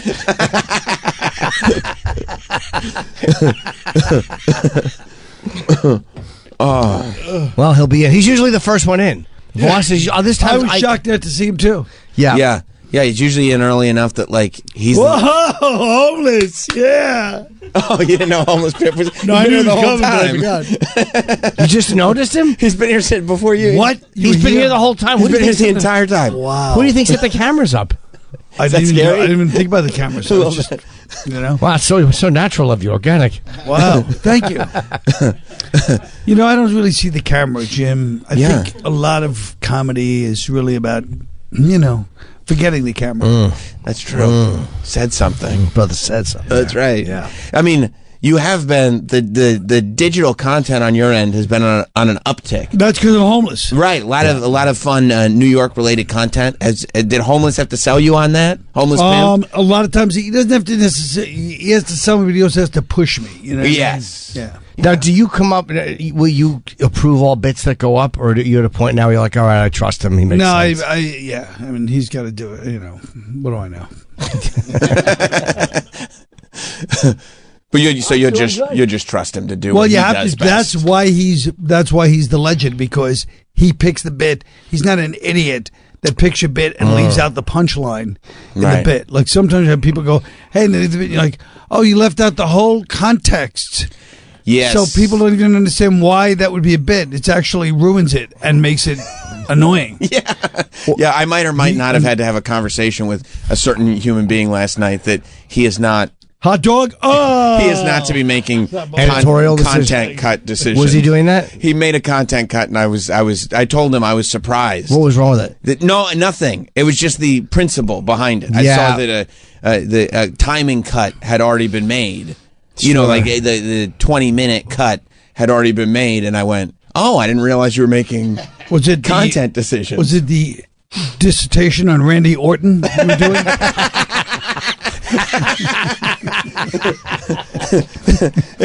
It was, Colin. I'm glad you bring light to that. Yes, it was. It was a Rob Van Dam retrospective. That's right. And there are certain chunks of that you can't take out because it provides context. You understand? Yes, it is true though. Yeah, you could end up making enemies for life with the wrong idiot who doesn't understand context. Right. Yeah. Right. Or they leave in. I've had this too, where somebody will leave in too much, which is again you feel like the pace of the done, and then you're like, well, there doesn't need to be 30 more seconds. Yeah, it can be chopped right there. Yeah, and people don't like, even when people make out of context kind of clips of like a podcast that you do or something like that. That gets dangerous because people just watch the clip and go, "Oh, fuck him!" That nobody looks it up. Nobody. Yeah, I had somebody post something one time, and it was like the most brutal line of a joke I do, but didn't have the context of the joke. And I'm like, "What? You're a fucking comic. How stupid are you? Right? Like, what are you doing? Right. First of all, you don't post somebody else's material, right? And second of all, why are you taking that line?" Which without context. It was something you expect from a fucking audience member. Whoa, right. Don't, shh. He's listening. He just told you he's driving in. I said comic. Yeah. He's very unhappy right now. Who, Rich is? It's ticking away. Right. His time to promote his special, with obviously is ticking away. You can tell he let me have it both barrels. Yes, he did. He really did. You tapped into something. And he's thinking right now, he's right. How many times have I been stuck in traffic in this exact same spot? But he's never done anything about it. And he could have taken mass There's transit. nothing he could do about it. What's that? He should have just taken the fucking train. I don't He get should it. have just taken the test for the New Jersey Transit. Are you saying to become an employee? Yeah. Maybe like a bus driver. Yeah. Pop in, do a couple of sets once in a while on the weekends. He said, I did leave at 6. I'm not mad at all. There's no way he left. He did not leave his house at 6. That's a lie. And it's you know how I know that's a lie? Because he's clearly furious. He is mad at all. Yes. If he's lying about one, he's lying about both.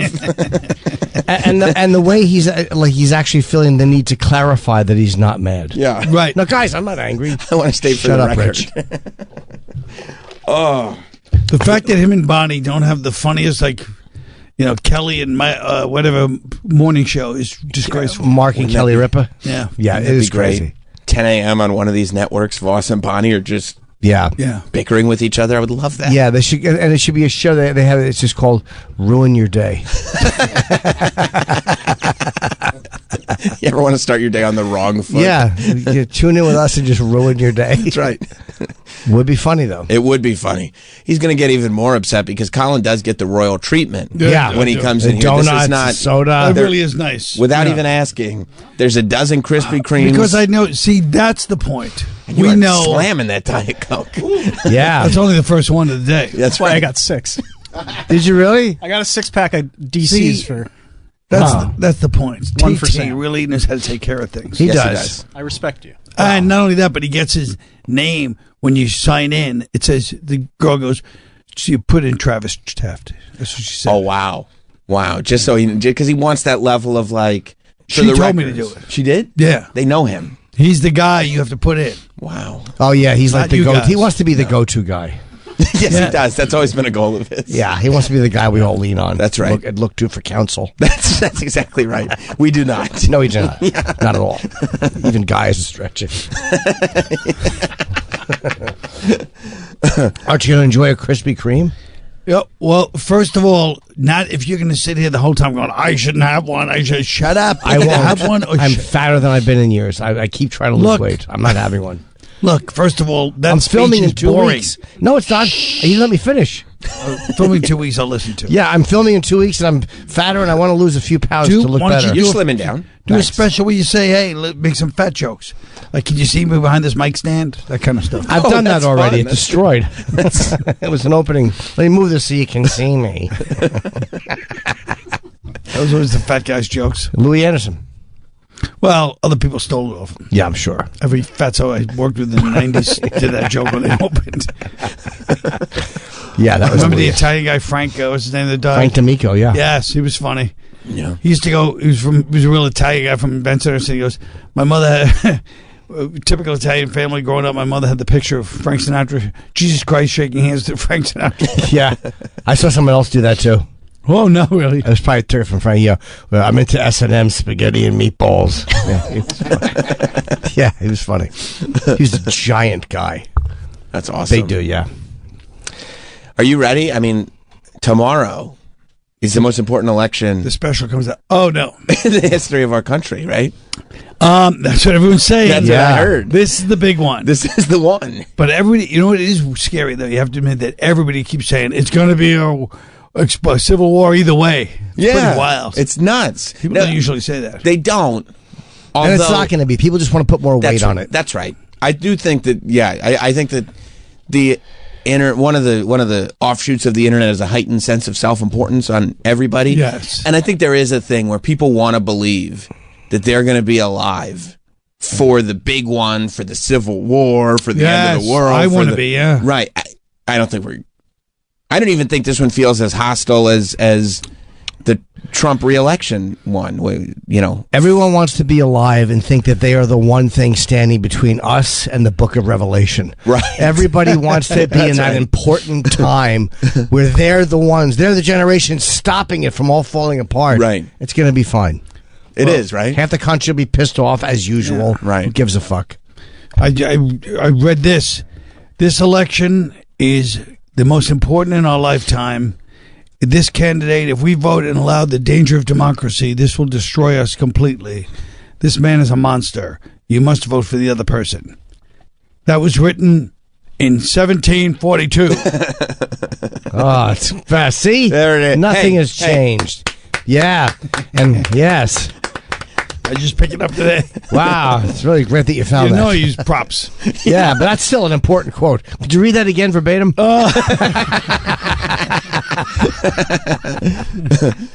Hey, Troy, don't let us bore you. Anyway. Don't worry. Troy's on another world. We have a phone call. Ladies and gentlemen, Rich Voss. Oh, no. Hope he's been pulled over by a telephone pole. Listen, I'm truly not mad because obviously this is God's will for me to be where I'm at when I'm there. And the other thing is, I let this sit. Sam, no, he did not. A little instigating. I let that sit. Don't lie to me. Don't tell me that I'm lying when I let that sit. You haven't been on the. You have not been on the road. Where for are 2.5 you now? Hours. No, I'm in the tunnel. I'm in the tunnel. All right. Yeah. And I didn't mean metaphorically. I meant literally. He didn't say pit. I'm in the tunnel. Yes, you are. Right. Look, it is what it is. Like people, you're right. Like I'm sure there's comics that go, "Oh God, I got to get there on time." I don't care. No, you can tell. You know how I can tell you don't care? You've called twice in the first 20 minutes. Absolutely. You have a laissez-faire attitude. I mean, I care about you calling me a liar. Yeah, he cares about his professional reputation. Yes. You guys don't slander him. What we really don't like is your need to clarify. I think that's what's bothering everybody, is that you have this need to clarify. By the way, there is a general confusion going on in the studio here because Travis was nice enough to do a Google Maps, and it says that the current travel time with traffic from Richestown to the studio is 1 hour and 25 minutes. Wait, so not 3.5 hours? We're all confused as to how it could take 2.5 hours to get from your house to the tunnel. What'd you do with that extra hour? Here's the deal, Sam, and this is why I have profiling skills and you don't. Yes, if you left now at 8:30, by the time you got to the tunnel, all the city traffic is gone. But when you leave at 6, it's a different time, you moron. Oh, yeah, I forgot. Everybody knows rush hour gets easy at 8 a.m. Yeah, exactly. Yeah, not at 8, but by the time you get to the tunnel, Shut when you up. leave my house at 8. Hold on, let's go.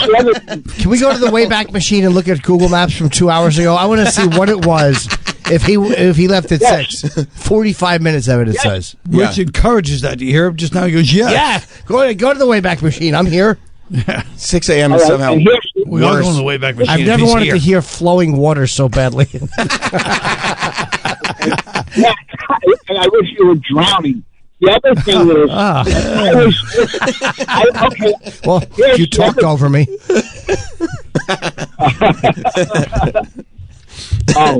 I also was listening to Rappaport, which was a great interview. But the fact that Sam, you don't go after Troy to get on Mike Rappaport's side. Thank you, Fuck you.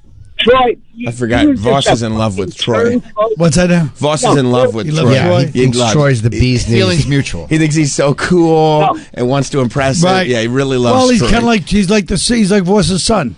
That's right. With all the tattoos. Yeah. Yeah, I see it. See you guys later. Bye. Yeah, bye. You are. There's no way. He's the greatest. You know how many times he's the greatest. He would have to spend an hour and 45 minutes driving around this block multiple times for it to take 2.5 hours. He stopped to get somewhere. to the He tunnel. stopped to have breakfast. 100% probably or to do something. Or take a shit. Bought lotto tickets. Yeah, old man had a bran muffin and had to pull into a Sunoco station. Yeah. Maybe his clocks are all messed up because daylight savings. Nobody told him. That could happen too. Yeah. Oh, I forgot. I did forget about that. We were looking at the thing coming home. And he's like, "Hey, how come it says we have 2.5 hours, but we're getting home at 1:30?" And that's when I realized it was daylight. The clock. I didn't know the clock was changing. I didn't either, honestly. Like I woke up and my phone was a different time than my alarm clock, and I was like, that's when I realized it. Can we stop doing that already? I think so. I mean, it feels good when you get the extra hour, but it sucks when you. And you got to give it back. I'll tell you. Yeah, I love Soccer Mong Radio. Now listen to me, you two. Well, we started with this crushing bore when he goes 1:30, then it was 2. Shut up. I wanted to explain my drive home. That's true. But you were vague about it. We didn't know where you were coming from. Sam did know. Who you were with. I knew. They knew. But but Sam is not the audience. That's a good I point. represent the audience, the listener. We're trying to do 68. That was unnecessary because I give you constructive criticism on your boring story to attack my age. We're trying to be ageism. We're trying to be relatable. That's all. Yeah, trying to mimic the exciting conversations that Absolutely. our listeners People might have in their office because they probably have the same thing. Be relatable. Like I didn't know it was changing either. You stun Jim into silence when you bring up anything after the first Imagine Dragons album. Are you saying that I'm? Are you saying that I'm stuck? Stun Jim into silence.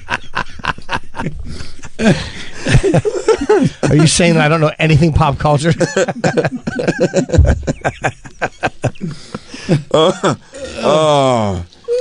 Yeah, correct. Yeah.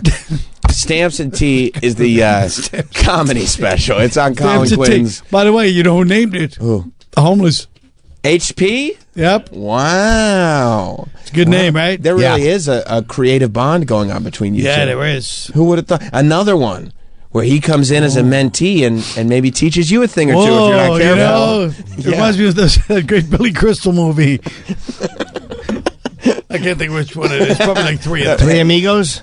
No, that was Harry Met Sally. Billy wasn't in Three Amigos. He was not. That was Martin Short, but still great When movie. Harry Met Sally. Harry Met Sally was Billy. Yeah, Mr. Saturday Night. No, it was one where Helen Hunt. My plays Giant? agent. Helen Hunt is his agent. It must have been good. Sounds good. Yeah. What happens in it? Well, anyway, he ends up being the teacher becomes the student. You know. Oh, really? I gotta see that. Yeah. Teacher becomes a student. How about you remember in Wall Street when he was 20? Teacher becomes a student. Then he smacks the shit out of Charlie Sheen. Yeah. That's why Wall Street's a great movie. Yeah. In the middle of this movie, it's all high finance. He punches the shit out of him in the middle of the park, bleeding. That was great. Martin Sheen was great in that. Oh, he was great. It's a great movie. It's a great movie. That's one of those. Daryl Hannah. Oh, Ritzy cunt. He just hated her. he did. You just go back and watch that any time. Yeah, I know. The phone. The big brick phone on the beach. I wish you could see this, buddy. Yeah. Yeah. Love it. Yeah. The sequel's even better. Oh, Don't every you think so? sequel. Here's the problem with every sequel in the past 20 years. Not just bad sequels like they've always been. They show you the horror of the culture and the fake, the artificial. It's devastating to me. Yeah. Yeah. That you can see. Yeah. It's a commentary, not just on making a bad movie, but just on us. I don't want to belabor the point. It's a few years, a little too late, but the Sopranos movie. The better than the show, I thought. I don't know. Travis and I gave it really glowing reviews. It was excellent. Did you guys really know? Yeah, when they actually did. We actually with no irony. We got tricked. We got That's tricked. infuriating. Yes, with no irony. What are you, crazy? I took it back. I took it back. All right, good. I took it back. Travis took it back. I got excited. They were shamed into taking it back. Thank God. We were shamed into taking it back. I think we were shown the way. That's right. Yeah. It's horrifying. We were very excited. You know what it was that got us? The references. We like the references. What references? You know, because he said, "Oh, that's what Junior says on the show." Now he's saying it as a younger man. Your sister's cunt 40 times. Right. Yeah, we really handled it like a couple of simple idiots. 14-year-olds. Yeah. Or the Oh, opening, I remember that. the gravestone when he's speaking. That's right. The many saints. Oh, it's Christopher. Oh, he's dead and he's talking to us. What about the end? Oh, that was really cool at the end. Where the hand comes up. I guarantee the original the movie dead was hand great. comes up, in case you couldn't really figure out what they were referring to. The corpse's hand has to come up, and you're like, Tony has created this bond. So David Chase is obviously a genius. If you watch the show, 100%. He's a master. Yeah. So what happened? Einstein's also a genius, but if you asked him to write a song, he might not do a good job. That's how it is with this. He did a show, but not a movie. He can't do a movie. Oh my God, that's the stupidest explanation I've ever heard. That's an excellent point. That's one of the dumbest things I've ever heard. And I'm shocked that he's saying it. Yeah. He's very Even good. halfway through a sentence, I was like, he can't be saying what I think he's about to say. He's very good at. Well, you didn't see Song coming. Song was actually much better than I thought. Song. He's good at one thing, but not good at another. No, That's it's what the it is. same thing. I agree with that. But I agree with the principle. But Yes, your thank you. example, a movie and a TV show, which is basically 50 movies, science in a is the song. most idiotic thing I've ever heard. I mean, The Sopranos Understandable. is a fairly cinematic television show. as far as- I really, But it's a much different thing. It's I'm a much- embarrassed to make eye contact with him right now. That's how stupid it was. It's a much different thing. It's like you're looking at a zombie. Like I can't even believe what he's saying. Right now. I will. I'm going to double down. Please, for your own sake. I will double For down. the love of all that is holy. I will double. It is like Einstein trying to. All right, maybe not write a song, but do something. It's similar, at least. Yeah, it was bad. But maybe, I mean, But sometimes their you- song is not similar either. Don't let him off the hook. I'm trying. And I mean that, literally. That's a fish. I know a song is not as close to science as a completely TV different show thing. and a movie is. I understand that. Well, that was kind of the point, is that he's just not good at doing this and he shouldn't have done it. He's not good at doing a movie, he shouldn't have done it. Well, he should be good at You writing. have Advil. I think to Colin's point, yes, he should be good at writing stories and letting them play out And through motion and picture dialogue. and dialogue. But he's not good in a non-TV show format, apparently. Holy Christ. You know what? He really is doubling down. He is. We saw it happen. No, we saw it happen, but Yes. my advice to you now is to, what a good lawyer would tell a murderer, just shut your mouth. Don't speak. I can't. I have to finish this. This I is have the to dumbest see- thought I've ever heard anyone have. I have. Anybody. Well, wait 5 minutes.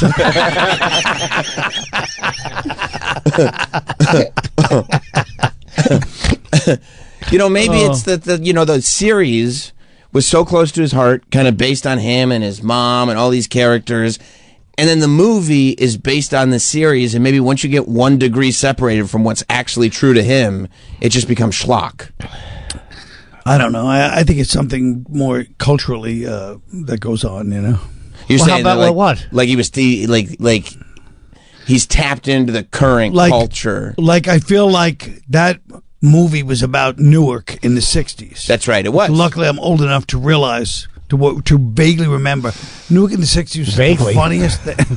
The funniest thing. You're saying he was 20 years old? Absolutely, he was working at a grocery store. I actually did work at a grocery store. And one of the other employees told the manager I was very lazy. Were you? I was known for taking excessive breaks to smoke cigarettes and weed. I would go on a long journey. Like if I had a delivery, it was my favorite thing at delivery, because then I just walk around the neighborhoods smoking and bringing sodas I took from the store.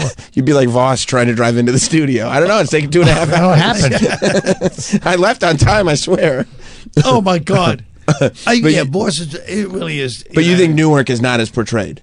No, I just remember Newark was so exciting at that time. There's this guy, Anthony Imperiali, who was like the local, it was like, I don't know if he's the mayor, but there was him and this other fat guy, what was his name? But there was 2 big fat Italian guys with bats in the street during the riots. And they were wearing T-shirts. And even the news knew these guys are the greatest. They put them on every night. I'll tell you something. Try to walk down these blocks. It was really the funniest thing. Did they protect their block? Yeah, they did. I mean, everybody respected them because they were crazy, but they were like, hey, we're not going to have riots. There he is. Look at the burn sides on him. Yeah. Is he still around? No, unfortunately. Oh, man, I don't know. That's the time. Oh, yeah, no. He passed away. Unfortunately, he didn't see the new millennium. He passed away December 27th, 1999. He had 4 days to make it. But it felt like there was a humor to the whole idea in the show that wasn't in the movie. You know what I mean? Like there was no underlying. It was like, hey, we're going to give. I feel like every TV show and movie now in the past 15 years makes sure that somebody is telling them, make sure the message gets through to people and they learn a lesson from this. Yeah, right. I feel like that's the opposite of what art should not be. People, you tell some outside people telling you to put a message in there and learn a lesson. That's like propaganda. And the jokes were all nods to the show. Like there was nothing funny about the people in that other than the fact they were saying things that we remembered fondly from the show. That was where all the humor was. Right. And it stunk. Yeah, I knew it stunk the second I heard him talking from the grave.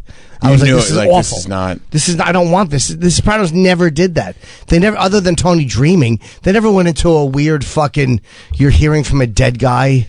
Right. Like, and meant to it actually to be happening in the real moment. Sucked. Yeah. I wonder if he felt like he had time to meander.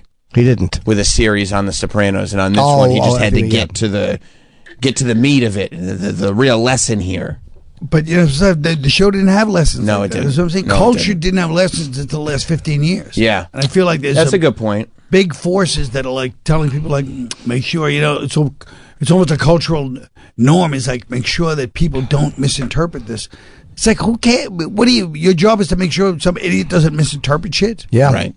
It's also, too, there was that whole thing where the black guy fucked his girl or something like that. I didn't see that part. I turned that part off. Oh, yeah, please. That's the part I kept rewinding and watching it. But there was this thing where he finally got really mad. I think he killed the girl for it. Wait, didn't he and it was a dumb way to kill her. Didn't he drown her at the beach? It was so at a public beach? She told him by the beach. Ray Liotta was unnecessary. No, wasn't it like 2 twins? roles, yeah. Oh, twins. Yeah. One of them's in jail, yeah. Yeah, he drowned her. On a public beach, and she's like, hey, as we're walking through the waves, I'd like to make a confession. I mean, I'd like to tell you something you're not going to want to hear. I'm ankle deep in the ocean. Yeah, we're alone, we're isolated. I know you're a murderer. Now's the time. I'm going to tell you this right now while things are going good. Promise me you'll keep your cool. Oh, it was just atrocious. It was infuriating. But But again, it's apples versus oranges. A movie versus a TV show. Absolutely. I mean, more like Red Delicious and Granny Smith. They're fairly. Sure, yeah, I get. I understand the criticism. Idiocy of your remark. Let's keep it a criticism. I would say unfair criticism. You know who's making film that you don't have to have a message for, that it could just be what it is and it's funny? What? Stavros Halkias. Stavros, yeah. Stavros. Have you seen this movie? No, I haven't seen it yet. It's really funny. Is it funny? It's really What funny. is he doing? I knew he did. What's it called? Let's make a cult? Yeah. Let's make a cult, I think. And it's just like a straight up comedy. Just a comedy. Yeah. I went to one of the screenings and they even asked them, like in the Q&A, they were like, is this based on any cult? And they were like, we didn't even know anything about cults. Right. We just wanted to make a comedy. Right. It's just a comedy that's a funny movie. Yeah. Yeah, there's no message, no. And need he's to funny. learn this. Just I don't funny. think he has to wear the lack of research as a badge of honor, but I understand what you're saying. I see. You think that's more the Colin Quinn at the grocery store mentality than it is integrity? Are you saying that's the other extreme? you could read about a cult. I see. Okay. You're saying that you shouldn't All right. message, but you should also know something about the subject you're covering. I've always said moderation is the key. That's an excellent point. I never even thought of it that way.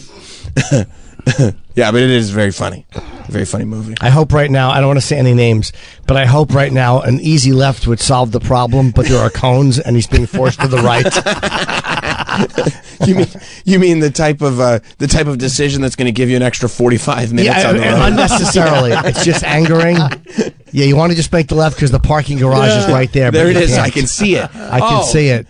The long way around 3 blocks. I see. Yeah, I hope that's happening. Honestly, there's no way he left at 6. No way. It's impossible. It's an impossibility. And It's a lie. The gall of him to say, you don't understand.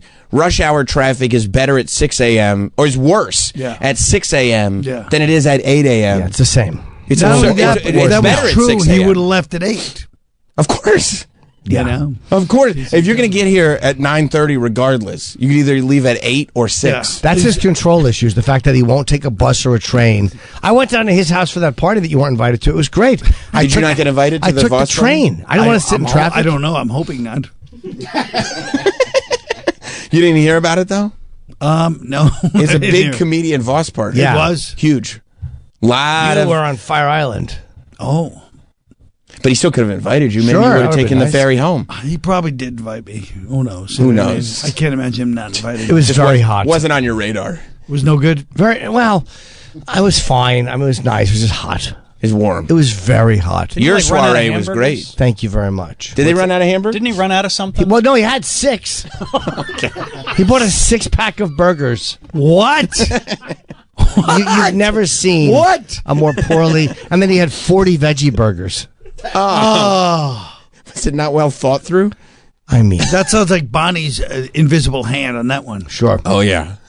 Yeah, she had 2 of her woke friends there that were just surrounded by savages. Pushing the agenda. Exactly. Look at that. Look at that.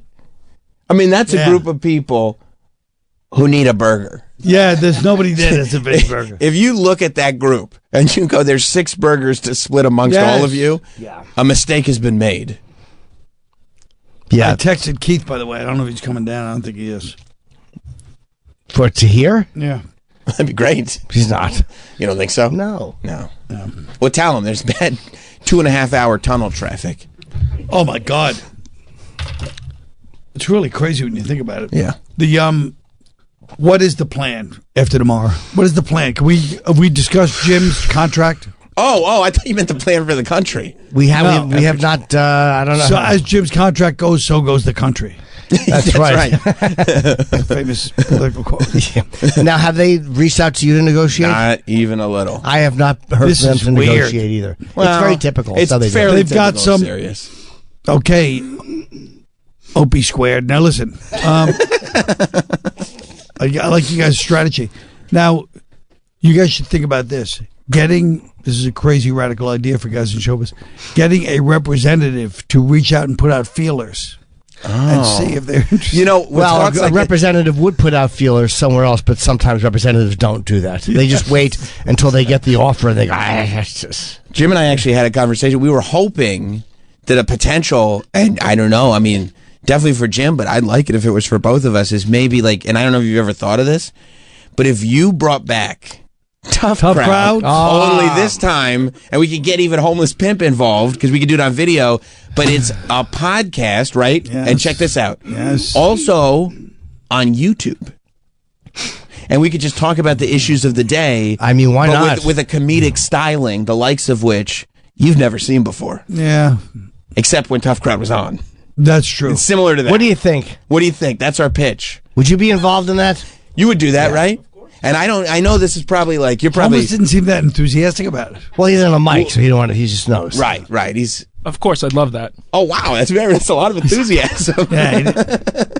That's as excited as I've ever seen him. Yeah. He's not an excitable man. No, he's not. And I realize this could be stressful for you because you've never had this idea pitched. No, this I isn't haven't. something you've thought about before. No. So that's kind of where I'm at. I called our agent. I said, let's see if we can get Colin to bring back Tough Crowd as a podcast. That may be the route to take. Who's the agent? Tony Burton. Oh, Tony Burton. Tony Burton. Yeah. Tony Burton is calling. So expect a call. Well, I'll be waiting. Yeah. No. Sirius hasn't. No, they have Sirius not has not made a move just yet. They're moving like molasses. Well, it's so weird because you used to walk in here, the place would be packed with shows. Now it's you guys, What's Face, and Sway, and like 4 other people. It's us, the Yeah, mashups, thousands of and things. Sway. Yeah. Sometimes Andy Cohen's here. Yeah, he's here 3 or 4 days a week. Yeah. But Oh, he is? Oh yeah. Oh yeah. The Bravo verse. Yeah, he used to be mobbed though, but now it's just they're just giving money to podcasts. Yeah, but why couldn't they just do podcasts here all day? They don't want to come in. Yeah, I mean, plus people do their own thing in their own studio. It's already fun to be established in a podcast. studio. What's It's like going back to work. Nobody wants to go to somebody's house. well? I mean, that's what people have their own studios and they've been doing podcasts. Yeah, but They're you're acting as a established. professional. I had to go do Stavo. I did Stavi's podcast on Friday or whatever day it was. I take the train to Astoria to the old neighborhood I used to live in and walk like 8 blocks from the goddamn subway. Bothered by it. Picked up a few lovely snacks. Actually, they had a very good bakery nearby. So we What had did some you lovely treat croissants. yourself to? By the way, I love that this story is going from nobody wants to do that to actually turn into a great afternoon. Yeah, you made a My little point day is of it. this. The whole city's going back to work. It's time for podcasters to go into the studios. Right. I'm just We glad. reversed the trend. Well, they have their own studios. Most of them do. I'm glad you're not tackling this from a very old school perspective. No, this is so old it's new. Right. Get up and go to work. Yeah. Yeah, I understand. It creates a new vitality. I'm going to speak to Sirius after today's think that's a show. good idea. Yes. Travis, would you set up an appointment with me? Who's the head? Jack Vaughn? I think Yes. so, yeah. Jack Vaughn. He's is in the guy. charge. Jack Vaughn or Steve Yeah. Blatter. What are I'll those just get them doing? all, yeah. Yeah. Well, Jim McClure makes a lot of the decisions. He makes big decisions. Yeah. Yeah, I got to get in there and sit down with them and go, guys, what are you doing? Yeah. Yeah. You're just sitting here like Kodak in the 70s? I think I'd love that. You go in that meeting and then they pitch you Tough Crowd podcast, and you might say, how are we going to make money? 2 words. Rev share. Are we in? Oh, awesome. We should do it here on the platform. Yeah, that's you right. take 50, we'll take 50. Rev share. And department won't do anything. That's right. 50% of 0. You ready for a rev share, bro? I am. Okay, cool. I definitely am ready for that. Yeah, because the 3 of us could split to 50. Wait. Yeah. Rev Why are we share. splitting it? Because we're all part of the new That's Tough fair. Crowd. That is fair. That's fair. It's fair. And we get Voss in as a guest, so we don't have to cut him in. Yeah. He's a guest. Yeah. Boss is not going to like that. No, well, neither will someone else we know. You don't think he'll appreciate that? Yeah, Bob and Boss are not going to like that. Yeah, who the fuck are you? No, enjoy the bonfire. We've got another plan. Oh, yeah. So Yeah, let's do it. Let's do it. Finally do it. What else Tough are we doing? Crowd. It'll What be else are we fun. doing? Rev share. You guys are discussing something. I don't even need you. I'm going with Travis directly after the show to Sirius. But I thought you were pitching Fred. You're pitching Tough Crowd. The big guy's upstairs. Yeah, pitching it to Sirius. They're Well, I'll not. pitch They you don't guys use the too. cameras. What's that? We have to bring someone in. They're not going to want to do it. Well, you can use some of your Do 50% what? to pay Homeless Pimp. for Wait, the video. then what's the other? What else am I pitching? You guys with me on the show? You The said third you were week? going to Tough Crowd. Sirius to pitch us. I was. But now you got- changed it to You're Tough the Crowd one who Rev brought up share. Tough Crowd like a fool. I thought You we did. would be on it with the Rev share. Yeah, that's fine, but then it's not Tough Crowd. Oh. You want me to go pitch you guys with Tough Crowd? I thought we'd be Oh, part no, of I the did. crowd. Oh, I don't have We'd to be come part of in? the crowd. I don't have to come in. You do have to come in, or pull me out of here. I just need to go. What are they? One floor up? These guys? They are one floor. We don't know. There's another Sometimes building they don't come somewhere into work. that we Yeah, don't. they see That's them. the other problem. You guys won't. You know what I mean? First of all, you're not. Neither one of you is dressed properly to go up to the next floor. Sure, I You am. think we should be wearing No, you're not. business cash? Yes. Yeah. And then go up there. I'm looking around the room for anybody. Even Travis is technically, unless he has a blazer somewhere that I don't know about. Travis has started wearing crew necks for the fall. That's an improvement. Crew necks is good. But, thanks. By the way, how quick before Voss attacks? Here's what a hack Voss is in his soul. When he sees writing on any shirt, he's going to zero in on it to attack it. Yes. 'Cause it's like a club mentality.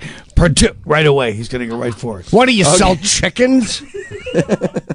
I guarantee you, of course it's a Frank Perdue joke. Of course it's going to be a Let's Frank Perdue see joke. how long it takes him to do a Frank Perdue joke. That's exactly what he's going to do. That's exactly what he's going to happen. Yeah. Yeah. Boilermakers, that's what you should be doing for a living. Yeah, that's the second one. Yep.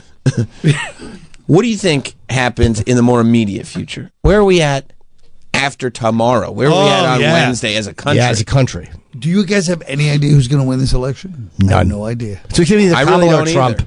Okay, you're zeroing down to those. You think it's going to be Trump? Either Kamala or Trump. He likes the guy with the big hair, the libertarian. Yeah, I'll probably vote Libertarian.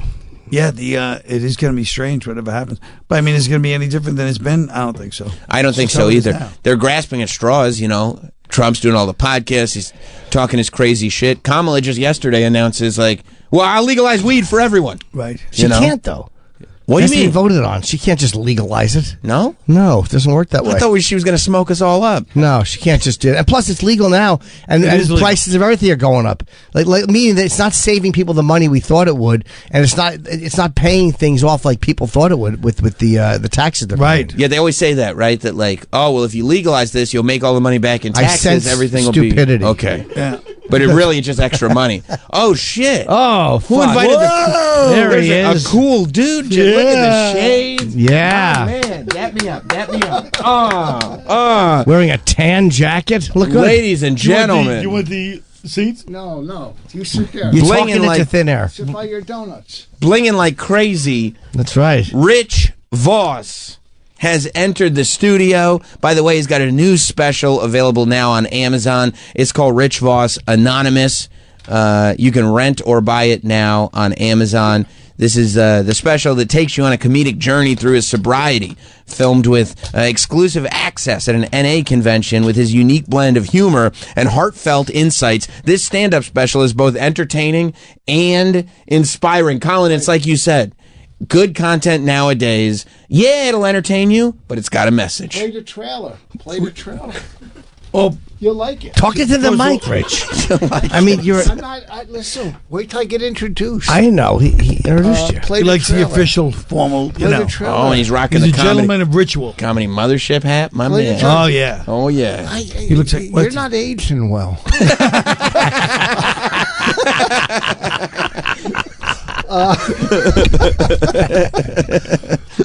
I don't know. Maybe it's those. Are you gonna have a donut, Rich? Have a donut, dude. Have a DC. Maybe. You know what I'm saying? Yesterday, You I look was- thinner. You look great, a dude. little. I've been. You do. Yesterday was my one of my grandson's birthday 1 year party, so I kind of ate like. Oh. And last week was my other grandson's 1 year birthday party. You know, yesterday was so it was at a basketball court. I got him a nice grill though. It was good. He's so cool. Low tops. Thanks, dude. That's what I'm saying. My man. Let's get this trailer going. Hey, there's a new guy. Where's that other fucking cunt that used to work here? That arrogant douche. Jordy?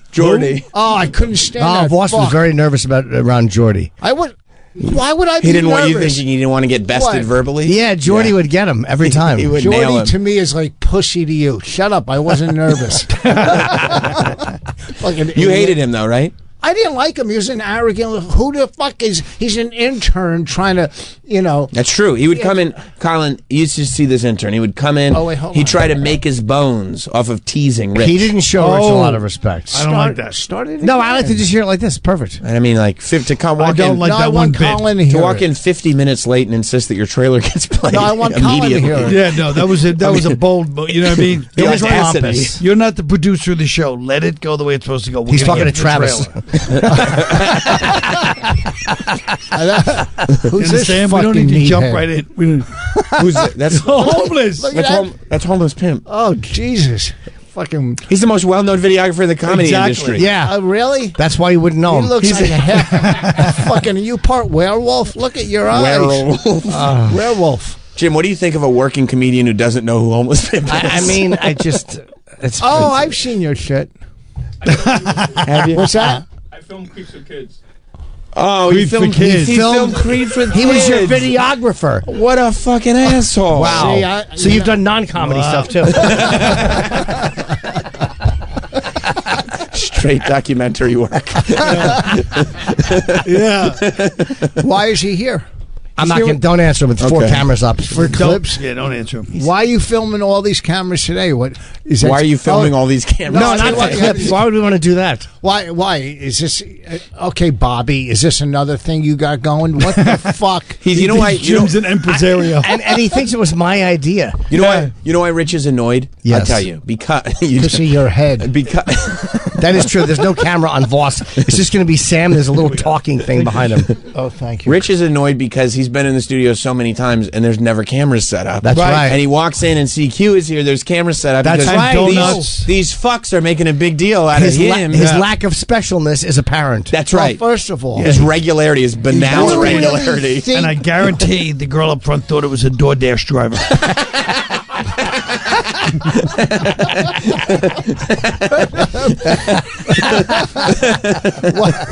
not for you because I didn't have 4 bags.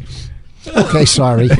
He's always you'll never get that one bad habit. I know.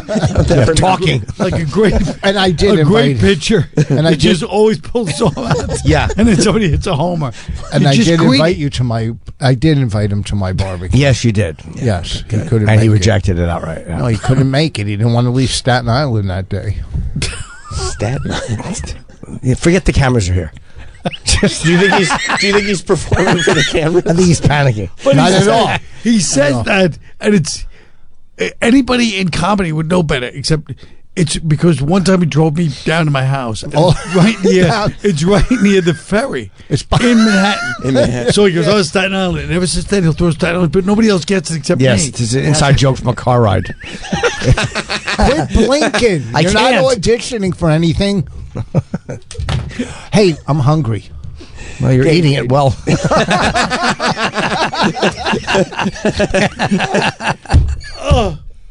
Have a donut, dude. You guys have a watch? donut. Let's watch the trailer, and then we'll all. Are you celebrate. mad that Colin gets cameras? Not at all. He deserves. Colin deserves everything he gets. All right. You really didn't That's know who the cool. homeless pimp was, even though he films I every do comic, after- including you? I do know after I heard his name. You did not. I kind No, of. you didn't. He said did. Creeps I with kinda- Kids. You still don't know him. But now I you do realize know you do him. remember Creeps with Kids. Because you're like, Yes. oh, somebody did have a camera once. Must have No, been I him. did.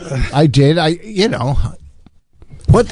He's like a known entity. He's got a whole network you know of what I people did? who work Well, under him. Last night I watched a movie, and towards the end I go, "I've seen this." Have you ever done that? Like watch a Towards movie? the end?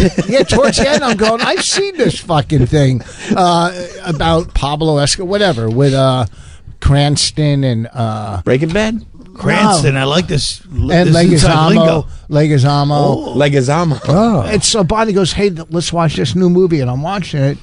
I go, "Look at the date, 2016. It was her fault."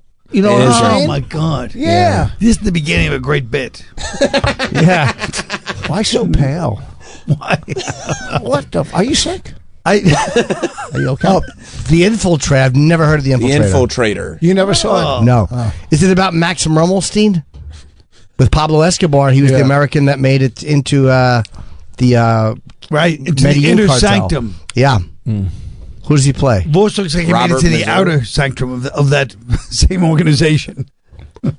1 for 3 for you. Have a donut. Have a donut. I mean, we did buy them. Yeah. This is like the olden days. Just start picking your nose every 5 minutes. 5 minutes. Nice. Boss always knows which direction to go in Sure to get out of does. a hole. Works every time. Sure too. does.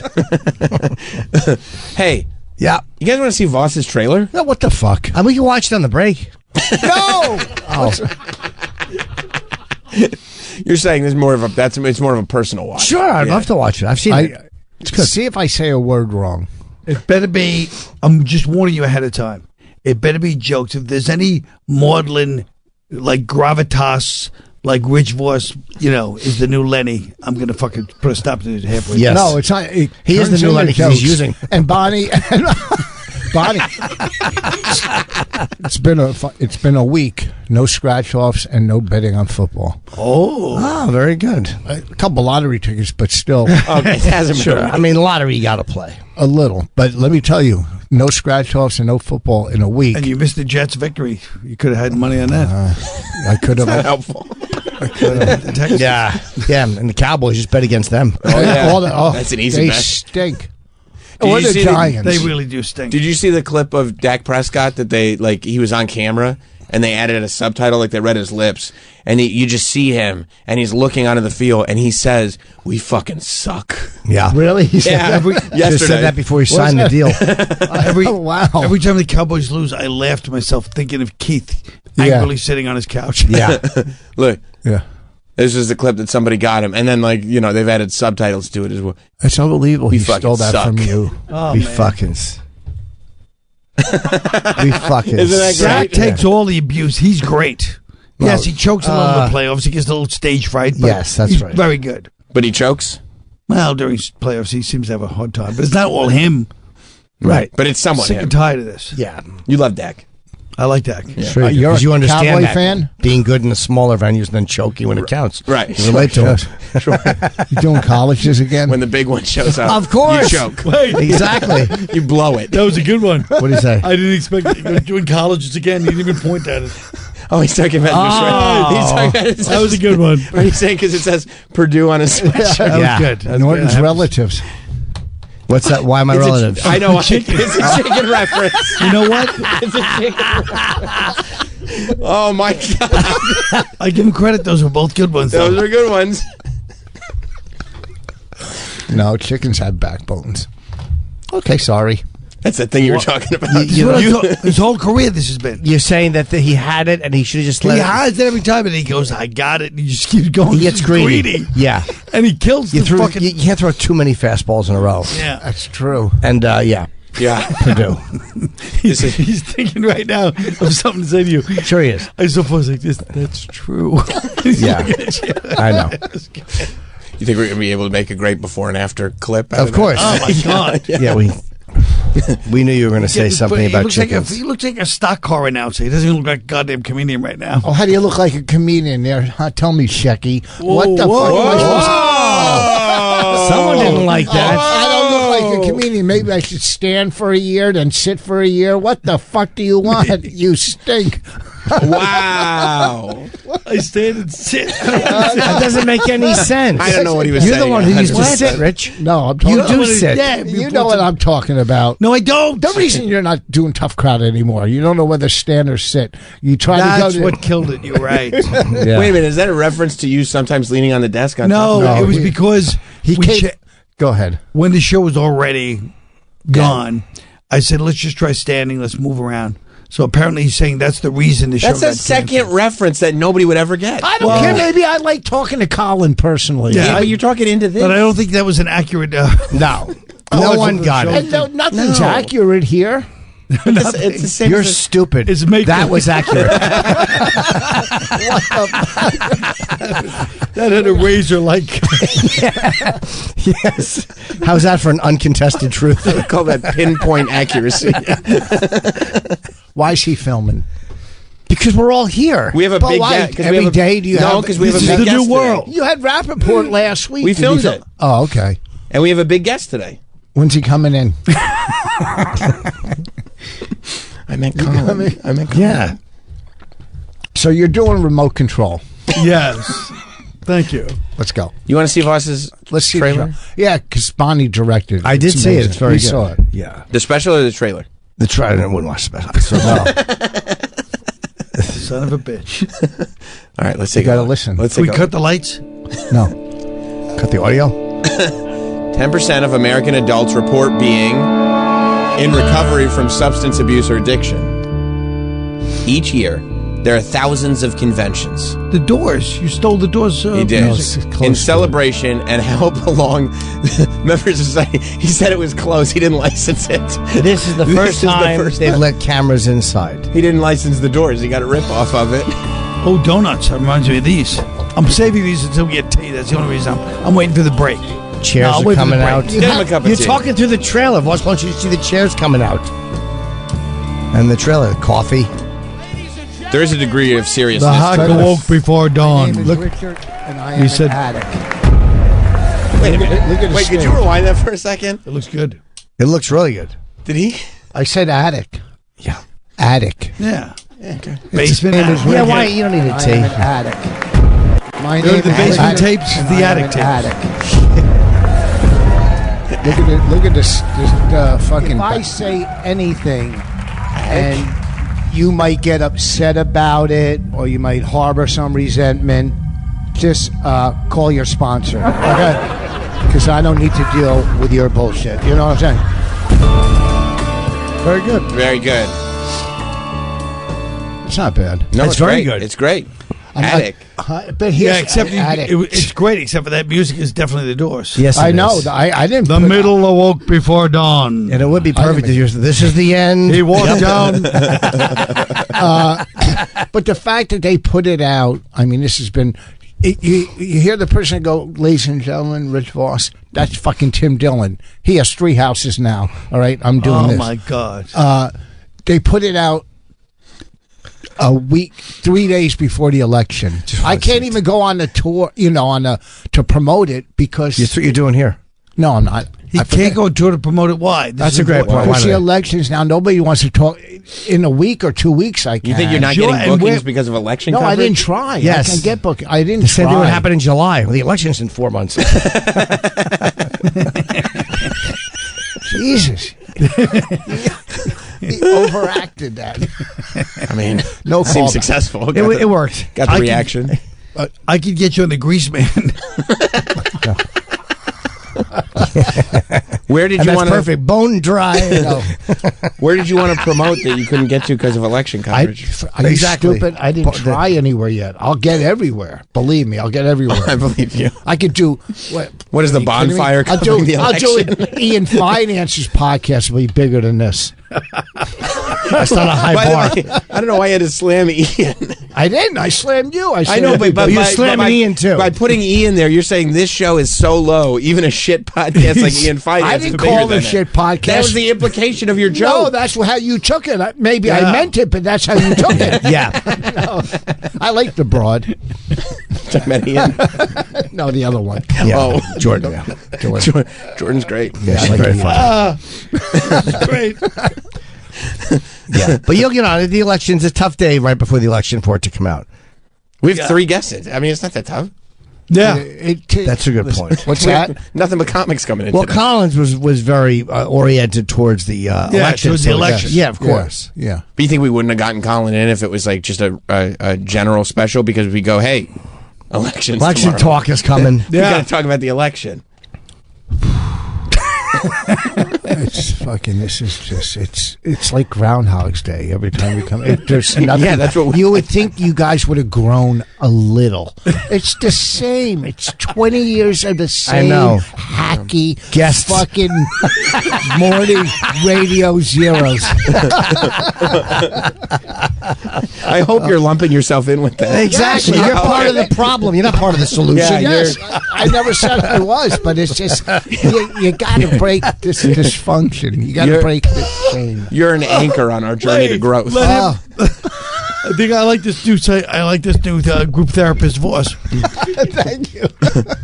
Saying that we need to grow and we need to do better. Expand. Have you tried Ozempic? I have not, obviously.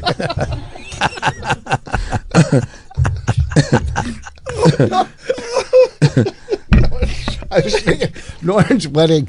Norton had a small wedding. Him, his wife, the best man who was his wife. He did it again. You said that 50 times. Exactly. I never Speaking said of that before.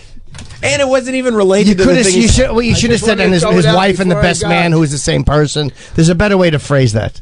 Yeah, that too.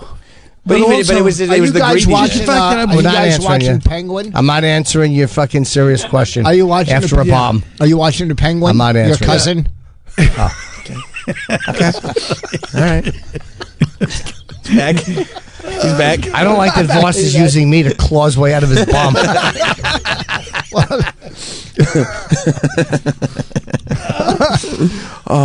Rich, are you worried about where the country goes after tomorrow? Are you worried about what's going to happen with Why this would you get him involved with this Israel talk right now? Thank you. You think that's where it's going to go? That's my concern. That's all I don't. That's all you care about is Israel? You don't care about the United States? No, you fucking moron. That's what you just said. Yeah, exactly. You just said everything they've been saying.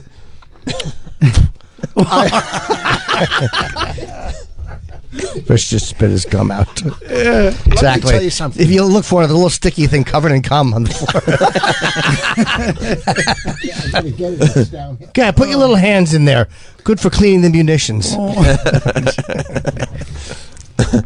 Rich is, before he waxes philosophical on us, he's trying to get his chewed gum out from behind a computer monitor. Gum. A little troubleshooting. Yeah. And then he's going to tell us how it really is. What'd you want to say, Rich? Go ahead. Listen, everybody has a concern when it comes. A concern, not a stake, because financially, we're set. We don't have not to the worry. Food one, Rich. What's that? Not the food. What do you mean, not the food? Steak. He meant something like a concern. I know. Right. Okay. Okay. He didn't. I don't think he did. I don't think he did either. Don't resign. I'm telling you, you know what I mean? Take it easy. I understand. Take it easy. Go up to Believe me, that you're not the one they would hire. I believe you. Just go to Provincetown and retire. Why would you do this anyway? It takes 3.5 hours to get in here. P-Town. Yeah. What's that? It takes 3 hours to get in here from where you live. Here's the reason I don't take the train. Takes half that time. Here's the reason I don't. It's because of going home. I just want to get in my car and fly home. We all feel, everyone in the studio feels that you lied to I our didn't. faces. Yeah, you were gambling. I swear to God, you I went to a not leave casino. At 6 a.m. I swear to God, You did not leave the house at 6 a.m. We believe you get up at 5, and you just meandered around the I'm house telling you in the your truth. socks. There's no reason In I your would lie room, in about your that. bedroom. Ruminating, yeah. Looking at your posters and your First of all, shoes. Yeah. you're not Bonnie. Why would I lie to you? Second of all, I swear to God, I got up at 5 and left at. I did lie. I left at 10 after 6. I left at 10 after. It's starting to creep. It's starting to creep. No, it's not going to creep. And did you make any stops along the way? No. No one takes 2 hours and 40 minutes. Dave, 3 minutes. One time. 6, okay, Where it was was it? 6:10. No, How to okay, get one gas? time. Get gas, and did you go in and get a scratch off? No, I haven't Any played food? scratch offs in over a week. Oh. Get anything No, to eat? I'm starving. Yeah, Want me a too. donut? Well, we're going to have a donuts on the break. Ooh, a little We're not going to big have one on the party. break. We're just going to get tea and then have when we come back. You Yeah. drink tea? I always drink tea. You don't He drink loves coffee? tea. No, I don't like coffee. Oh, you think you're so sophisticated. Is that the thing? You think you're sophisticated? Yeah, you drinking think you're better tea. than us? And his biscuits. I am kind of And he pours the tea on the bread and eats it. Yes. Jim knows. He really thinks he's something. I really am. I'm a real snoot. Yeah. He really thinks who the fuck he is, huh? That's right. Yeah. That's right. You a sponsor? When you're picking bread off the ground. When some old lady is throwing crumbs to him in a park.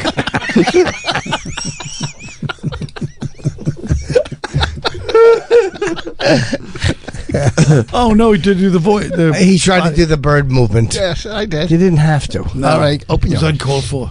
Yeah, Sam, we don't need you. Take the day off. If that watch was worth $100, I wouldn't know the difference. That's Why the would thing. you? Because you're an uncouth zero. You just got through saying I was a snob. Too sophisticated. Oh, fuck. You're right. Oh. New segment. Oh, boy. He has a nice By the way, I love this. This one, right? Yeah, he That's- did I call want you that- snooty I want and this then to be my an next one. uncouth slob. We're going to call This it is such a nice the everyday. contradictions of Rich It's Wall. easier to see, A too. study. It's easier. The other, I sold the Sky Dweller. Bobby's watch? No, it's not Bobby's. It never was Bobby's. Bobby's watch. Fucking The hack. Sky Dweller. I mean, it's just it's idiocy. Did you Did you make a little money on it, or did you sell it for the same thing? Nah, I made a couple grand. Not much. Not bad. It's a lot of money. But I put it towards my new car. But who would own something called the Sky Dweller after the age of 13? the Sky Dweller. And you and Bob sitting there like, ooh, that's really like a couple of dumb pimps from the 70s. That's your badge. Whoa, he's filming. Specifically dumb ones. No, I think I think it's my great. Rolex. Huh? You might as well say at 8th Avenue and 41st Street, 1981. Check out my Rolex. That's a Submariner. Okay. Oh. No, it isn't. No? Submariner is also a comic book character. It's a sea dweller. It's a sea dweller. You're telling me what I own, you fucking arrogant Sam, cunt. how dare It's you. a sea dweller. No, it's not. That's a Submariner. It's not a It Submariner. absolutely is. You want to bet? Yeah. Sub. How much? Oh, I thought you were done gambling. I'm willing to lose just to pull you off your gambling sobriety. Yeah, it's a Submariner. It's a sub. You know, first of all, you know nothing about fucking watches. No, they're Rolexes. stupid. I don't care. I got to figure. Here's my watch. He knows that. Oh, 9/11. Speaking of how appropriate. Colin, you know, once Voss came in with his watch, Yes. and he heard I was in the market to buy a watch, I sold it. and he took it off his wrist and asked if I wanted to buy his, and put it on my wrist and legit tried to sell it to me. Oh my God. I sold it. I It's sold very it. uncouth. It was very. I don't think it's uncouth. It sounds like he went to his roots of 47th Street. Just put it on, see how it feels. That's what he did. That's what he did. Look at yourself in this. It's so funny how they broke off and tried to do a bit. It didn't work. I got the point. Everybody was laughing. Jim was laughing. No, I you did wasn't. enjoy it. No, you didn't. Yes, I Everybody's did. having fun, dude. But you hated it before we even started. That is true. Everybody's What's having that? I was You were hating enjoying it it. before we even got into it. You liked it? Yeah. Oh, that's I did. I was enjoying We it. were going into you, And as I a don't like either 47th one of them. Street. I just like you less. We're getting you into a 47th Street Why the jewel. fuck are you wearing daisies on your pants? What Oh, is he that? really doesn't know the homeless vibe at all. Bro, how do you not know the homeless pimp? You're wearing a Yeah. comedy mothership hat. You know I like- nothing about the comedy Absolutely. industry. You're the only middle to buy that hat. Do you think he purchased no, he's the hat? Of course he did. Who are you opening for there? If it's not young Jamie, he doesn't want to hear about it. Who did you take on the road with you? I heard you, and you said he was fun to be with. Who was it? Oh, Cooper Carlton. Yeah, he was an intern from years ago. We Not liked years it. ago. He was Last a stand up. Yeah, he's funny. Could you find an easier act to follow? Huh? You. Yeah,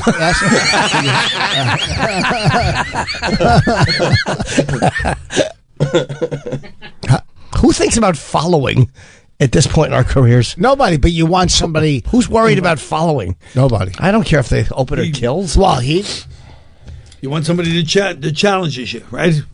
no. No, he doesn't want that. Who do you have open for you? I try to get a female because I want a you're different very voice. open-minded. Yeah. White.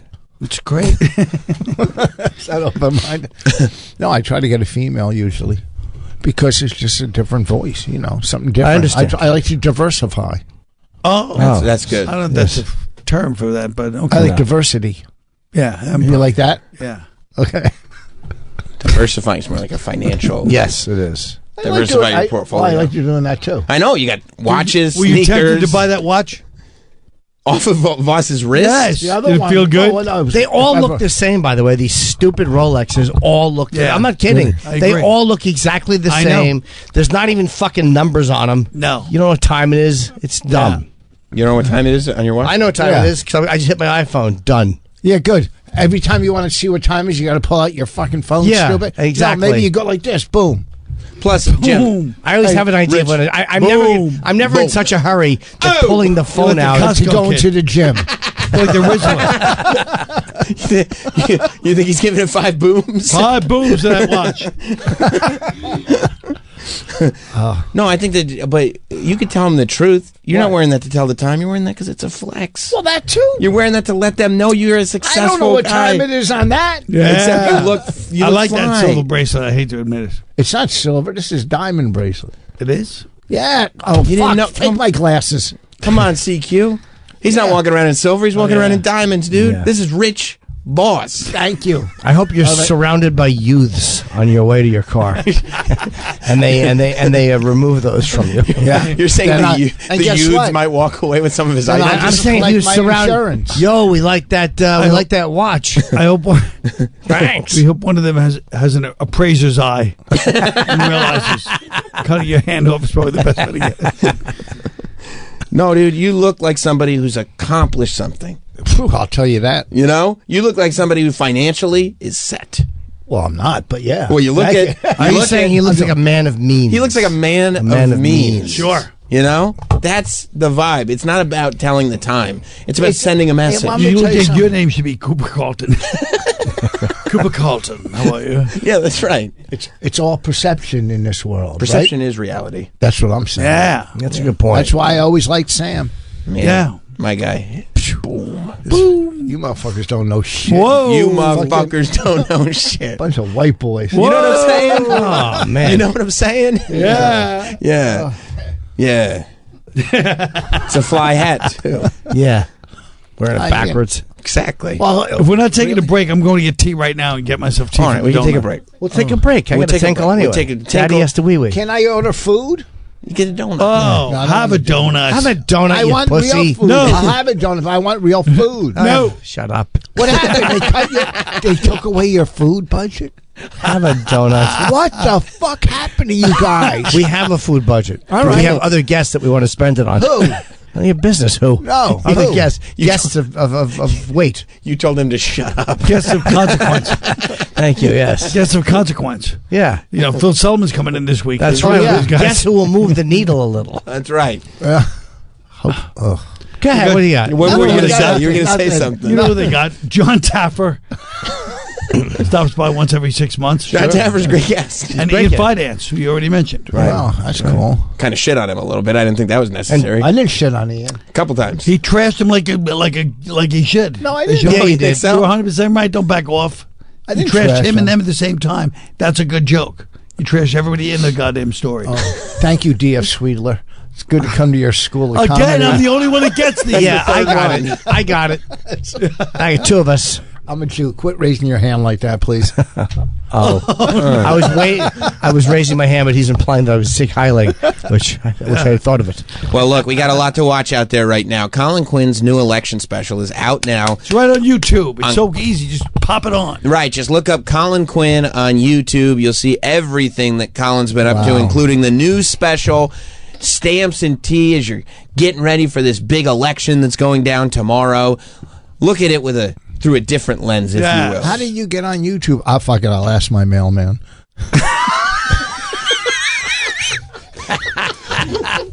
And He's still got it.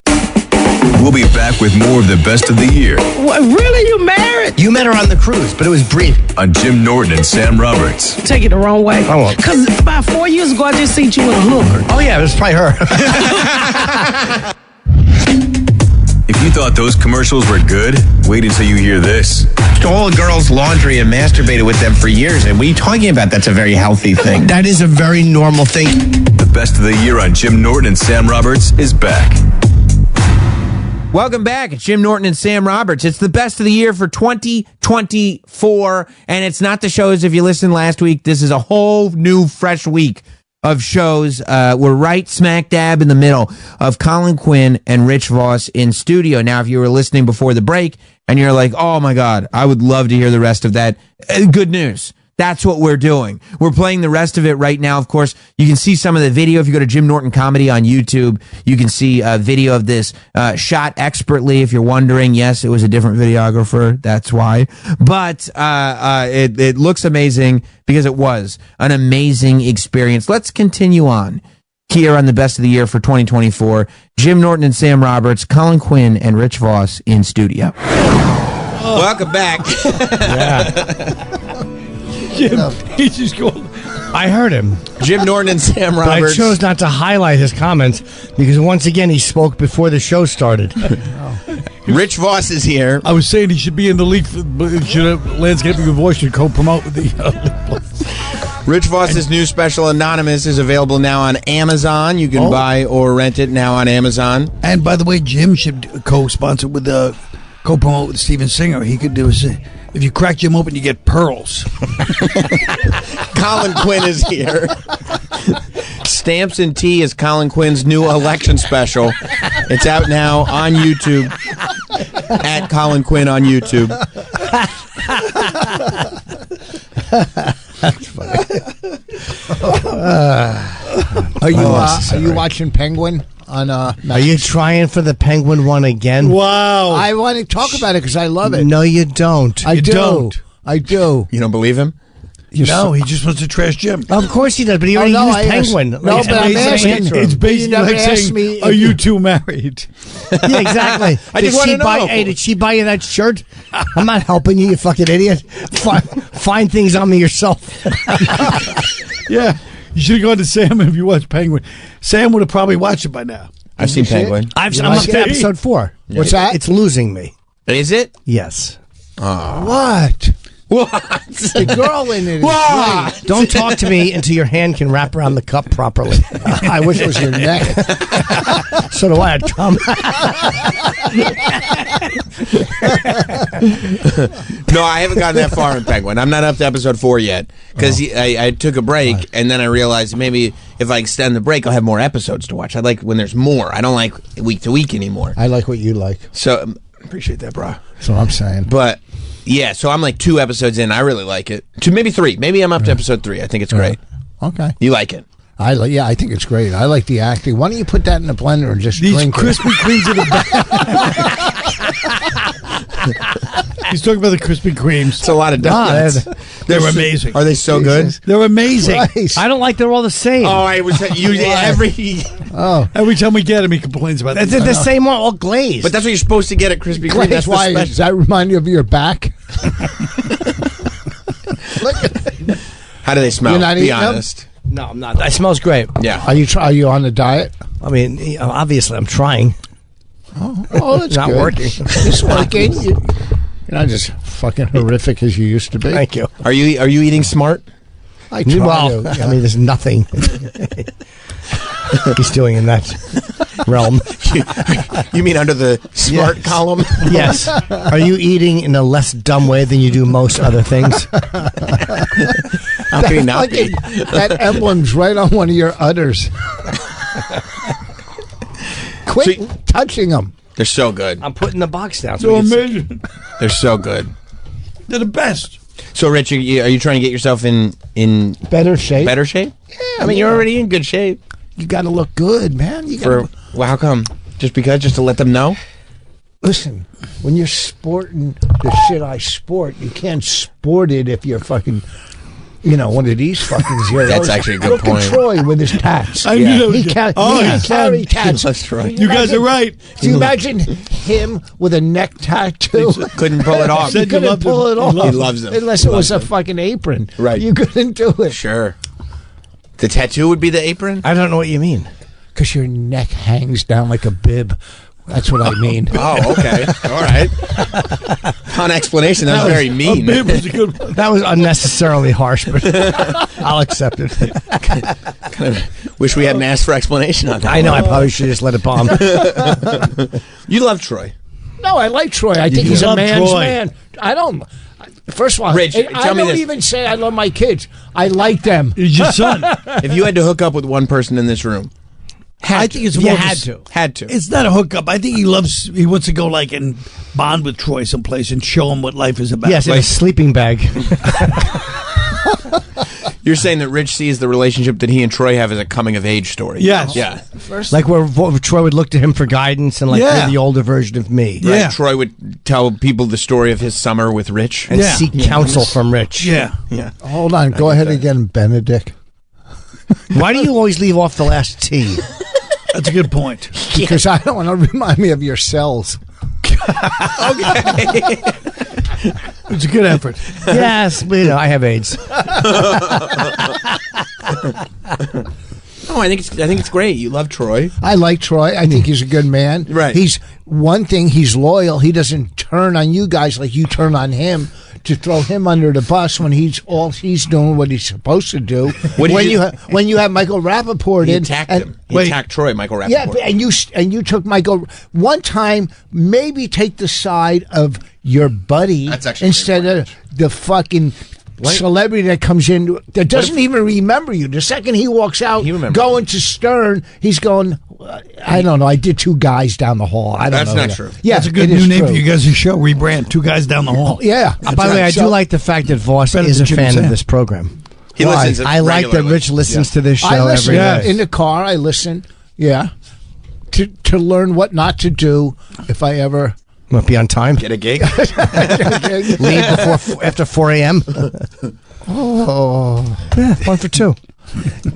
Yes, Michael. I work the cellar under a different name. Nobody gives a fuck. Yeah, Mike. I do a name. I go under. Yeah. I don't want people to show up. I use Rich Voss.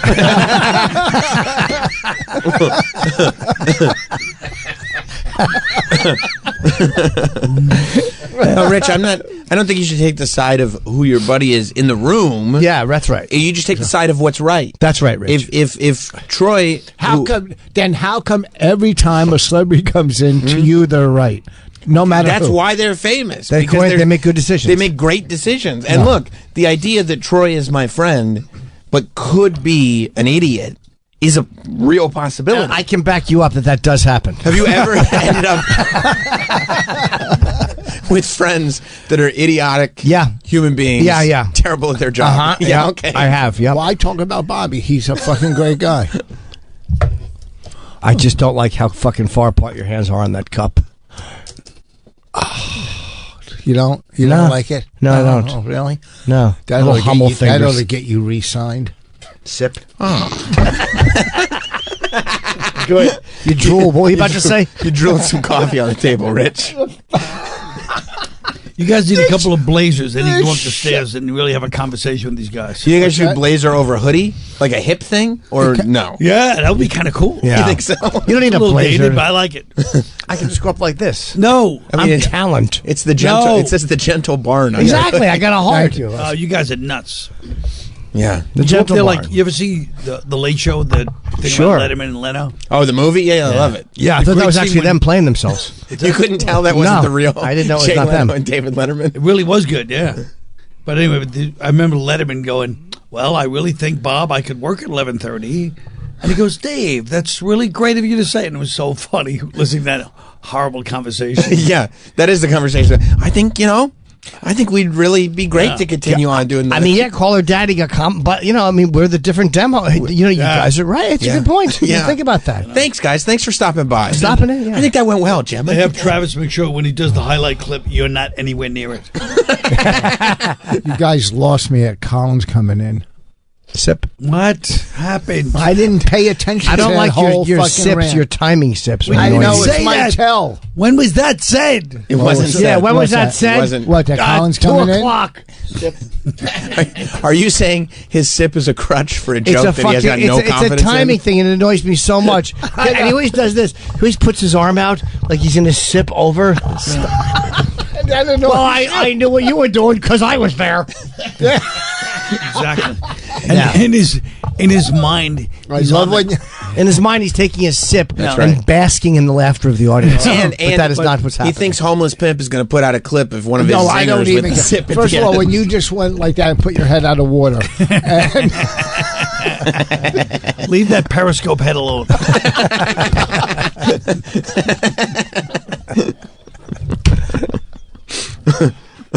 oh.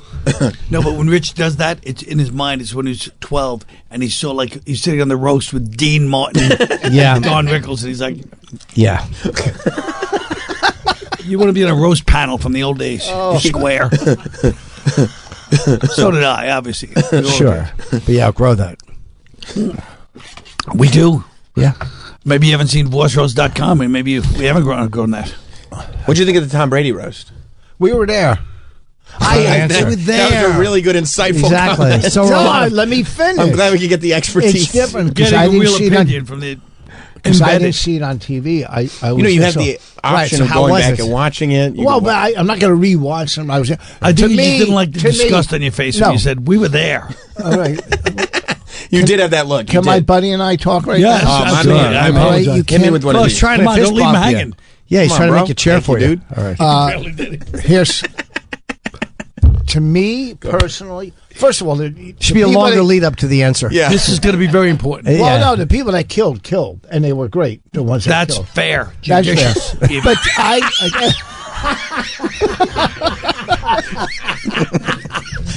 The benevolent king has spoken. People that killed. I take nothing away from them. You pompous ass.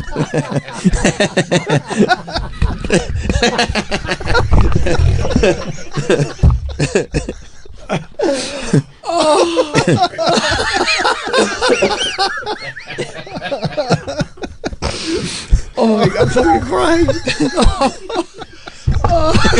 It was good of you to point that out. Can't take anything away. No, he bestows on them. What an asshole. I thought you were about to, but your benevolence, I think, has left us all in awe. I have nothing bad to say about it. Nothing bad. All right. Cool, man. So, and this is on the scene perspective. Yeah. That's good, man. Okay, cool. So after doing a roast yourself that you take great pride in, after being in the room for the Tom Brady roast. Yes, Tom Brady roast was interesting. Your expert opinion on the whole thing is those who killed, and I won't say they didn't. Yes. Cool, man. Well, you like hear it from me. Well, what were you going to say? Part 2 of that. Who didn't kill? Yeah. Who didn't kill? Stop repeating the question to think. Don't you think? By the way, crowd work 101 because you called out his sip and now he's lost. You're from Sacramento. That's why Voss is always funny. I was literally telling him if we do another roast, we should do it where nobody, because I hate everybody writes jokes. They all have joke writers and it seems out of place, even athletes with these. And I go, we should do a roast. He goes, how would we do that? I go, we try to do it where we have the comedians, and then he hung up on me and never called me back. And he was correct. Oh, he was correct. Oh, I thought that was mustard on us. His gum on us. Mustard? Mustard. No. You can't get mustard out. It's like blood. Tell him about it. He loves mustard. I do love mustard. Who didn't kill at this roast? I didn't say anybody didn't kill. You said those who killed, but who did not kill? So everybody killed at the roast.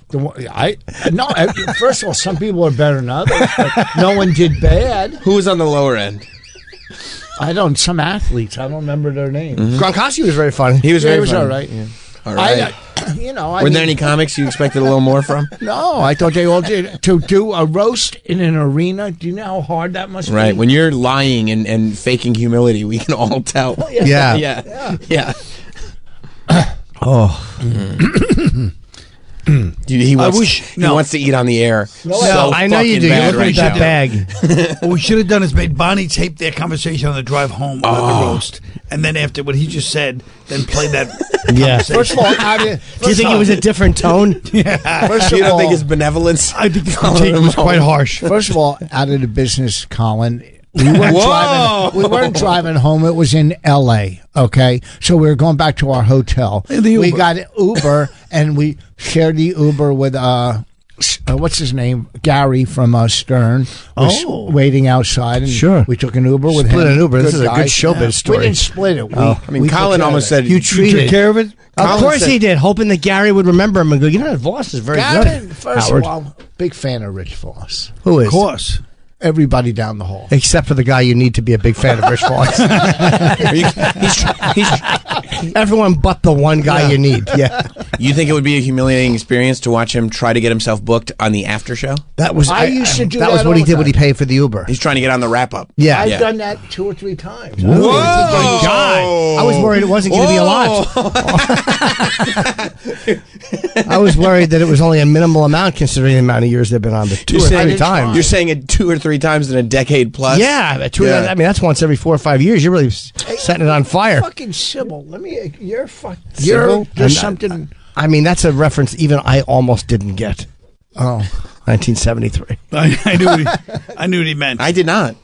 Wow. She was a schizophrenic with a bunch of multiple different personalities. 16. Sally Field. 16. Oh. Yes. It turned out it was bullshit, by the way. Oh, was it bullshit? Yeah. I didn't know that. Well, people can have multiple personalities. Yes, or they can lack even one.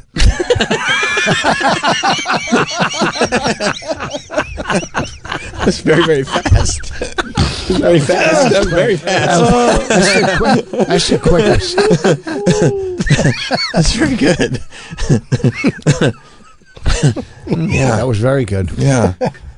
So you doing a wrap-up show?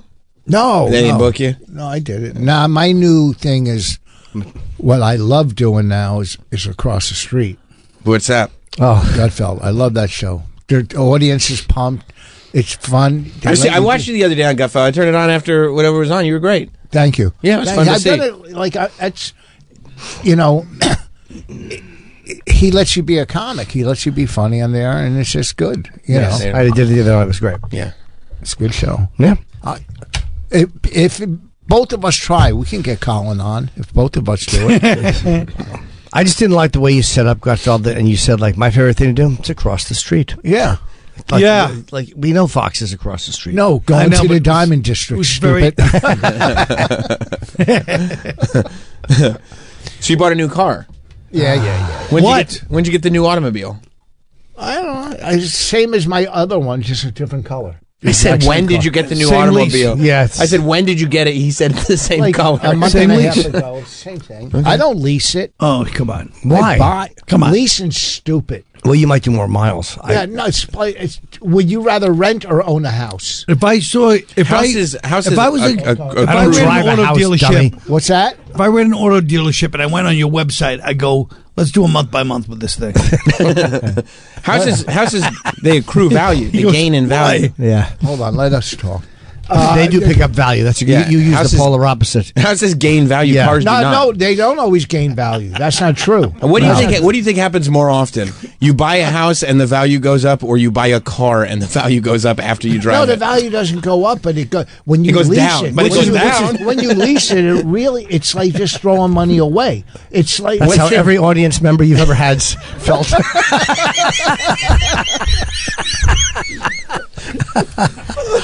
Rich, the point is that when you buy a car, you don't get the money back. You're throwing away money because you can write it off. You can write off a lease. I don't lease. I buy. Would you lease? When someone says you can write it off, when you hear that first word, you immediately just go fuck it. Look, turn the focus on him. I don't have time for this. When'd you get it, dude? When'd you get the new whip? At least 2 months ago. 2 months ago? Yeah, I think so. What color is it? What kind of car? Like a motherfucker. What kind of car? That's what I'm saying. Lexus sports car. My man. I didn't know. Ooh, IS 350. Oh. Is it true that sometimes you go to the dealership to get your car fixed and you end up on accident buying a new car? 2 cars ago, I went to get my car serviced. And I go, you know what? I'm a little bored today. Let me get something new. Something nice. Something nicer. Yeah, something shiny. And I got rid of that one. Right. It's 8 months old. I was getting tired of it. How old was and how long ago was that? I don't know. But it was. How long did you have how old was the car that you just traded in to get the new car? Year and 3 months. You're a dream to those guys. Like they talk about you at the Christmas party. He walks in with all his jewelry ready to spend. Just tell him he looks good in the car. He'll buy it. Yeah. No, First I know offer, what I want. Whatever number you throw at him, he'll take. He'll just take it. I know. He's the dream. He's like he's like the guy that they don't even believe is real that they talk about. Yeah. Listen. I know what I want. I get the deal I want. I don't test drive it. I know a good car. He doesn't even test drive it. Why would I test drive it? They said that to each other. He doesn't even test drive it. You're right. Yeah. See that sticker? I'll pay it. Yeah. Whatever the car says, I'll buy it. It's the same mistake Bonnie made 20 years ago. She didn't test drive it. Yeah. Oh, she did. Oh, it's very salty, Rich. Look at those. You're ketchup. saying there was premarital sex? Yeah, sure my was. man. You got some. You were getting some. Oh man, you got some action. You got laid.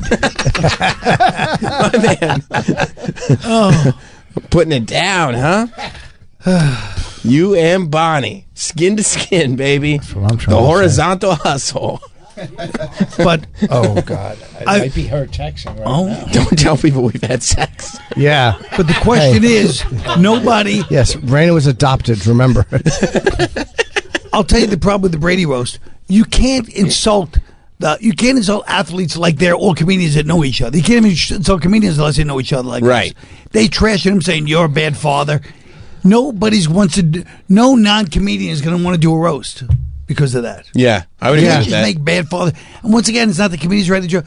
They have a bunch of writers. They don't care. They're not on camera. Yeah. They're just trashing as mean as you can get. Right. It's just trying to get stuff on. You're saying there's nothing personal about these things. They're not it is like I do kind of some of the jokes were good, but I do like it when it's just people who know each other trash each other. The idea of like we roast who we love is completely lost. I've never met that man before, but I'm sure I can be very mean. Well, that's all of the Comedy Central roast from the beginning. Yeah. You know, I mean, it's not like. And then they take it to another level and doing it in an arena in front of 15,000 people, right? Where you're on stage and Kevin Hart looks like a tick, you know. So what the fuck? That's a joke they missed on the roast. What? Yeah. You hack. Listen to me. I'm a hack now. First of all, what? You weren't in the top section. You weren't in the VIP. You were in probably. We were in the blue seats. Yeah, was it hard to laugh at the jokes when you couldn't see beyond the scoreboard? Are you saying he was in the section that we had good seats that would lead to going home in an Uber shared by Baba Booey? We got the Uber and we saw him standing there. We go, "You want to ride?" I like that initially. I think that when you said in the Uber, it was kind of like a joke because you figured you'd take a car service or something. He goes, "Yeah, we were in an Uber." No, of course, and we shared with in L.A. We took an Uber from our nice hotel. Oh, you know, and 3-star. Yeah. Who the fuck? Why do you take off excess wrap? It's less carbs. Yeah. What is that? That looks like a miscarriage. You look like a miscarriage. All right. Well, we're both right. What is that? Where was Gary staying? What's that? Where was Gary staying from Stern? What about it? Was he at the same hotel? Where was he? No. Of course not. We were at I don't know Best where Western. he stays. I don't know. Best Western. We stay at a nice hotel. Comfort Suites. Mm-hmm. Yeah. You get excited when you see like HBO. What's that? What? I'm not Nothing. getting on. I know. By the way, Jim, Travis specifically said, "I'm not buying you breakfast. You're going to eat on the air." Rich said, "I'm not going to eat on the air." Travis looked at him right in the dead eyes. I promise. And said, "Promise me you're not going to eat on the air." And Rich looked at him back. He can't and help said, himself. "I promise I will not eat He on the can't air." help. He can't help himself. And he's got broke a promise. He's got Yeah. a mouthful of rap. First of all, It's like seeing somebody's fly open in the restroom. He's got a. He's going to shove it in and then pretend he didn't. You broke a vow. You did. You did. on air, off air, there's no difference with you guys. Yeah, good point. I appreciate That is true. that, man. I appreciate you that. ruined it either Pretty way. deep, man. I like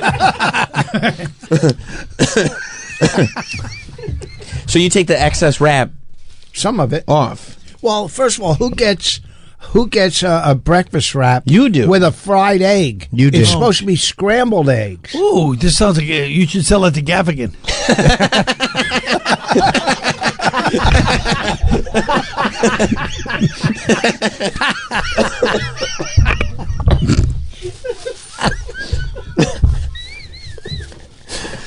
What's in the wrap?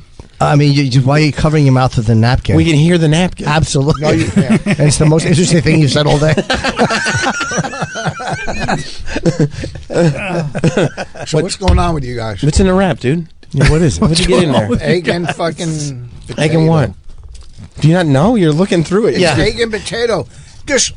Where the fuck? There's no cheese in it. By the way, you eat a wrap like a 7-year-old. How is it? You've had 2 bites and your whole thing is messy with pieces of everything. Oh, you fucking shut the fuck up. A minute ago, he was your buddy. I know you guys were bonding before, but now he's turned on you. Yeah. There's no cheese in it. Well, oh no, no. Did you? You're probably better don't off. cheese, yeah. Yeah. Our intern's rolling his eyes at you. Voss. I know the new kid, the young kid, the young guy. I'm rolling my eyes at the place that we ordered. Not. I don't believe yeah, that. not for a so second. fair enough. It's Voss. You're dropping things on the floor. Yeah, You're that disgusting. I like this kid. He's got a sophisticated voice. Sounds like Cooper Carlton. He looks like I'm obsessed with that name. He looks like a little Jake Gyllenhaal. Yeah, he's a good-looking guy. I don't know that. Shout out to you. Jake Gyllenhaal's not good-looking? No, Jake Gyllenhaal. Oh, nice. You know Jake Gyllenhaal? Yeah. Yeah. You're brother of Maggie Gyllenhaal, yeah? Yeah. Nice. Yeah. Maybe I said it wrong. Maybe not. That should be the name of the ex. How can it be that mess? It's a wrap. It all stays together. It's Yeah. You're He's a picking mess. it all apart. Why? You want another one, Voss? I'll get another one. No, that's good. Yeah. And that's Mr. Voss, but thank you. Mr. Voss. He was talking right into the mic with food in both cheeks. Could you imagine looking at somebody and saying, "Hey, it's Mr. Voss," with a mouthful of food? Yeah. Oh, Mr. Voss. Oh boy. Let's face it. I hope you're better on wrestling podcasts than this. Spitting all over yourself. Yeah, drooling. Can't even slam someone. By the way, speaking of wrestling, me and Holmes were trying to do that short film of do you ever watch the thing I did with my friend Mike Spillane from Hell's Kitchen? Mm-hmm. He had a fight, him and his brother and his cousin. They get in a fight in a bar in Midtown in 1982, and they're fighting a guy pinched his ass, a manager. Nice. And he turned around, Andre the Giant. No. They had to fight Andre the Giant. And I guess his manager was Bobby the Brain. Who was the manager at the time? Bobby the Brain man? Well, yeah, was it what year was it? 82 maybe? No. I think it was Classy Freddie Blassie. It might have been Freddie Blassie, yeah. But Arnold he pinched my Skolin? friend's ass. Wow. Do you have Andre any more did. stories from the early 80s? Oh, the manager. Yeah. Well, it's wrestling. He likes that. A fight with Andre the Giant is a pretty good story. Pretty good story. Yeah. Yeah. Okay, go. Yeah. Whoa. I didn't know I was auditioning for you, Mr. Voss. Yeah, exactly. I use the proper term, Mr. Voss. You don't like hearing about Andre the Giant. What's that? Because you're Coconut Willie. Coconut. Who's Coconut? Is that somebody he fought? Coconut Willie? No. No? But he reminds me of you, Coconut Willie. Do you remember Coconut Willie? Mm-hmm. Do you? Who's Coconut? You're good friends with Lord Littlebrook.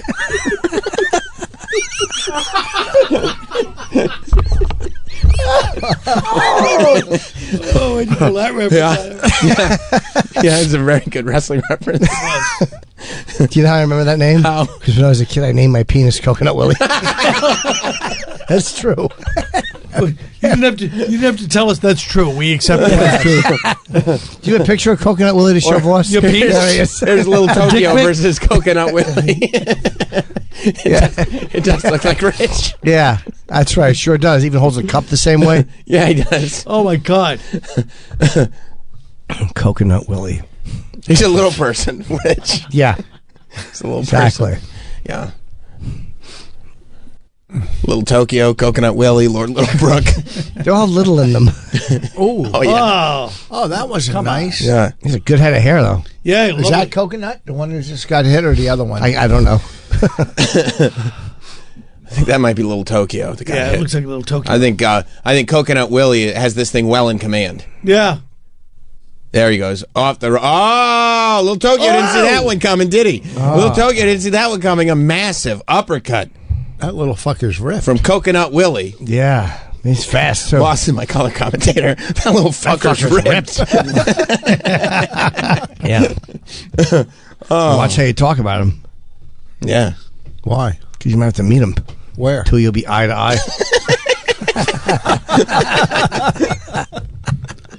Well, even though I'm leaving, I hope the energy doesn't change. No. And Rich doesn't sit here and things take an ugly turn. No, you in the middle of it. You don't need to leave. Oh, I do. Oh, no. How's Rich going to feel when we take the cameras down? I don't care. Oh, that'd be great. If Homeless leaves too. I mean, Rich goes, what's that guy say? He's going to forget your name anyway. Yeah. It's ridiculous. Follow him to the doctor. It might be his last time going. Sorry. Oh, so yeah, that was too edgy and dark for me. Thank you. The perfect you ending. apologized. There is cheese on it. I'm sorry, there is. Oh my God! It's really a time of truth and reconciliation. Maybe for you. Maybe a little apologizing to me. Apologizing. Maybe a little 10th step when you're wrong. You promptly admit it. Come on. You lied about eating on the air. You did lie. It doesn't get much better than that. Jim Norton and Sam Roberts, that show's dead. Dead. And the show's we're Norty and Robs. We're trying to make ourselves appeal to younger people. More Best of the Year is on the way on Jim Norton and Sam Roberts. Oh, do you see that window right there? That's the one that I would crack a little bit and throw batteries at cars as they were driving by. Welcome back to more Best of the Year 2024. Jim Norton and Sam Roberts. Welcome back. It's Jim Norton and Sam Roberts. It's the best of the year right now. We're celebrating 2024. If you want to keep the celebration going, come see us live. Jim Norton is going to be on tour all year in 2025. Tons of dates that are up now at jimnorton.com. Check them out. You can also come see me if you're anywhere near Indianapolis. Make the trip to Helium Comedy Club January 30th. I'm bringing Not Sam Wrestling, the podcast, live to the Helium Comedy Club on January 30th. It's Thursday. It's going to be great. Throughout the years, we've heard tons of stories from Jim's very, very atypical childhood, but it's always fun adding evidence, adding photos to the stories. And so I don't know how we went down this road, but I don't know, maybe Jim just discovered Google Maps for the first time. Wouldn't shock me at this point. But Street View, I think it was probably Street View. He was like, wait, what? But we decided to Google Street View.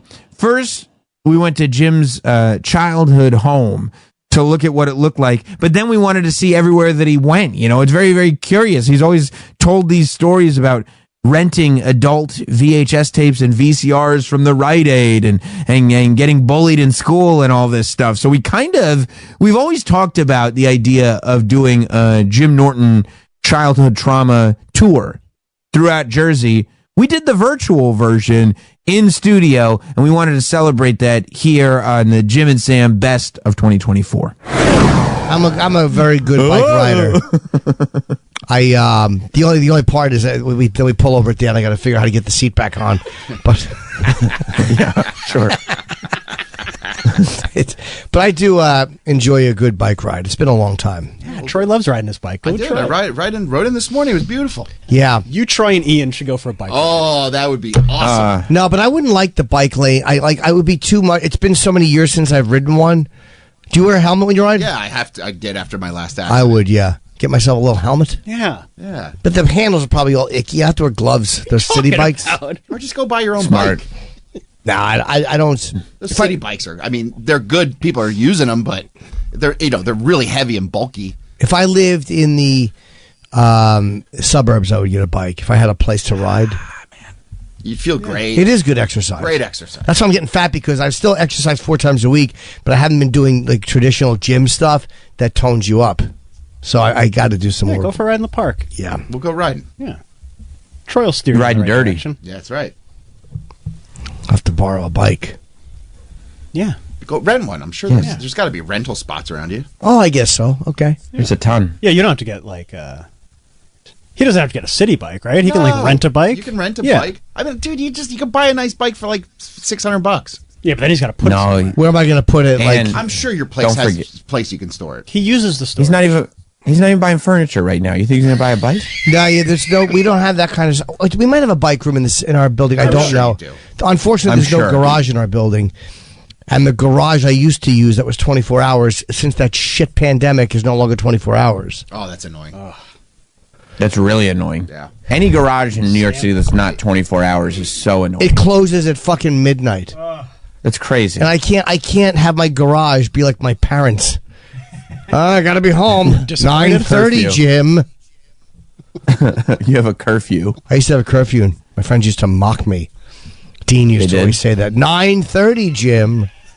Oh, Dean. How old were you when your curfew was lifted? Teenager. Okay. But I was fucking... That's not bad. We would see my mother. They would always make fun of me because we would come back and you could see the silhouette of my mom in the door, just like Dracula. Oh, no. Waiting to close the door. Yeah, to see if I made it home by 9:30. It's 9:28. She had her hand on the fucking door handle and locked me out. And back then, there were no cell phones. You couldn't just text Jim and say, hey, where are you? Parents just had to wait. Yeah. That was the deal? Like, if you didn't make curfew, you get locked out of your house? I think it happened once or twice. Not that often. And eventually they probably let me in to try to teach me a lesson. Because it's not. Out, like, all right, fuck it, I'm out of here. All right, I guess I'm going back out. But yeah, it is this rules. I can be out all night. Yeah, I know, but then there's nothing to do all night. Like, your friends are all going in at 11 anyway. Like, go sleep over at Dean's. Yeah. No, Dean's didn't have a good place for conducive with sleepovers. I don't think Dean's dad would have wanted me there. Oh. I would have slept outside just to teach the parents a lesson. Yeah. Right. All right, cool. You don't want me to come in? All right. By the suburbs, when you're by yourself, it's a weird, creepy, like, dream fugue-like state. I get that. Overnight, like, because everyone's in bed. Mm-hmm. You don't want to be out by yourself there. There's just nothing. It wasn't really scary. It was just weird. It was very silent. Very silent. Yeah. And I'd walk up Cranberry Crossroad. There was Cranberry Crossroad, Linwood Place, where I lived. And just nothing to do at night. Well, no. It's not supposed to be. Cranberry Crossroad and Linwood Place, right around there I lived. Very nice. Very nice little, I don't know how it is now. Well, let's see. Here we go. I forget the name of the place, the name of the road. Where I got hit with the fucking. It was right in front of my. Let's drop We down got hit here. with what? That's Cranberry Crossroad. Yeah. What'd you get hit with? A baseball in the face. A line drive. Oh, that's right. Pray for me. Thank you. No, different time. Did you live on Cranberry Crossroad or I lived on Linwood Place. Linwood Place? Which way am I going, left or right? I don't know. I don't recognize where we are. Cranberry. This is Cranberry and Linwood. Go down Linwood a little bit, and I'll show you my old house. I don't know which way. Do any of these homes look like where you were molested?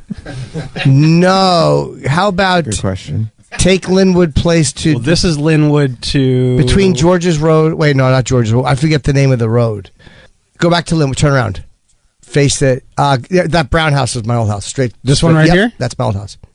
That's where I grew up. That's the driveway I would park in when my penis needed service.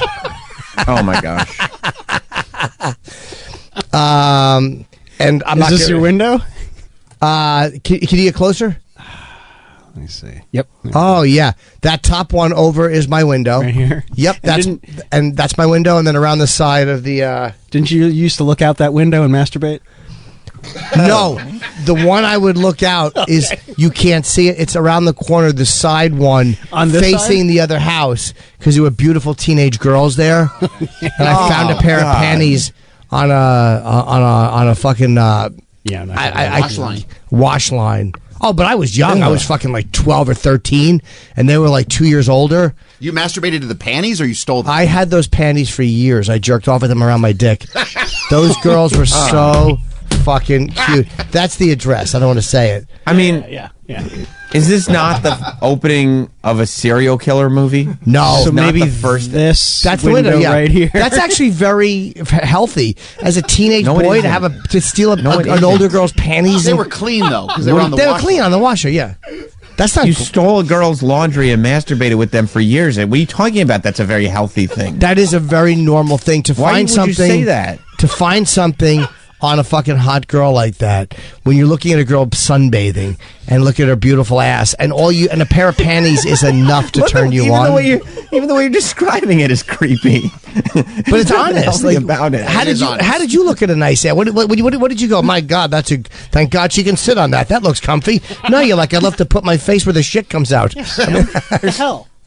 You're going. I feel like there's a wide variety in between the two options that you gave. Yeah, there is. But I mean, like, I was younger.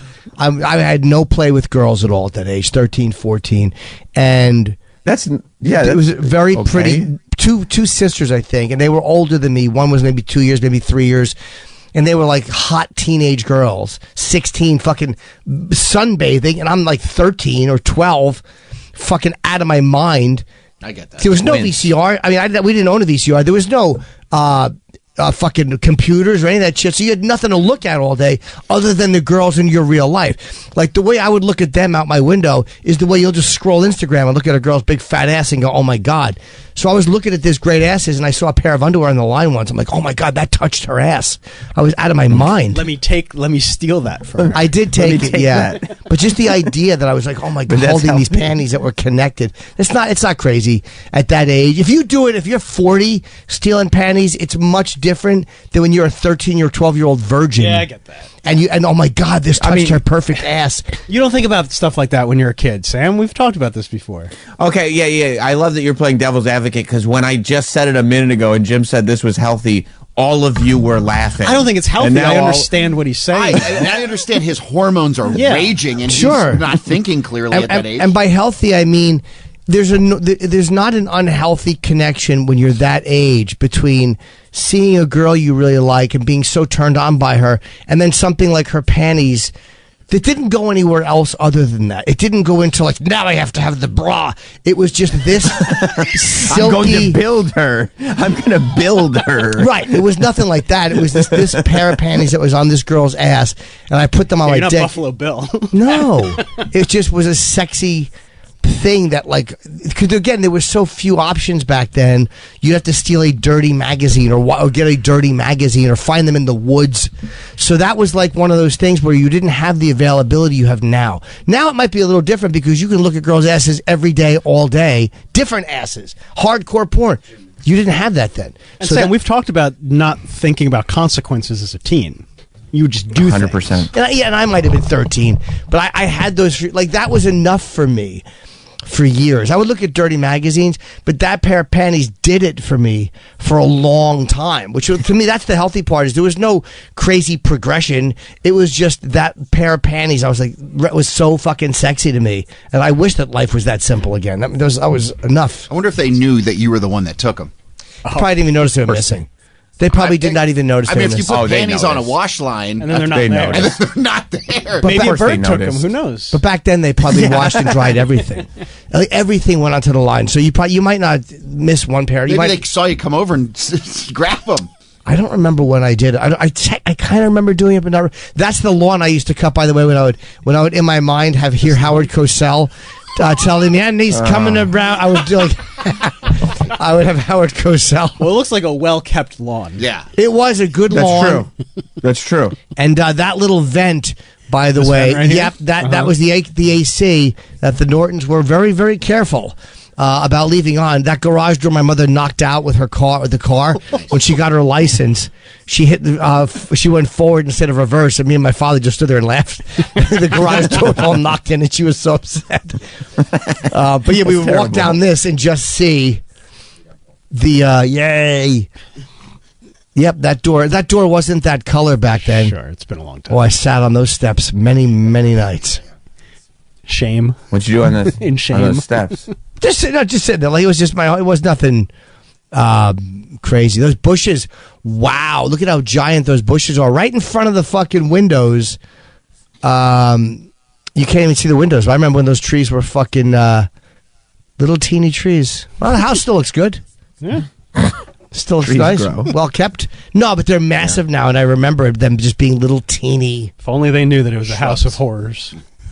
That house, a whole lot Absolute didn't house go of on in horrors. the house. There was some oral sex, some homosexual A lot of behavior. semen spilled. There was a lot of semen spilled. And again, some behavior that would not be classified as heterosexual.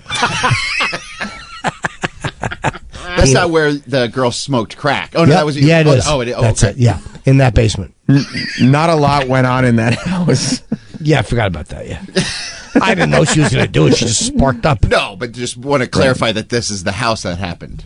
Yeah. Thank you for the clarification. It's important. I mean, there's a lot that we're painting the picture of little Jimmy Norton. A lot happened. A lot happened. Yeah.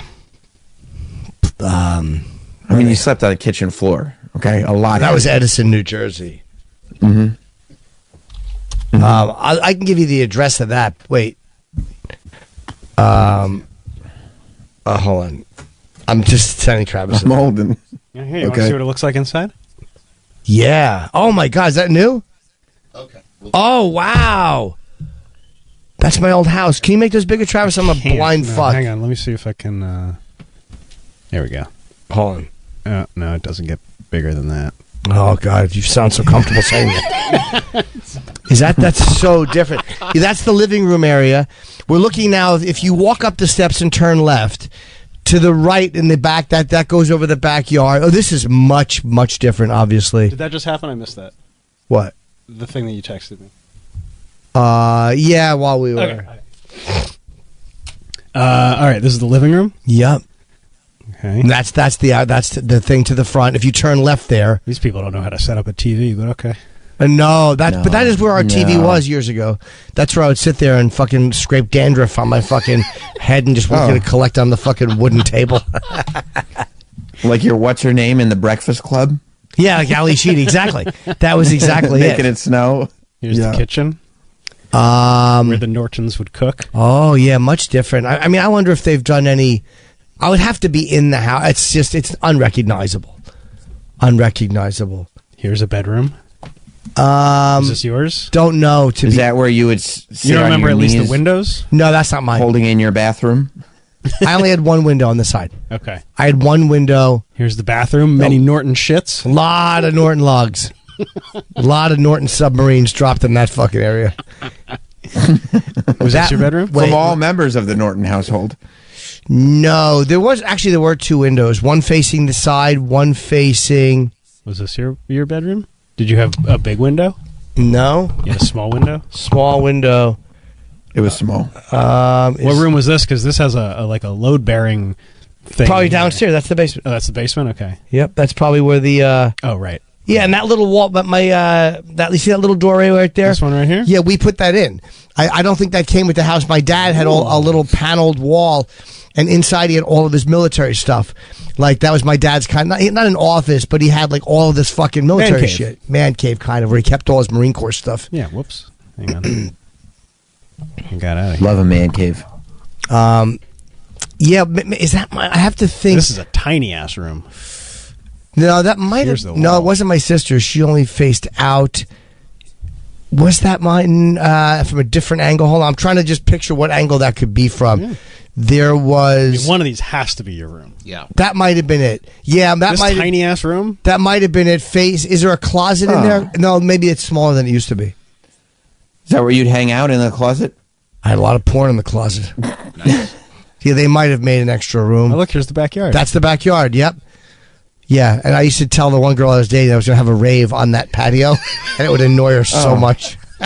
All this patio. This is a tiny little fucking patio. A tiny patio. Yeah, and the bedroom windows in the back, that was my parents' bedroom. Yeah, it looks a lot different than it did, but that's... I would love to go in there now. Is it on for sale now? No, it's off market right now. Oh. Yeah. But for a cool... Why, you thinking about buying it? Yeah. That's a lot more than they paid for it. I mean, that's well over 10 times what they paid for it. Yeah, let's see if there's a sales history. Well, didn't they pay for it in like... 1980, yeah.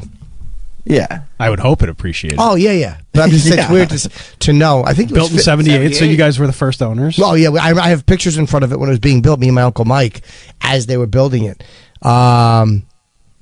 78. We didn't move there. Did we move there in 78? Maybe we did. Yeah, maybe it was 1978 we moved there. When did they sell it?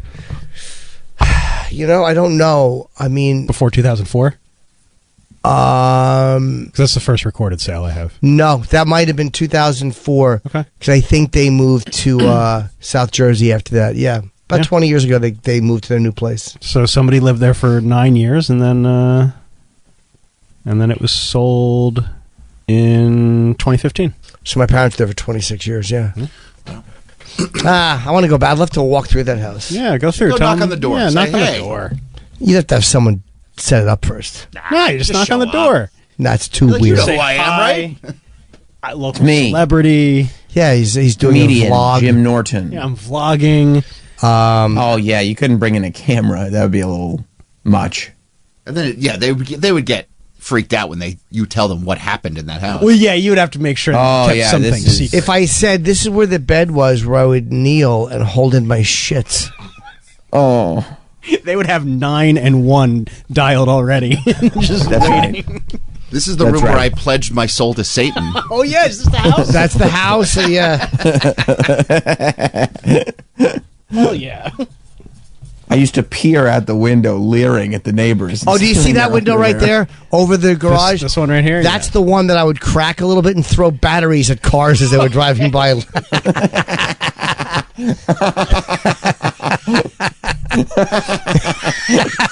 Yeah, that's the fucking one I would throw batteries. Real antisocial behavior. Oh, yeah.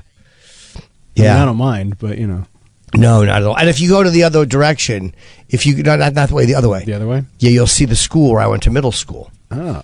Across the street. Right see here? that building? Yeah. It wasn't that big when I went to school there. Sure. But I would come home on lunch and just fucking jerk off. I'd go through my Rolodex and I would always, but that's how close I was. I would come home, have lunch, jack off. I mean, this is so much different than it used to be. Yeah, I mean, would you ever? Yeah. Would you be thinking about that, like as lunchtime approached, like say 10:30, realizing, oh, it's almost lunchtime. I'm going to be able to have a sandwich and self-gratify soon. I would think about. Well, I wouldn't use those terms. I would say I can't wait to go home and cum all over myself, thinking about the fucking nice ass I saw in French class, or the ass I grazed. I would bump an ass with my knuckles and file that in my jack off Rolodex, and then go right home. And it was a very fresh memory. I forgot about sexual assaulting. I was at that age. You just grazing. You're just being a fun kid. You're just being a guy. You were grazing. You didn't know. Fraudage. No, fraudage is called. It is called fraudage. Yeah. Thank you, Mike. How could you ever know? Well, at that age, I was 12, 11. Yep. And you get to go home at you didn't even have to wait till 3:00. No. Were Mr. and Mrs. Norton home during lunchtime? I don't remember. No, my dad worked when he wasn't laid off. He was working. My mom at that point worked at the library. So, man, so many moms worked at the library. Mine did too. She did. Yeah, she was. She stumbled on a Torah. There's other things in libraries. Didn't you seem to take a great interest in this book? You keep checking it out.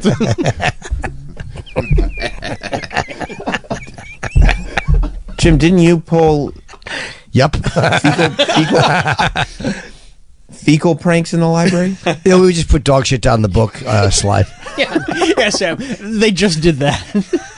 Shit on a stick. Did you do that while your mom worked there? No. Wait, did I? I don't know. I don't think so. Me and my friend Very Tom. possibly. I don't remember. I don't remember. Hey, here's a nice piece of shit. Yeah. Put it down the book chute. I do not remember. But right there, on that little walkway walking through, that was where there was a bully. This one right here? Yeah, he was like the local tough guy. Uh-huh. And he asked me for a nickel once, and that was where I gave him a nickel. I'm like, you don't have to pay me back. That was good of you. You let him know it was a gift. I not figured a we loan. bond. Yeah. It wouldn't beat Yeah. me. He never beat this me up. guy's He was all just right. scary, yeah. Yeah. He was like a local tough guy. Most bullies are like that. They're not like actually beating people up. You're just worried that they're going to. Yeah, I don't even know if he was a bully or if we would just if he had a reputation. Like, you know what I mean? Like back then, I don't know if he was a bully or if he was not. Well, he bullied that nickel out of you. No, I think he asked me. He didn't demand it. He goes, "You got a nickel?" And I was like, "Sure."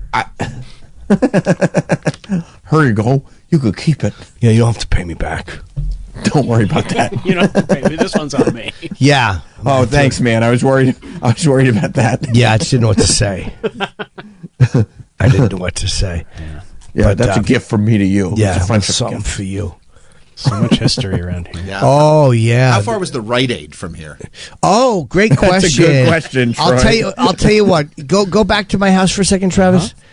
Don't forget, we were considering before the pandemic putting on Jim Norton childhood driving tours. Now turn around the other way, back the way we just were. I just don't know, other way. Keep going. Yeah, back towards the school. I just don't remember the name of the street. Now go to that street there and make a right. Okay. And this is the walk you would have to make with the VCR. To the Rite Aid. Yep. Oh yeah, Herman Road. Okay. Now keep going. Herman Road, ironically. As in Pee Wee. Keep going. Yeah. Still going. Police past station will be on the right. I think all those cars. the police station. Yeah, that's probably it. Yeah. You have to walk by the police station. Oh if yeah, you're- yeah. But even though I was not committing a crime. This is. But Yeah, the police station was literally right behind You had us. pornography at a young age. That's a good point. No, it was a crime against nature. It wasn't. Oh, I bet this looks like the police station because I see a lot of cop cars. No, they're probably just parked across the street. Unless they've moved it. It was on the right, so that might be on the right. So maybe this is it. Yeah. It was on the right, but again, you got to keep going. Still walking. Oh yeah, keep going straight. You'll run into a cross street. It was a long walk. It was a long walk. It was about a mile, and you'll see a nope. Keep going. You'll walk directly into the parking lot of a shopping center. Can you imagine the thoughts going through Jim's head as he walks a mile? Yeah. Can't wait to grab my penis. All lathered up. Oh yeah. Oh, I think we might be. Here we go. You're getting it. Yep. So, wow. Oh now my you gotta. gosh. Am I going straight? It is a Here? Straight walk. into straight in. Now all these stores are obviously all different. It was a Brunswick Shopping Center? Brunswick Shopping Center, yeah. Okay, there great. was no I think the Rite Aid was right where that bank is. Oh. It was right in one of those stores right there. Like right on the corner. Yeah, Krauser's, or it might have been in a little bit. Try if you know the other way to the right. No, it was on the right there. It might be the second brick one. I don't remember. And the Krausers was right where that was, the one where I found the fucking mouse markings and mouse shit in the cheese, Right. and they made me keep selling it. So I warned people when they came in. And the Caldor was right down on the corner there. If you keep going straight, you'll see in the corner, there's a giant corner store. That was the Caldor right there. LA Fitness now is the Caldor. This is where you worked? That was where I worked. Yeah, that was the Caldor. So you'd leave Caldor, man, that's pick up your VCR, and go home. Yep, the LA Fitness. That's a walk. And go back to your right. VCR. Go back to your right, buddy. Around.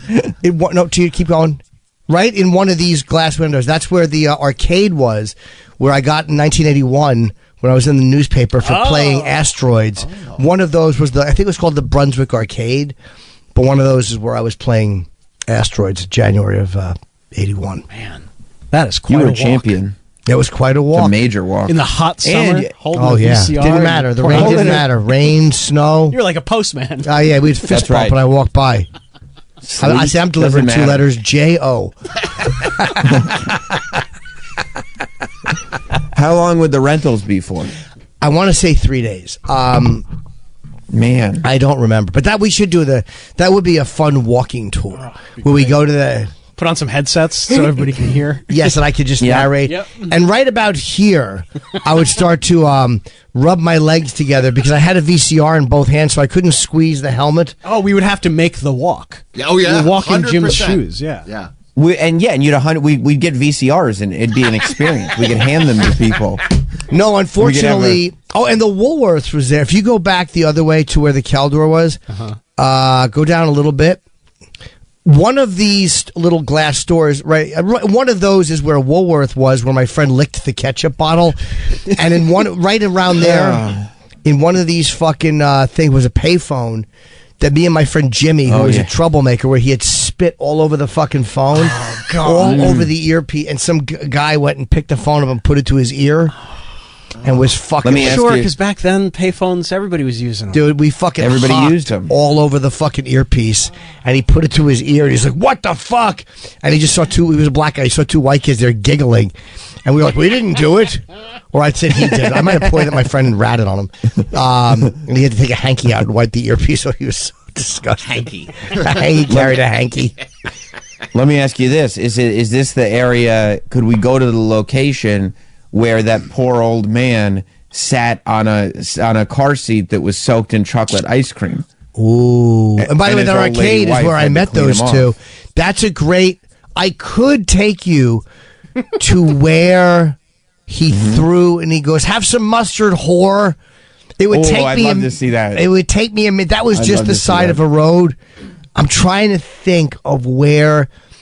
I'd have to think about it. Once we go to break, I'll have to walk through, I'll have to need a minute to think of what road we were on. Ruad.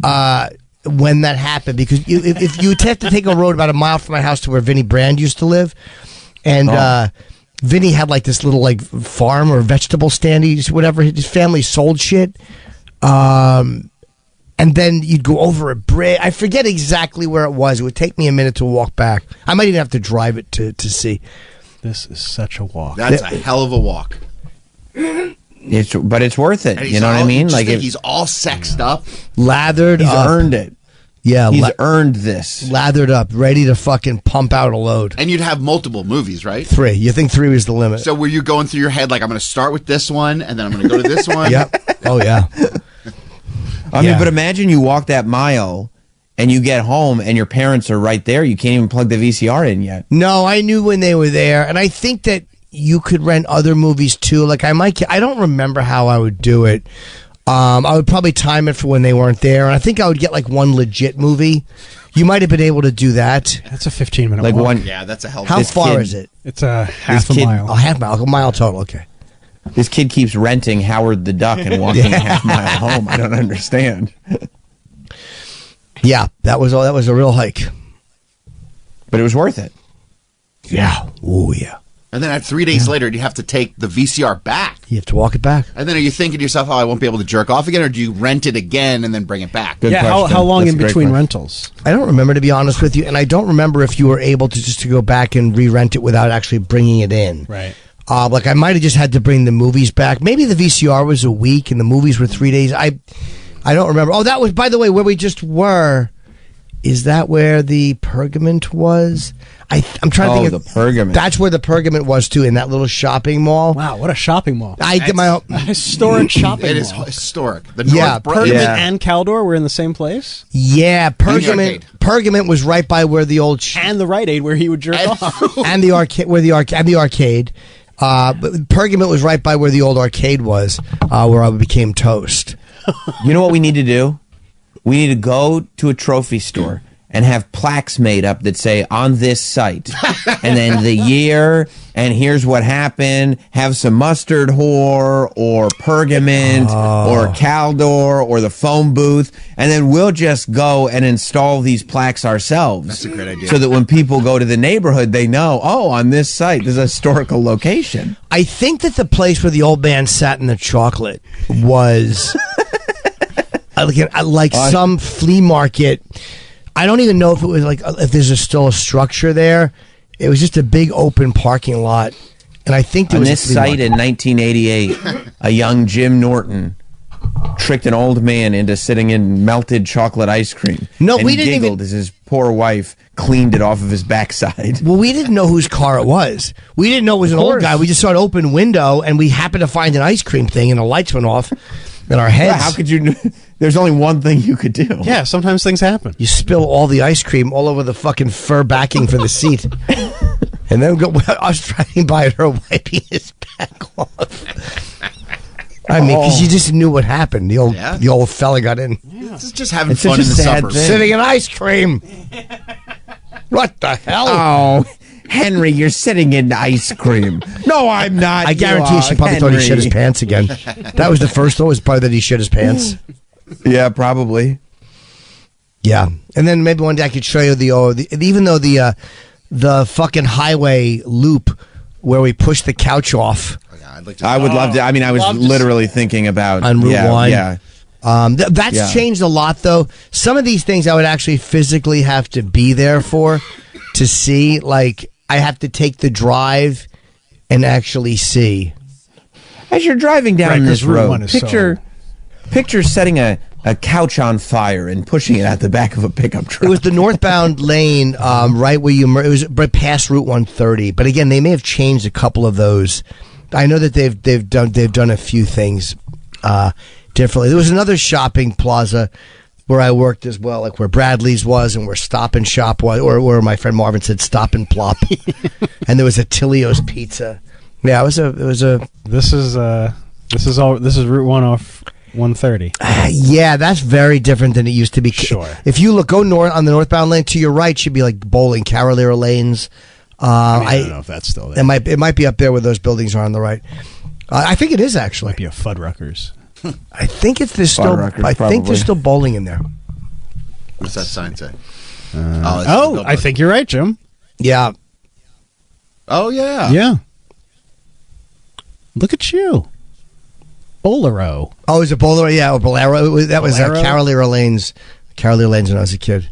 Sure, because this is Carolier Shops. I didn't spend a lot of time. I don't remember what else used to be in that little mall. That was like a little I didn't need to go there, but that was like the place where people would have their parties and stuff at the bowling alley. Sure. I don't know if there was a roller rink around there. There might have been a roller rink too. Loved a roller rink as a kid. I didn't love it though because I never did particularly well there with girls. I could. Well, Really? sure. Sam, you believe that? I mean, I could, now that you say it, I could picture it. Okay. All right. But that's, And where was I'm trying to think where the park was, where I was drunk, and there was a girl who I liked, but she liked my friend. So I just called her and said, hey, it's so-and-so, and told her it was my friend. And then she met me in the park, and she's like, what are you doing here? Oh. I'm like, oh, it was me. And she left. She goes, all right, I'm going to leave. She left. She left. I would love to go there. I would love to go to wherever that guy asked if you saw the devil. Oh, that was by Farrington Lake. Again, I would need... Farrington Lake. Look up Farrington Lake. Sam, my fingers are already working. I just don't remember what road it was. Like, it was like a little place to pull off and look at the lake, but I think there were quite a few. Okay. Now, when that older man... Yeah. Yeah, I said that you... big. Yeah. The devil... to see his father's eyes, the red, yeah. And that he would make love to you. Yeah. What was it that you said to him? If you touch me, I'll kill you. Were you in, like, the park? No, we were... Maybe. I mean, actually, I don't remember. We were in the car. We stayed in the car, and you could see the lake from where we were. Okay. How'd you get into the situation with an older guy sitting in the car? Sometimes things happen, Troy. Well, drugs too. Like I knew another, Troy, you were never another a guy who kid? did drugs, and he introduced me to him. Oh yeah, when you're doing drugs, you just hang out with anybody And drinking, like he it would get us doesn't matter. booze. Yeah. I mean, don't forget, you got your phone stolen and ended up abandoned in the middle of the slums in New Orleans. I know, but because I of was weed, so you probably can like only- 21 or 22. Jim, how old were you Right. then? I mean, he's in a car with a... I was probably 15. Yeah. And an older guy saying he's going to make love to him? Yeah. That's a kind That's of a big crazy no, you're right. situation. I mean, Yeah, you don't know these Troy, it guys is- though. Like you don't know what Troy, they're I gonna don't do. mean to. Well, I feel like there's a lot of gaslighting going on today. I don't mean to Troy? downplay. You're right, Troy. That is an insane situation. That might have been. That looks like. That looks like a place you'd pull off. 100%. What street? What road is this? that This you're- looks like a place where you try. What to have road is sex this? with teens. This is Hardenberg Lane. Hardenberg. I do not. It might have been there. We pulled off. I can't say I remember at all. I mean, I'm not surprised. Yeah, it's been a long. I mean, it's 40 years ago. Look across there. Does this place look like where you saw a It devil? absolutely does, but I don't remember if that's it. Like, it might have been a more private place. Again, I was drunk and it was late. It was, dark. I get it. You and I are on the same page on this one. Yeah. It is not weird to hang out with people you don't know when you're doing drugs. And Yeah, or just the guys would get you liquor when you were younger. So absolutely. We used to hang outside 7-Eleven trying to get people to buy us cigarettes. I understand what you're going yeah. So I just I'll don't. bet you do, Travis. You Yeah, I got a don't lot remember. locked in there yourself. Nah, I'm good. I'm an open book. Oh yeah, No totally. missing pages. Yeah, Just that's right there. This has got to be the place. No, right? but there might have been other. There's probably Yeah, more it is. than It's one a, of it's those. a big lake. It's a. How about let me just see real quick.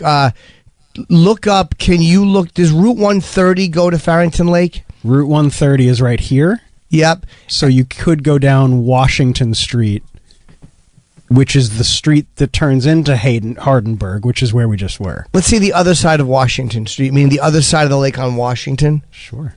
You know what? I'll go from Route 30, 130. I just don't. Again, he might have made a left turn or whatever. I have no memory. Yeah, I bet you don't. I mean, I do remember our interaction, but I was so hoping to see the devil. You were just psyched to see the devil. I'm like, great, the devil's kid's taking me around. Finally, I already pledged my soul. He's got me. He knew.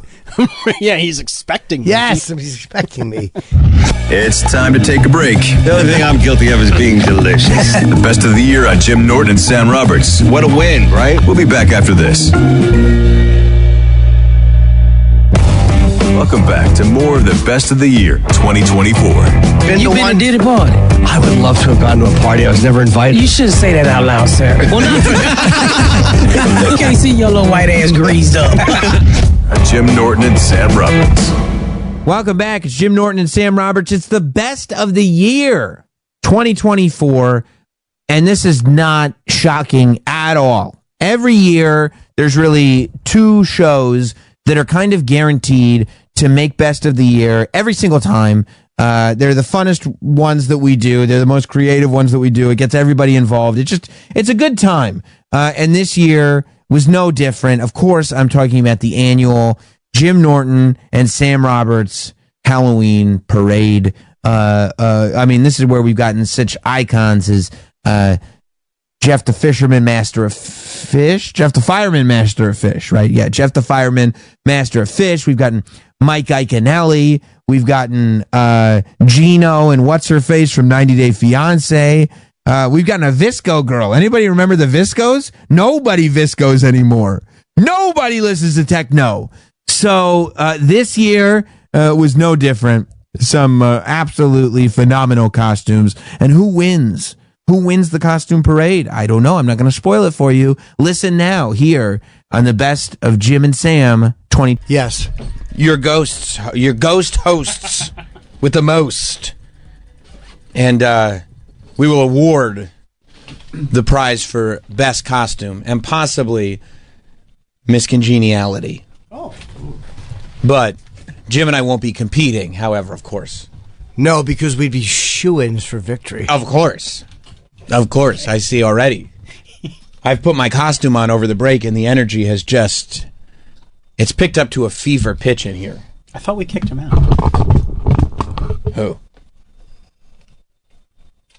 Jordan? Yeah. I'm not Jordan. Oh. Oh.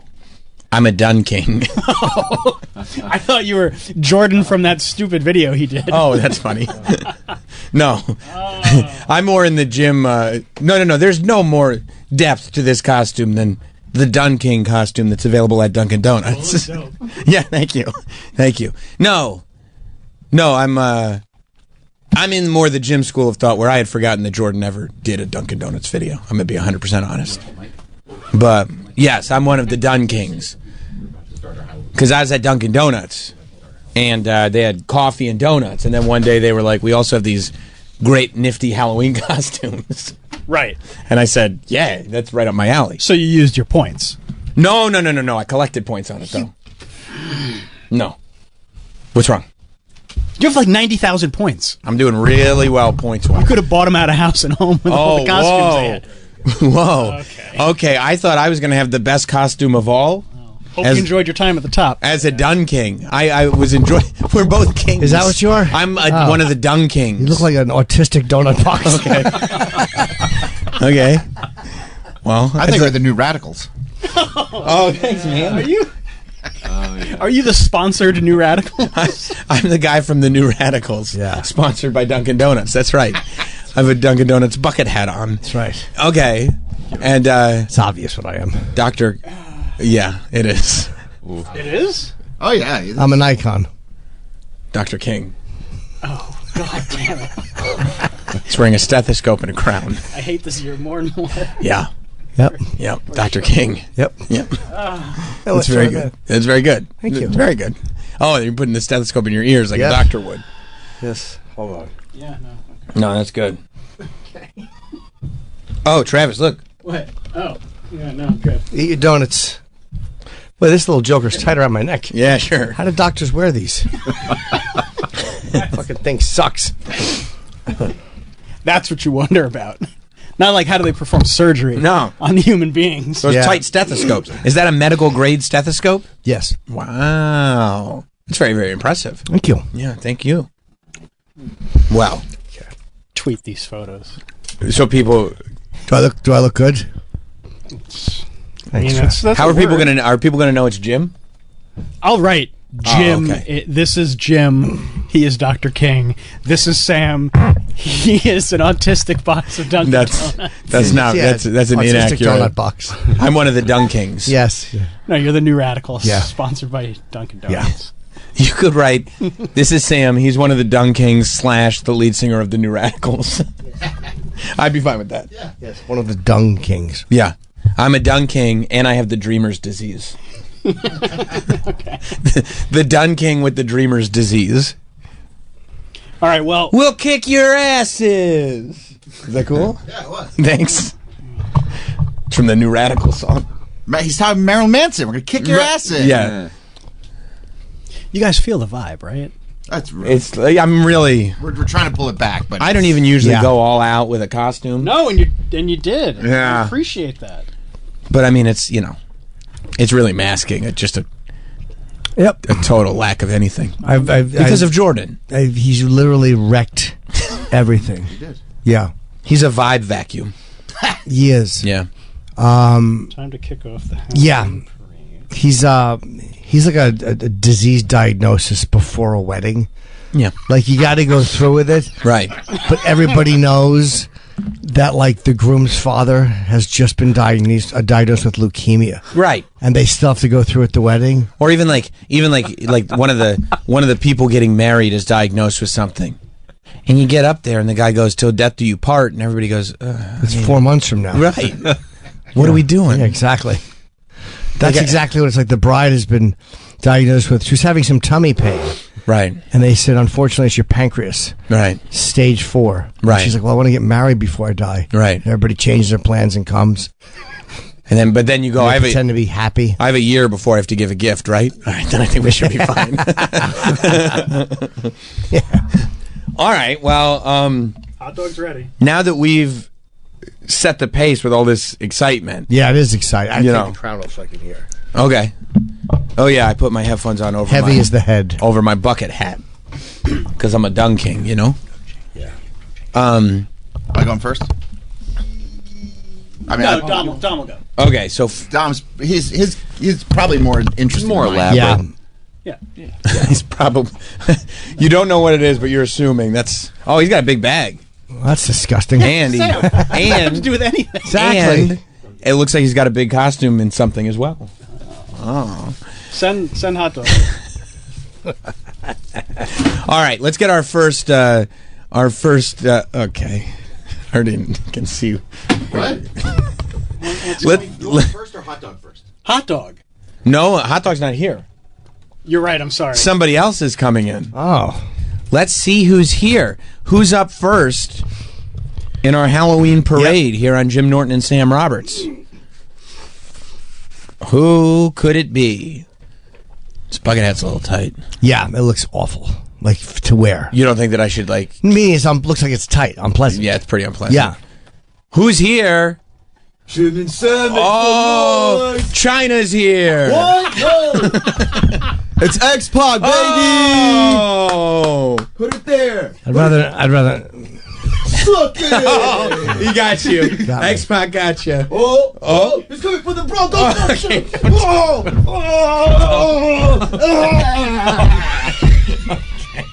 All right. I don't want to be assaulted here. I hate it. You do. Too sweet, me bro. Okay. Too sweet. I don't know what that means. So you won't do it. Okay. Okay. I don't understand it. X-Pac. X-Pac, give me a suck it. Okay. Oh, he's got the tongue out. Yes. You shaved. What? You have no facial hair, X-Pac. Yeah. Well, X-Pac can't grill this out anymore. Why? Does X-Pac have a patchy beard? X-Pac is lasting testosterone enough to... Gotcha. Okay. Also, if I'm not mistaken, X-Pac was a member of D-Generation X. Right, but no one knows who 6 is, so you got you got to go a little hybrid here. Okay. Yeah. All right. You got the bandana on. Bandana. Very convincing. Yeah, yeah. X-Pac. I don't know if they covered X-Pac. I'm gonna take my glasses off. I don't know if they covered X-Pac in the doc that you just watched. They did not. No, but you know, our friend Sean. Of course, I love that. Yeah. Yeah. This is pre-butthole Sean Waltman. Pre-broken butthole. Why did you break character? Yeah. This is pre-broken butthole Right. Sean Waltman, baby. Yeah. Yeah. Yeah. Oh, enthusiastic. Yeah. Right. Yeah. Yeah. You Go ahead. You look like Walona from Good Times. You know, this is my second year in a row wearing a wig, and I gotta say, it's pretty fun. You like it. What's that voice? Makes you feel pretty. Well, I can't do the voice. No the entire facial time. hair. No facial hair, and it's a feminine wig. It doesn't Yeah, look it like. sure is. It's a men's and women's unisex from Amazon. Yeah. So are you. Are you a CD escort? Yeah, you feel good. Well, I was kind of feeling iffy until the whole Jordan debacle. So that's why X-Pac came in with such confidence. Sure, knowing that he couldn't be worse. It's like no, it's not. we already hit our low. Yeah. So we did.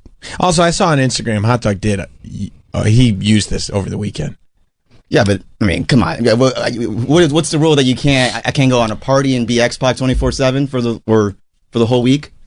You're gonna be X-Pac 24. I got another one. I got another one. I'm squeezing in for this. And you're gonna be X-Pac. Yeah. I mean, look. Yeah. As far as I'm concerned, it's sick. And I'm just trying not to say anything stupid. Because you're in a good spot right now. We mark that. I'm here. This is my costume. What you got? Okay, let's see. You got the NWO shirt. Yeah. I got a fanny pack. And the fanny pack says "For Life." And it's got some sweets in it. What's in the fanny pack? We got some sweets in here. We got. But that's not X-Pac. I mean, you just have a. But I just kind of really. Yeah, Hot Dog's got a sweet tooth. It's a little too sweet, though. Yeah. Too sweet. I'm going to say this, and maybe it's just because I've seen an alternative, but based on years past, there is more effort put into the X-Pac outfit than I've seen Hot Dog put into outfits before. Which is funny because I did put in more effort in the years prior, I felt like. Right, and we were all like, this is the worst thing I've ever seen. Yeah, so. I mean. Sometimes simple is best. It's not the worst thing I've ever seen. I mean, I've seen a lot of bad things, though. A lot of bad things. A lot of bad things. Yeah. What's wrong? Why are you scowling? I'm not. I'm just thinking. You making sure the cameras are on? Don't worry about the cameras. Yeah, I'm just saying. It's Just red. live in I saw this. them moving them around. The cameras. I'm just saying it's red and it's pointed. That one is not working. Oh, These are. it's not We're working. good. Okay. Yeah. Well, Jim worries about his cameras, so That's gotta true. make sure. How would you know, X-Pac? Well, yeah, of course. Why wouldn't you? You're a wrestler. What's your favorite match? My favorite match? Gotta say it's Good question. Wait, fuck! I'm blanking out. It's all the weed. Wait, no, it's all the. It's because I'm so. Wait, no, it's X-Pac versus Eddie Guerrero from SmackDown 2000. 2000. Fuck, I'm sweating. Shit. Why'd you ask me that? Can we play that clip of him saying, "I'm trying not to say anything stupid"? No. What's your favorite? All you had to think of was one. Razor Ramon, obviously, but that's not X-Pac. Well, I guess. Wow. The voice is going. What's your favorite match? Your favorite match, X-Pac? Yeah, that you've ever had. That I've ever had. I mean, back in the day, I was known as the 1-2-3 kid. Why you? Yeah, I know, but I mean, What's your favorite match? Kind of in kayfabe. Shoot. Well, he broke his neck back in the NWO day, so he didn't have that many matches in WCW. I could tell. I mean, if you Who's want, he? I didn't. I didn't. Oh God. I mean, I can tell you my favorite X-Pac match from WCW right now. Well, you got to refresh my memory. No, don't refresh his memory. No, you should remember. You should. It's not a tough one. Oh shoot. Who did you hurt your hiney on the turnbuckle against? Yeah, that's a good question. Well, that was an indie match. That wasn't that wasn't NWO. That was Yeah, but cool, you should man. still remember. Who'd you it. wrestle? Hold on. Someone's calling me. Who is it? Type back. Oh, they're asking me. Wait, he's Googling. X-Pac. Yeah, of course. Shoot, X-Pac matches. Sam, would you like to refresh my memory? Yeah, I mean, why would you? X-Pac should know. X-Pac should know. I mean, there's a, and when I say X-Pac, I mean, of course, you're wearing the NWO gear, so you really mean six-pac, but that's fine. I don't mind that. You're just trying to make it a little bit more familiar. But yeah, so X-Pac's best NWO match. That's fair, right? I mean, he's the guy. Sure. Or just favorite. How much time do I got here? Or just any. Just a second. I mean, you should know it's your match. Yeah, it's an easy one. Just a casual question before we get to the next costume. Who's your favorite match? Go. I'm gonna go 6 versus Rey Mysterio, Halloween Havoc. I'm hoping that never happened, but I was just gonna throw some dates around. You're hoping that never happened. I mean, 6 versus. Are you enjoying this? I mean, well, why would you ask me that? That's such a favorite match. I mean, that's a really easy one. That'd be like I'm dressed as a Duncan. My favorite moment, What's your favorite match? Yeah, against who? Like if I'm a Dunking, right? Yeah. If you say what's your favorite donut, it'd be a layup. What's your favorite donut? Right now, I'm eating strawberry frosted. Right. I just gotta look at my phone real quick. Don't look at your phone. Bro, this is 1997. Yeah, there's no smartphones. Yeah, you don't have a smartphone. It's 97, dude. Well, let me answer me this. Go ahead. That's how people talk. What was your favorite 6 rivalry in WCW? I'll tell you what my favorite thing is, not to answer a question with a question, and I've always been told that's rude. Rivalry. But I will be happy to explain to you what my favorite rivalry is. Right after you just let me know your favorite match. Yeah, then we talk about rivalries. And maybe it's the same. Maybe your favorite match is based on a rivalry. Maybe. Who knows? I was just curious as a fan what your answer was going to be. Cool, and then I'll give you my answer. Yeah, it's weird because I think we did ask first in that one. Before we get to the rivalries. Yeah. Go ahead. We're going to go 6 versus... right. Versus Booker T. When did that happen? Are you sure it didn't happen? Well, I'm asking you, when did that happen? That happened in 98. In 90, it was a house show. What month in 98? It was December. It was a house show. Cool. You were in WWE in December of 98. Why would you dress like someone you know nothing about? Well, I know the same amount of X-Pac matches as you do. That's 100% right. Well, this one. No, I guess we're kind of close with Jordan now, huh? Yeah. I didn't think it was possible to trip bigger than that kid did. No. Started good. Yeah. It was a layup. And we got. How about I'll say one, but you can't use mine? Sure. Let's hear it. What's your favorite match? Six versus Eddie Guerrero, the ladder match from Sold Out '97. Well, I said Eddie Guerrero. You said Eddie Guerrero from SmackDown 2000. Oh my! I meant from Sold Out 1997. No, you didn't. Yeah, I'm sorry. No, you You didn't. said you can't use that one. I accidentally. That's You what I can't. meant. That's not the one. What's your second favorite? Second favorite. It's gotta be a second one. Because I kind of went with the obvious one that everyone knows. Just give us one match you fought in X-Pac. Yeah, one NWO X-Pac match. One match. Go. We're gonna go X-Pac versus one of my biggest favorite match, or just Yeah, whatever rivalry you want to. There you go. I remember that classic from 1997 when I was Stole that from me. No, it wasn't Sold Out. It wasn't Sold Out. It was back in March. Okay. Wait, what month was Sold Out? Sold Out. That's a good question. What month Sold Out was? I'm gonna have to. You have a 1 in 12 shot. Well, I'll tell you this. You said now you're asking a bunch of questions. No, this is easy. Yeah. You said it was March of '97. Your match, My favorite match. Yeah. Right. Was that before or after Sold Out? I want to say it was before, but I get a lot of chair shots to the head. But it was definitely before because I got a 9/12 chance of it being before. Yeah. Well, you got it wrong. You got it wrong. God. Yeah. Well, Sold Out was in January of '97. Yeah. So the follow-up, I had that classic with Eddie Guerrero, and then March, I had a really tight, close match with Rey Mysterio, and it was a house show. And you weren't there for that. So. Yeah. So no way you can. Would you like to sit down, X-Pac? I'd like to drink some water. Why, are you thirsty? Yeah. Well, all right. Good job. yeah. Well done. Killed it. Yeah. He really did. He's got the boots on and everything. Yeah. The outfit looks great, but I am a little worried he cracks under pressure. Yeah, you think He might fold under questioning. Yes. Not knowing what rivalry. I mean, he has. I don't know that he's watched 1 second of X-Pac in WCW. No. I don't think 1 second. But remember when he drove the tank to WCW? That was after the period of time that you're emulating. Yeah. Right. I think he just wanted to wear a wig. Yeah, I think so too. Remember when he said X-Pac was in WCW in '98? Uh-huh. Yep. Nope.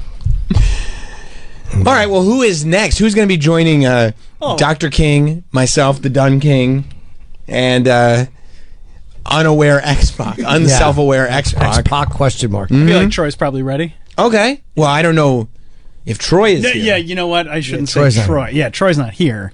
But, whoever might be in his place. Oh, cool. I'm sure. Well, let's go for it. There's a bit of a delay. Sure. Sure, let's tell him. They're hiding. Sure. Yeah. You sent a I text. see a shadow. Okay. Okay. Wow. Can I take a? Here's who I think we might I have. don't know what's going on. I do. You do. Sick Troy? No, I have a very good idea of what's going on, and I'm glad that you had told Jordan that you had been anticipating this for months, because clearly you put a ton of effort into this outfit. I think we might be joined by Scott Ian from Anthrax. Good guess, but no. Okay. Do you kind of wish it was? Yeah, that you say that? It's a pretty good idea. That's a good idea. Okay. I have no idea. I am John Fetterman's body double. Okay. He's got a hoodie on. Yep. John Fetterman. How's it going, guys? Pretty convincing. Because Troy's got the long beard, so Sure. I figured he was taking advantage of that being Scott Ian. But he's John Fetterman's body double. How'd you get that gig, by the way? I look like John Fetterman. Yeah. It's staggering, actually. How much I thought it was John Fetterman. I did too when he walked in. I'm like, Yeah. That's what you originally wanted to say, wasn't I thought I was going to say John Fetterman, but the only reason I didn't is I said he must be in Pennsylvania. That's Yeah. right. That's why. Yeah, it looks too much like him. Too much like him. Yeah. It's not like Troy bought a bald cap yesterday. Yeah. And just put it on. And you can see his dark hair through it. It's not even a good one. It's the first transparent ball cap I've ever seen. It's opaque. So why does John Fetterman need you? Well, I stand in for him, and everybody believes it. I see. Yeah, I see. Because I look like him. Right? Does he? Do you guys get along? Love him. You do. Great guy. And you guys do look Both alike. from Pennsylvania. Yeah. Wow. Sound like him. Thank you. You have the same attitude. Oh yeah. Yeah. Oh yeah. And you got hoodies. Love the hoodies. You like to wear hoodies all the time. X-Pac, where you going, bud? Where's the wrestler going? Yeah.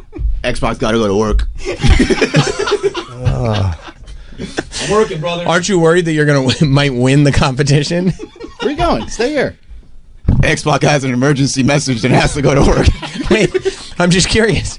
Did X-Pac not put in with his other place of work to come here? I called Eric Bischoff and he said, "You got to show up right now. You got to match with Eddie." Did you take a sick day with Eric Bischoff, or did you just figure maybe I'll just no show and get paid for it anyway? Well, Xbox does have to leave. So, what's your emergency message? Well, it's a busy season over at the workplace, and I gotta throw some stuff on Premiere, and I don't have a computer with me. I think X-Pac might still be on his other company time. Yeah. Is X-Pac already supposed to be over there? What time is it right now? It is 15 minutes after the hour. 15 minutes late. How far do you have to go? It's 45 minutes. Yeah, what are you doing? Well, Xbox got to do some work. Chill. Right. X-Pac is doing some work. He's entertaining people. Yeah, everybody loves X-Pac who knows nothing about himself. Yeah. When's the last time your boss texted you? Well, Eric Bischoff, we mean. Eric Bischoff slacked me about... When did Eric Bischoff slack you? About 20 minutes ago. Oh, okay. And he said, "We need this ASAP." So, have you been stressing a little bit, going like, okay, no, because usually they know Xbox wakes up like around 10:20, so I got it. I see. Oh, they're aware. I see. Right, yeah. I see. So I got a couple of minutes, though. What do they need? They need a transcript. Okay. Why can't they do that? It's Xbox. Well, that's Xbox job. No, it's Xbox job. Yeah, we wear many hats in WCW. That's true. That's true. It's still, even as big a company as it is, it's still a mom and pop. Right. Yeah. All right, X-Pac. Well, you take care of what you need to take care of. Who You're else? in the running. I mean, he's in the running for the... He is. I'll be listening. It's cool. We'll mail you your prize if need be. Okay, he told us to suck he's it. on the way out. On his So you way guys out. are done with John Fetterman's body double? For now, yeah. I mean, Okay. it's just... You know, I have... Can't get too political in here. Yeah. And I can't possibly think of another question to ask you. No. I don't think I have another answer in me. I'll be honest with you. Conversation already went longer than I thought it would. Okay. Let's see. We still have Dom, obviously Travi, and Mike. Michael. How are you feeling, Mike? Your chances are. I don't even know what to think about today. Yeah, it's a weird one. It's been an abortion. It's been a weird one for sure. If we were doing this show in Texas, we'd all be arrested. That's right. Maybe you should just stop. Let's just stop it right here. And just, hold call up. it a day. Yeah, we did it. Don't even bring those guys in. Nah. I wonder who's going to enter the studio next. That's the fun part of this Halloween parade is you never know. Yeah. People you'd never think would be in here. I didn't think we'd get X-Pac from WCW or John Fetterman's body double. I didn't think we'd meet them today, but we did. Yeah. Very lucky for us. Very lucky for us. Let's see who... Oh, I love it. I absolutely... 1946. Love it. This is... I mean, there's no doubt to me who this is. Sam Morrill? Sam Morrill wishes that he was as handsome as Lyle Menendez.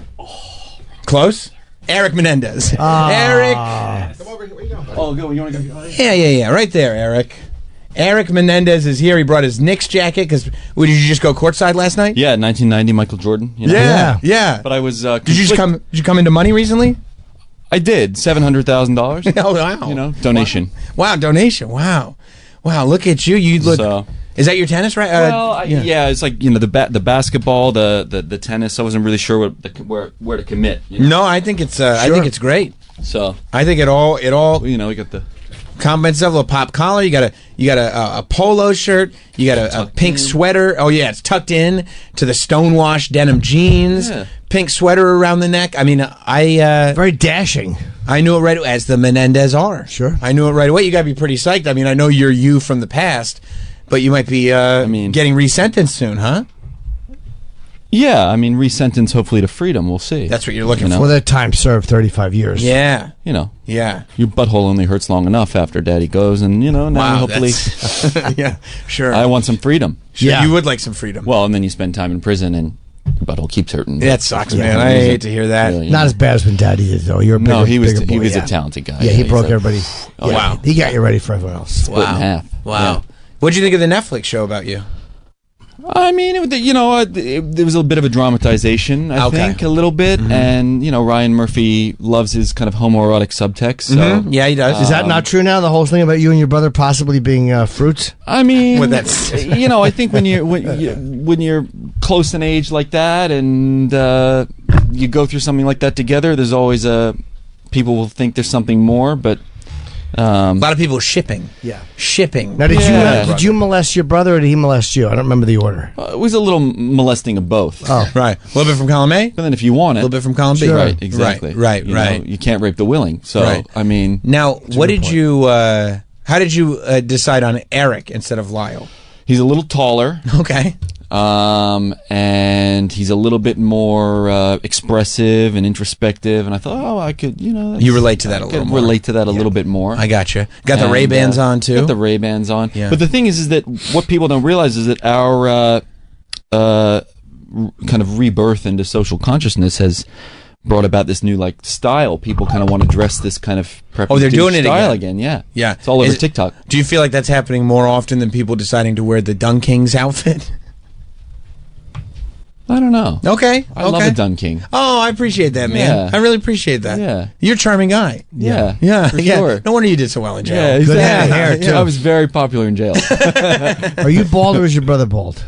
No, his brother's bald. Lyle's you still have a good head of hair. Yeah. Lyle's I mean, the one well, with the stapled I on am. wig. This is, we're in 1990 right Sure. now, so it's like we both have But hair. even back, no, but even back then. Well, a little bit. There was a little bit crawling. Yeah, There was back. They stapled on the wig. a wig. Mama Menendez ripped it off.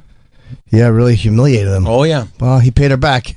Yeah, she got hurt. Yeah, some buckshot in the old belly. Yeah, She got exactly. hurt. What's your favorite thing that you purchased with your dead parents' money?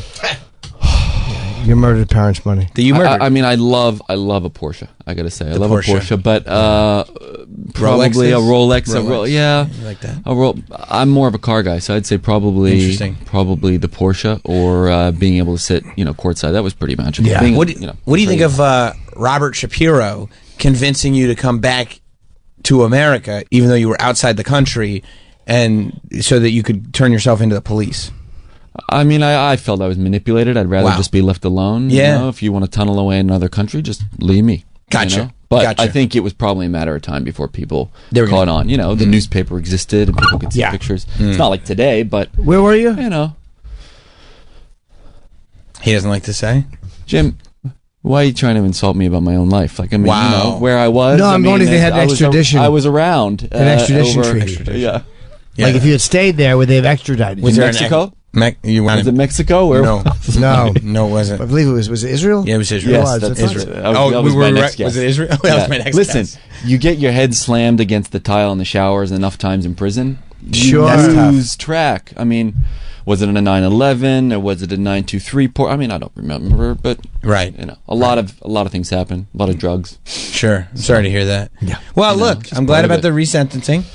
I'm We'll glad see. you're back in the zeitgeist. Fingers crossed, Kim Kardashian's on our side. That's sick. And, That's nice. She's been fighting for people. Definitely, absolutely. I mean, if I was to go to trial, I would want her as a lawyer for sure because That's we would sick. absolutely win. I mean, Yeah. she's a genius. And you got that sick Knicks jacket. I didn't realize not only did you sit a real courtside item too, as well. It's like I can see authentic NBA. Oh, yeah. For sure. Not only did you get to sit courtside, but you bought yourself a nice jacket. Yeah. That's cool. Yeah, you really had the whole Burlington experience. existed in 1990. Isn't that crazy? Yep. That's crazy. That is crazy. It did.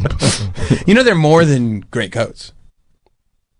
The Burlington Coat Factory. Have you heard that? Yeah. Yeah, it's true. They have everything. Yeah. It's pretty. The snacks at the checkout, it's incredible. You like that? Oh, I was walking along. I don't need that. Yeah. I worked at Pergament, and there was a Burlington Coat Factory next to us, and we just couldn't wait for break time to run in there. Get some snacks. Explore. Yeah. Clothes. Whatever you needed. Coat. Sure. Undies, good undies. Good Socks. undies. Great undies. I don't remember the underwear, but I will take your word for it. Top You tier. know. Top tier. You model. So, All right, Eric. Well, Great getting to meet you a little bit. You look great. Just gonna go about my day and just be smug and entitled and perfect, innocent. Perfect. Yeah. Sure. All right. Sure. Airports. All right, guys. All right, do your thing. Thanks. Who's next? Well, there's only one option. On the this cavalcade of fuckery. Well, we don't know who he will be, though. That's a great point. We don't know. Does he have any way of knowing to come in? Just notified him. Yes. And who are you? John Fetterman's body double. I see. I see. Okay. Very topical. I just want. Yeah. He got a. Oh. Somebody's feeling spicy and competitive. I see. Whoa! A year later, and I think we got an upgrade. My name's Jeff. Yes. How do you spell that? Geoff. Right. The fireman. Huh? Colin. Uh-huh. You are a Colin. Whoa! Jeff the fireman, master of fish. And this, I've heard that there are people who walk around pretending to be you. Yes. But yes. this... I'm a popular Halloween costume sometimes. This looks like a true master of fish. I'm a master of fish. You've got this wonderful fireman's jacket on, but there are fish pouring out of your torso. Right, but the problem is, let's break He's this the down. master. No, the master And he's has- got a hat that says chief. Yeah, the master. It didn't say Jeff. Uh-oh. Oh, he's getting spicy now. That one says chief, too. It wasn't Jeff. The chief was the master of fish, and as you see, mine is live. Mine's alive. And doing my bidding. Yours are dead in your pocket. Wait, Jeff, are yours doing your bidding? They are. Mine... Oh, by the way, I love that you just answered. Mine talk. Oh, yeah. Wow, you both put on a very compelling case. Yep. Well, let me ask you something, Jeff the fireman. Sure. I'm Jeff, the fireman, master of fish, but yes. Do you stand outside burning buildings with a bulging erection? After I start the fires, I do, yes. He might be Jeff the fireman. Yes, I do. I start a fire, and then I tent in my trousers watching them put it out. How'd you guys find out so much about the lore? We just understand what happens. Whoa. Little firebugs. Are you guys going to kiss? Can I ask you another question, Jeff the fireman? Master of fish, yes. Do you also listen on your ham radio for fires? Yes, I do. Man, this is remarkable. Yeah. I don't know who the real Jeff is. Sure, he's got more fish. He's got more fish. But I only have one fish. Like Dracula had not Van Helsing. Who was the guy who helped Dracula? He had one. Renfield. He had one Renfield. But my thing is not. Well, I save things in the water, and I save people with water. I don't need to save. I don't need to save the fish. They come to me. They do? Sure. I'm not so concerned over who's got more fish. I'm more concerned over who's got the fish that are most subservient. That's a great point. Are my fish moving? They're dead. No. Are they alive or dead? They may appear to be dead. They are just doing my bidding. And what was the bidding? Just hang. Be still. Hang. Oh, I got you. Still. Oh, they're just here for the hang. Well, I used to say when I was a child, sleep on your sides at the top of the tank, fish. And I would come home from school. Ah, yes. And they would all be doing that. Sleeping on their sides at the top of the tank. But I also did not have time to feed them. No, you're busy. Sure. Did we have this this much Jeff story last year? I'm a real person. I'm sorry. Sure. If somebody else came in last year dressed as myself and told my story, then yes, maybe, I guess. I don't know. I'm so confused. Well, yeah. What's so confused about? I was told that the man who portrayed himself as Jeff the fireman, master of fish, Colin, master of fish. I was convinced last year that man was the true Jeff the fireman, Colin, master of fish. Stolen Valor. Yeah. How many fish did he have? Just the one, but it was very subservient. Yes, it's still here. A year later. Yeah, it hasn't. Ignoring all claim or questions for water. It doesn't sleep on its side. No, it does. Look at that. And whenever it's instructed, it does as told. But it's not oh my gosh, it stayed. It stayed. Has mine moved? No, but yours has been propped. Mine is freestanding. Let yours freestand. Yours is all propped, dead. Mine is proven it's alive. Interesting proposition. Wow. There you go. Now say it won't. Go ahead. Tell it to stay. I'll command it. Stay. Fall over. See? Hey, listen to you. The true master. Lean. Lean. The true master of fish. I've been exposed. Only thing is, though, it feels like a true fireman, master of fish, I'm sorry. It seems like a true fireman, colon, master of fish, would have a fireman's coat. And you don't have a fireman's coat, but you have a fireman's coat. You know who would need a fireman's coat? Who's that? A pretender hoping to convince people that he is indeed a fireman, master of fish. I just show up in my civvies. Oh, wow. I didn't realize you showed up in your... I'm off After duty. listening on your ham radio? What's that? After listening on your ham radio? Yes, after watching some people put out a fire and being uncomfortable with the bodily reaction I had. Do you also set your own fires? I just want to see how fast they can get there. Yeah, and I just watch what I've done be put out. Yeah. My only other thing is, too, and this is where I'm suspicious, I'm just trying to figure out who the real one is. It's that it would feel like out of the two of you, there is one whose head appears to be too small for a proper fireman's helmet. Yeah. Mine's snug.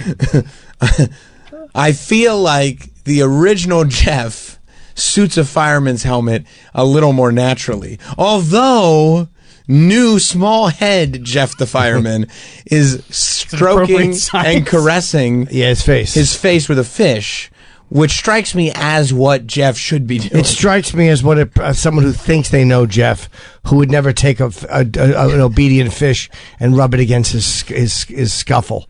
Is that not how they become obedient? Scruff, yeah. Scruff. His scruff. Yeah. Lean. There's no need to do that. Look, I could do that easily. Lean. Easily if I want to do that. But, and I go up and down. Look at that. Stay. And it just stayed like that. It did. Wow. Make your fish stay. Yes. And you will convince me. He told him to lean. He's propped up leaning. Really? Yeah, doesn't count. Oh my God. Here, take the big one out. Make him do something. Why would I take him out? He's doing my bidding. Wow. Well, this is really thrown me very for competitive. Yes, very competitive. Very competitive. Now, Jeff the fireman, when you're done, has to do something else. Sure. I'll keep that in mind. Also, hope to just leave the building. What happened? An actual fire. What happened to the Dr. King who was here? Dr. King found the crowd uncomfortable, and Dr. King bought too small a stethoscope. So Dr. King has decided that maybe it's time for last year's Jeff the Master of Fish to make a comeback? Well, no. I mean, that's just very uncomfortable around what is a froggish neck. It is very uncomfortable. Yes. It is. And the froggish neck, the amphibian-like appearance, does lead me more to believe that you would be one with the creatures of the deep. Yes, as we are all just, kind of undersea dwellers. Right. Although new Jeff looks a little more scaly. You look... Yeah, that's right. He does. You look a little more slimy and fish-like. Appreciate that a lot. Yeah, you got it, dude. You got it. Kindly. All right, Jeff. Well, excellent. Jeff 2. Excellent. No. Jeff 1. Yeah. Jeff the fireman. Yes. Colon. Yeah. Master of Fish. Pretender. Okay. Jeff the Pretender. That's you. Oh, he got you on that one. He nailed you on that. He did. I didn't fucked you up on anticipate that one. such a fast response. That's right. All right, well... Should we get our next contestant? Yeah, sure. So if you'd like to... It's an excellent man. Wait. That's Troy. It's not ready. That's the fire. That's the Fetterman. That's John Fetterman's body double. Yeah. For a second, I thought John Fetterman was I was here. like, where did Troy go? And why is this strokey politician fucking blandering in? And then I realized it was his body double. Look, and there's Eric Menendez hanging up something. Hanging some decorations. What humility. Back up. Yeah. For a man of his means to That's be right. helping out with tiny decorations. Strong competition so far. That's a word. Competition? Yeah, it's like, sure. Everybody fighting against each other. Yeah. Let's see. Hang on. Is he ready? John Fetterman again. That's John Fetterman's body double. Oh, holding the door. What a courteous man.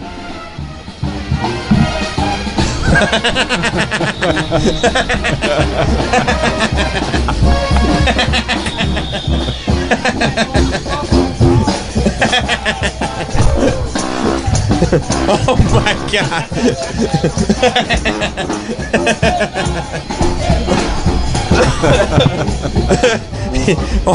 The moves are perfect. Hey, Daddy O and Bayou Sammy the boy.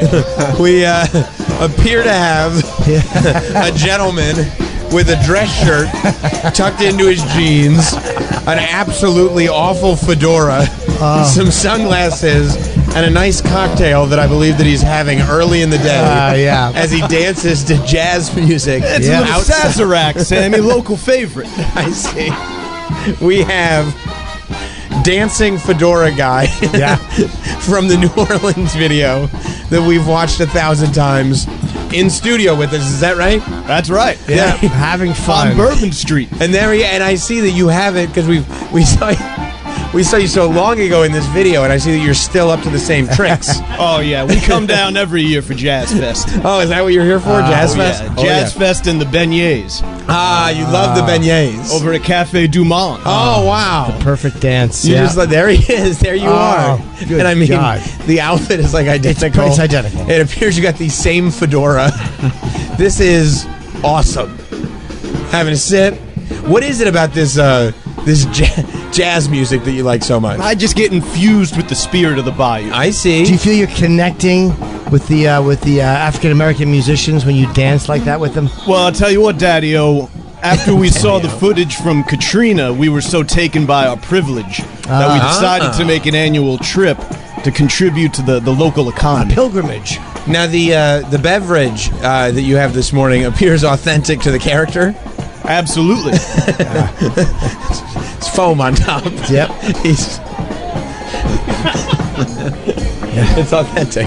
Yeah, it sure is. Having a brewski. Yeah, he sure is. 10:30. And there he is, having a dance.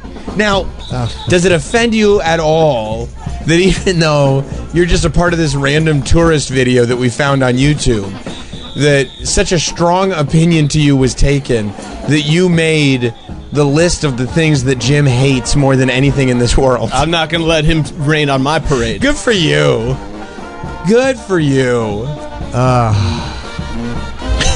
Feel the music, Jimmy. I am, yeah. Why aren't you moving, Jim? I find it difficult to let move it take over and move your feet. I think what bothers me the most about you, it's the stiff arm that he has. I mean, he's doing it. The guy's the stiff arm, like he's just.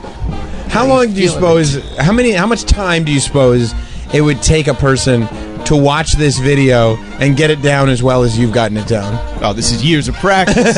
Every year for Jazz Fest, Sammy. I forgot about Jazz Fest. Yeah. Love that brass. Yeah, I like that you call me Sammy too. It's so endearing. I hope this thing got rolled after this. You do? In New Orleans, which is very dangerous. Yeah. They're having a good time though. Which Jazz Fest? They're having the best time. Yeah. We can't see the guy though. Is this the end or the beginning?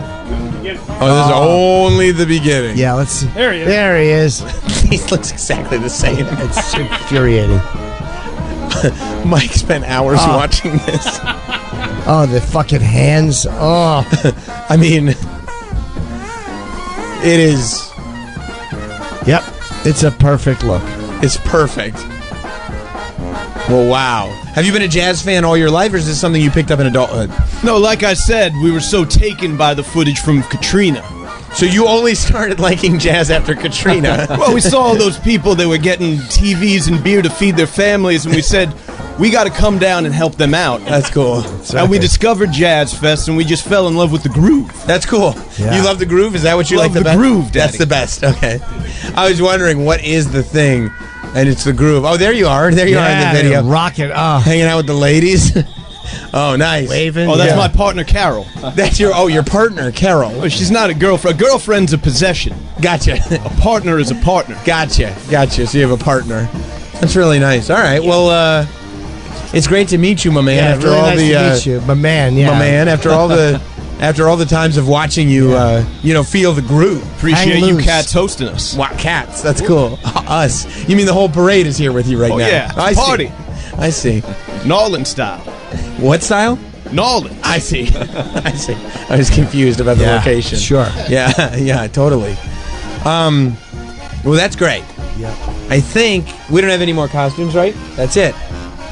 I think it might be time to. Okay, he's still dancing. He's still dancing. He's still. Well, he's got.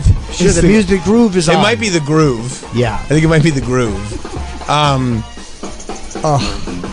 Well, I'm going to take myself out of the competition. Sure, we can't compete. Obviously. Our costumes are too good. We're way too good. Professionally done. Yeah, professionally, and plus it's shifts. I mean, people are going to go wild when they see the photos of Of what we did. course. They're going to be like, who is this? It's Dr. King and Yeah.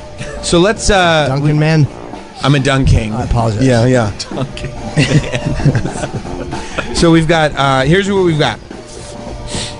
We've got this gentleman from the Jazz Parade. We've got John Fetterman's body double. Yep. We've got NWO era X-Pac. Yep. We have you. Oh, is he in? Okay. We Sure. have me. We have Lyle Menendez. Eric Menendez. Eric. Sorry. Yes. I'm sorry, dude. And the imposter, Jeff, the fireman, master of fish. Right. Jeff the fireman. Cheap Colin. imitation. Cheap imitation. Master of fish. So that's 6, right? 1, 2, Yep. 3, 4, right, 6. Do we want to award 6th place? Okay. I mean, if you're being truly honest about who deserves 6th place, yeah. I think are we both on the same page with the body double? Yeah. John Fetterman's body double is That hurts. Well, Sorry. As much as you were anticipating And this, it's and easily it was the worst. believable. I know you saw victory was yours for the taking. Yeah. I mean, I think he did put in the kind of effort that you would expect first place, but Sure. unfortunately, you know what? Maybe in some other competitions, but the competition was just too stiff. Yeah, it is. And I didn't want to give you last place.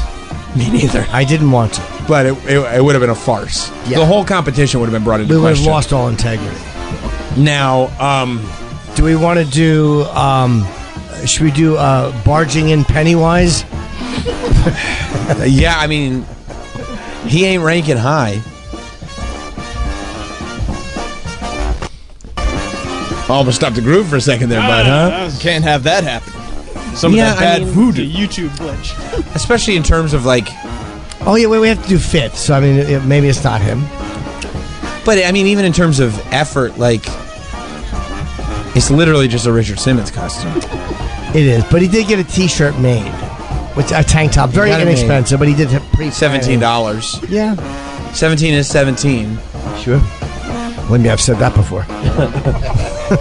Well, I'm not putting this Menendez that low. I think the Menendez, that's one of the Menendez is going to be a fairly used costume this year. The jacket's got to make it at least 3rd place. But I feel like even at a party full of Menendez brothers, Yeah. that would rank on the upper end of Menendez costumes. And I'll be honest. And Dom has a serial killer vibe. Sure he does. Yeah. Especially when I eat. Okay. All right. And X-Pac, who knows nothing about X-Pac.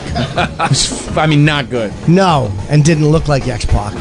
No, he didn't. He didn't have a beard. It was a lady. It was a Janet Dubois wig. It was a woman's wig. It was a woman's wig with bad sunglasses and extraordinarily shiny teeth.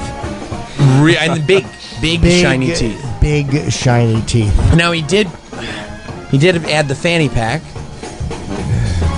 You don't think that's enough. an easy addition. And but yeah, we asked everybody about their look. I'll say this: Jordan Sam Roberts was terrible. Yeah, but he did say "What's the haps," which means that he did the he understood slightest his subject and did the slightest amount of research. And everybody hated him. And at the time, that was accurate. Yeah, at the time. At the time, not at the at the time, that was very accurate. Hot Dog has been watching wrestling since he was a kid. Yep. He's mouthing the lyrics. He's still going. The New Orleans man is mouthing. Oh, yeah, he's having. By the way, while Jim and I are having this conversation, New Orleans man has not stopped moving. He hasn't stopped dancing for 1 second. Dancing the entire time. I kind of think, I think X-Pac might be fifth. X-Pac's not good. Yeah, not good at all. Looked nothing like him. Knew nothing about him. Knew nothing. But I do think that we can't justifiably put Jordan, whether he ruined the show or not, his costume wasn't better than any of the costumes in here right now. and also the ruination of the show does work against him on some level. It's like that Janet Jackson song, Ruination. Yes. Yeah. So are we putting 5th? It'd be Jordan. Yeah, and by the way, at 5th, no, I would put X-Pac 5th. I'm sorry, 4th. Yeah. Yeah, it goes like Jordan to be fourth. And I mean, Hot Dog and Troy really had to work to get in below Jordan. Yeah. Yeah. They did. Yeah, it was just nothing. Just nothing. But now... Still going. And he's still dancing. Well, they haven't stopped the music. Got it in my soul. Is that the... is that the aforementioned groove you're referring to? Oh, yeah. I see. I was just wondering about checking. that. Yeah, Vacation, baby. Just checking about that. So what we have left are three great costumes. I will Great costumes, say. yeah. These are, and you know what? It was a very clear separation. There were three great costumes, and three lousy costumes. Three lousy costumes, three really great ones. Yeah. I mean, you don't like to hear that, I know, but yeah, it was three shit heaps. Yep. And like waste of our time. 3 stars. Yeah, and 3 stars. Yeah. One of the stars happens to be feeling the groove right now. Yeah. And is still dancing. And by the way, every move he does can be seen in this video that we're watching as well. He's putting his finger Sure on. is. One thing to note, and let's see if this is weighted, we have 2 show references and 1 more pop culture reference. That's right. Both perfectly good, both perfectly acceptable. Yeah, sure, either fine. And by the way, these were the 3 that instantly when they walked in the studio, I think you knew too, exactly who they were. I had to hear the music for New Orleans guy. Oh, I knew New Orleans guy the minute he walked in. I couldn't hear the music. I don't know how you... And I did get the brother wrong at first, but that's on me. That's not on you. That's all right. Okay. Now... Okay. I will say the only thing that makes it maybe less worthy for me is that I my jailhouse-induced amnesia meant I forgot my extradition journey. He did forget his extradition journey, but when he looked at me just now to figure out where he was getting ranked, I thought he was going to pull the Menendez on me. Sure, is what I I'm thought. sure he wants to. I think so too. I would, but he did say at least third, so he's happy with third. Yeah. That is what I lean to. I'd like more, Yeah, but I I'm lean happy that way with as it. well. Yeah. Okay, so we throw Eric Menendez third? Third place for Eric Menendez. happy with Very that. good job. And that's Bronze. good. That's Yeah. good. Yeah. And by the way, as we said, this competition is really defined by 3 championship level costumes. Sure. And 3, Shit'ems. no effort shit'ems. 3 shit'ems. Yeah, 3 no effort shit'ems. Which, sorry about that, Troy. Yeah, I know. I think it's It is a uncanny little John uncalled Fetterman. for. But It's No, harsh. it's not John Fetterman. No, John Fetterman's body double. but yes. Now, So second, now we have 2 choices. And I do feel, and forgive me for saying this, I was not too forward. I do feel like you may have some bias because... None. Are you sure? 100%. We have a New Orleans guy who we've watched and hated, and a fake pretender. I'm just a boy with a bucket. Now, one costume inspired by a character that you created. Another costume inspired by, theoretically, a character you kind of created in your loathe for him. Well, there's 2 characters. There's one that was created, and there's another character. Another character who God created. He's watched the whole video. Yeah. He knows all the Multiple words. times. I think it's clear. I mean, I don't know because both did a lot of research. Both did a lot of work, and both look exactly like they should look. Jeff the fisherman, Fireman. Jeff the sorry. fireman, master of fish, Colin. fake. Jeff the fake fireman, fake master of fish. may or may not have had a full biography on his phone with him so that he could get absolutely everything, which I say is a positive. Sure. I don't think it's cheating. I think it means last night at home, he actually went through and recorded the lore to make sure his costume was accurate, whereas X-Pac could not name one match he's ever He been in. literally did. He didn't even know who he was supposed to be. You said X-Pac. Yeah. Oh. Travis, when you, knowing the research you did, when you heard X-Pac not being able to name one match. Embarrassing. Yeah. Yeah, and it was an absolute farce. Know your character. He made a mockery of this entire event. I agree. That's right. But at the same time, New Orleans man knows every dance step, every move, and every time they break into song, he somehow knows all the words. Sure. Got that fire. I forgot about the fire. And he is remarkably hateable. Remarkably hateable and hasn't and will not break character. No. And also, to add authenticity to the costume, did come in with a legitimate beer that is halfway done. Drinking it at is work. halfway done. Is drinking at work before 11 a.m. Yes, yes. Have you been indulging in the? Is that part of the vibe? We're on vacation, Sam. I forgot. It's Jazz Fest. It's the Bayou, Bourbon Street. Yes. Feel the cobblestone